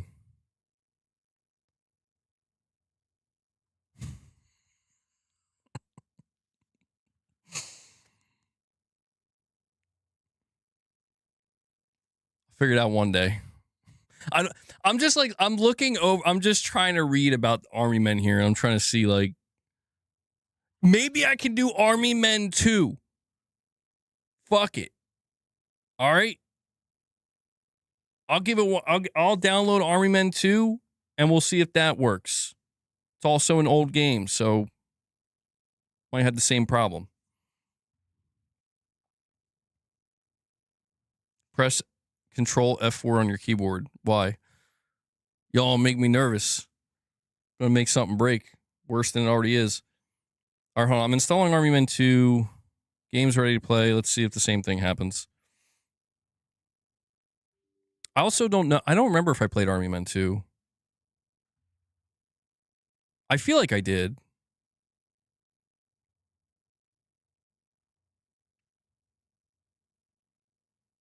Okay, it says it's launching. It looks like it's doing the same thing.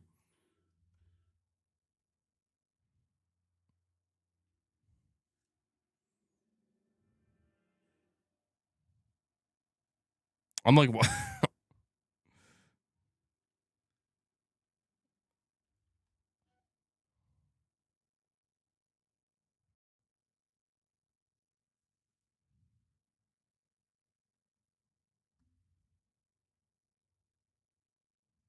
All right, let me see here.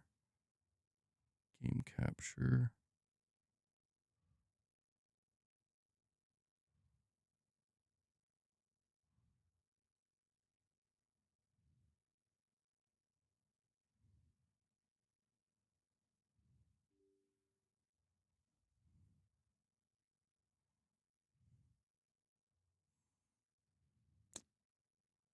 Oh my God, is it son of a bitch?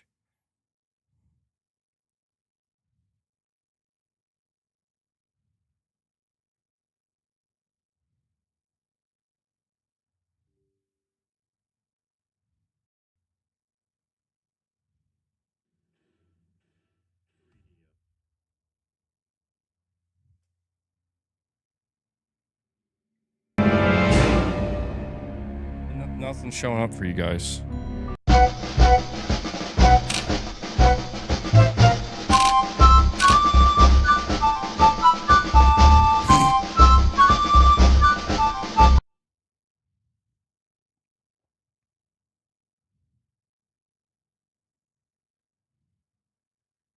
Oh, wait, hold on. Hold on, it was showing up. Over there, the top left. Oh, hold on, something's totally broken. Okay, what did I do? Now I'm stuck.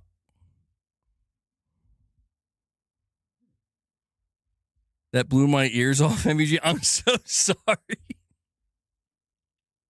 I don't even know if it's still playing. I don't know what's happening. Oh, I think I really broke it. Oh, no. Fuck.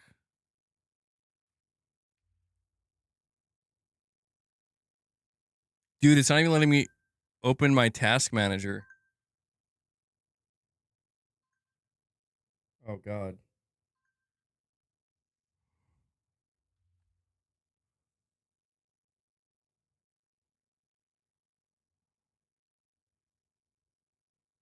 Oh, I don't know what to do at all. Okay, guys. So, like, I can't get out of this screen. We're so close. But I don't have fun, MBG. I'm trying. Let's see.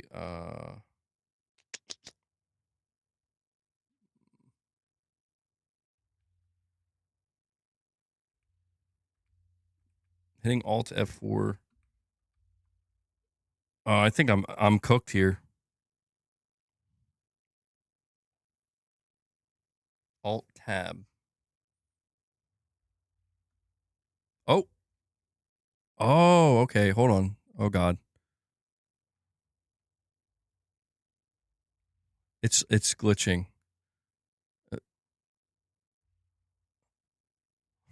Dude, it's so glitched. What did I do, man? What did I do?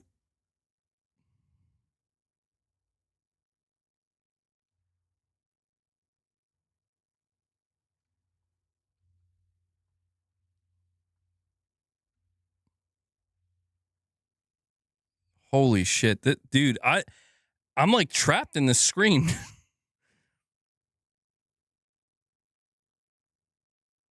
Don't hit F4. What does hitting F4 do?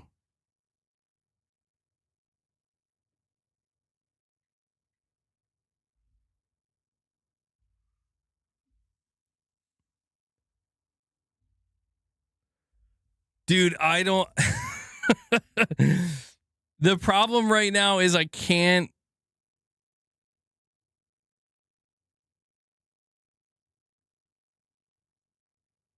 I can't get out of this fucking screen, dude.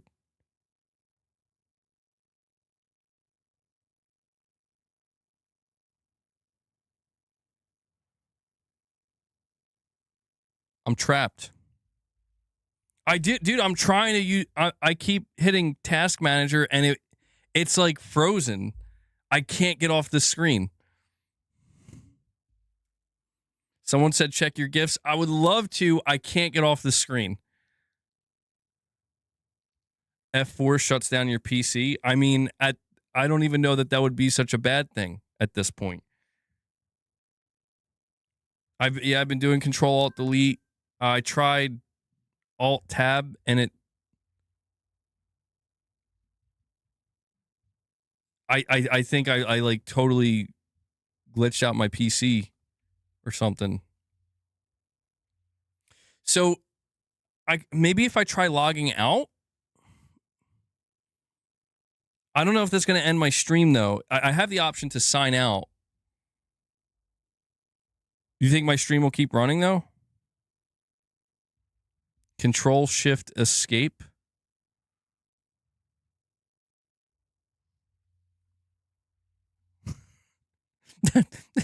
Nope.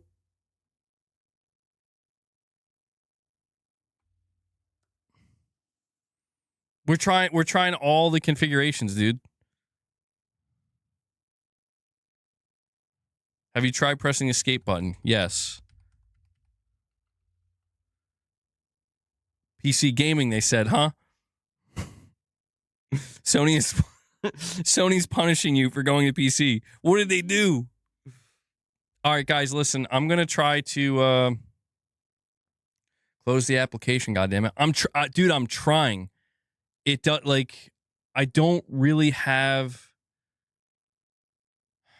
accessibility.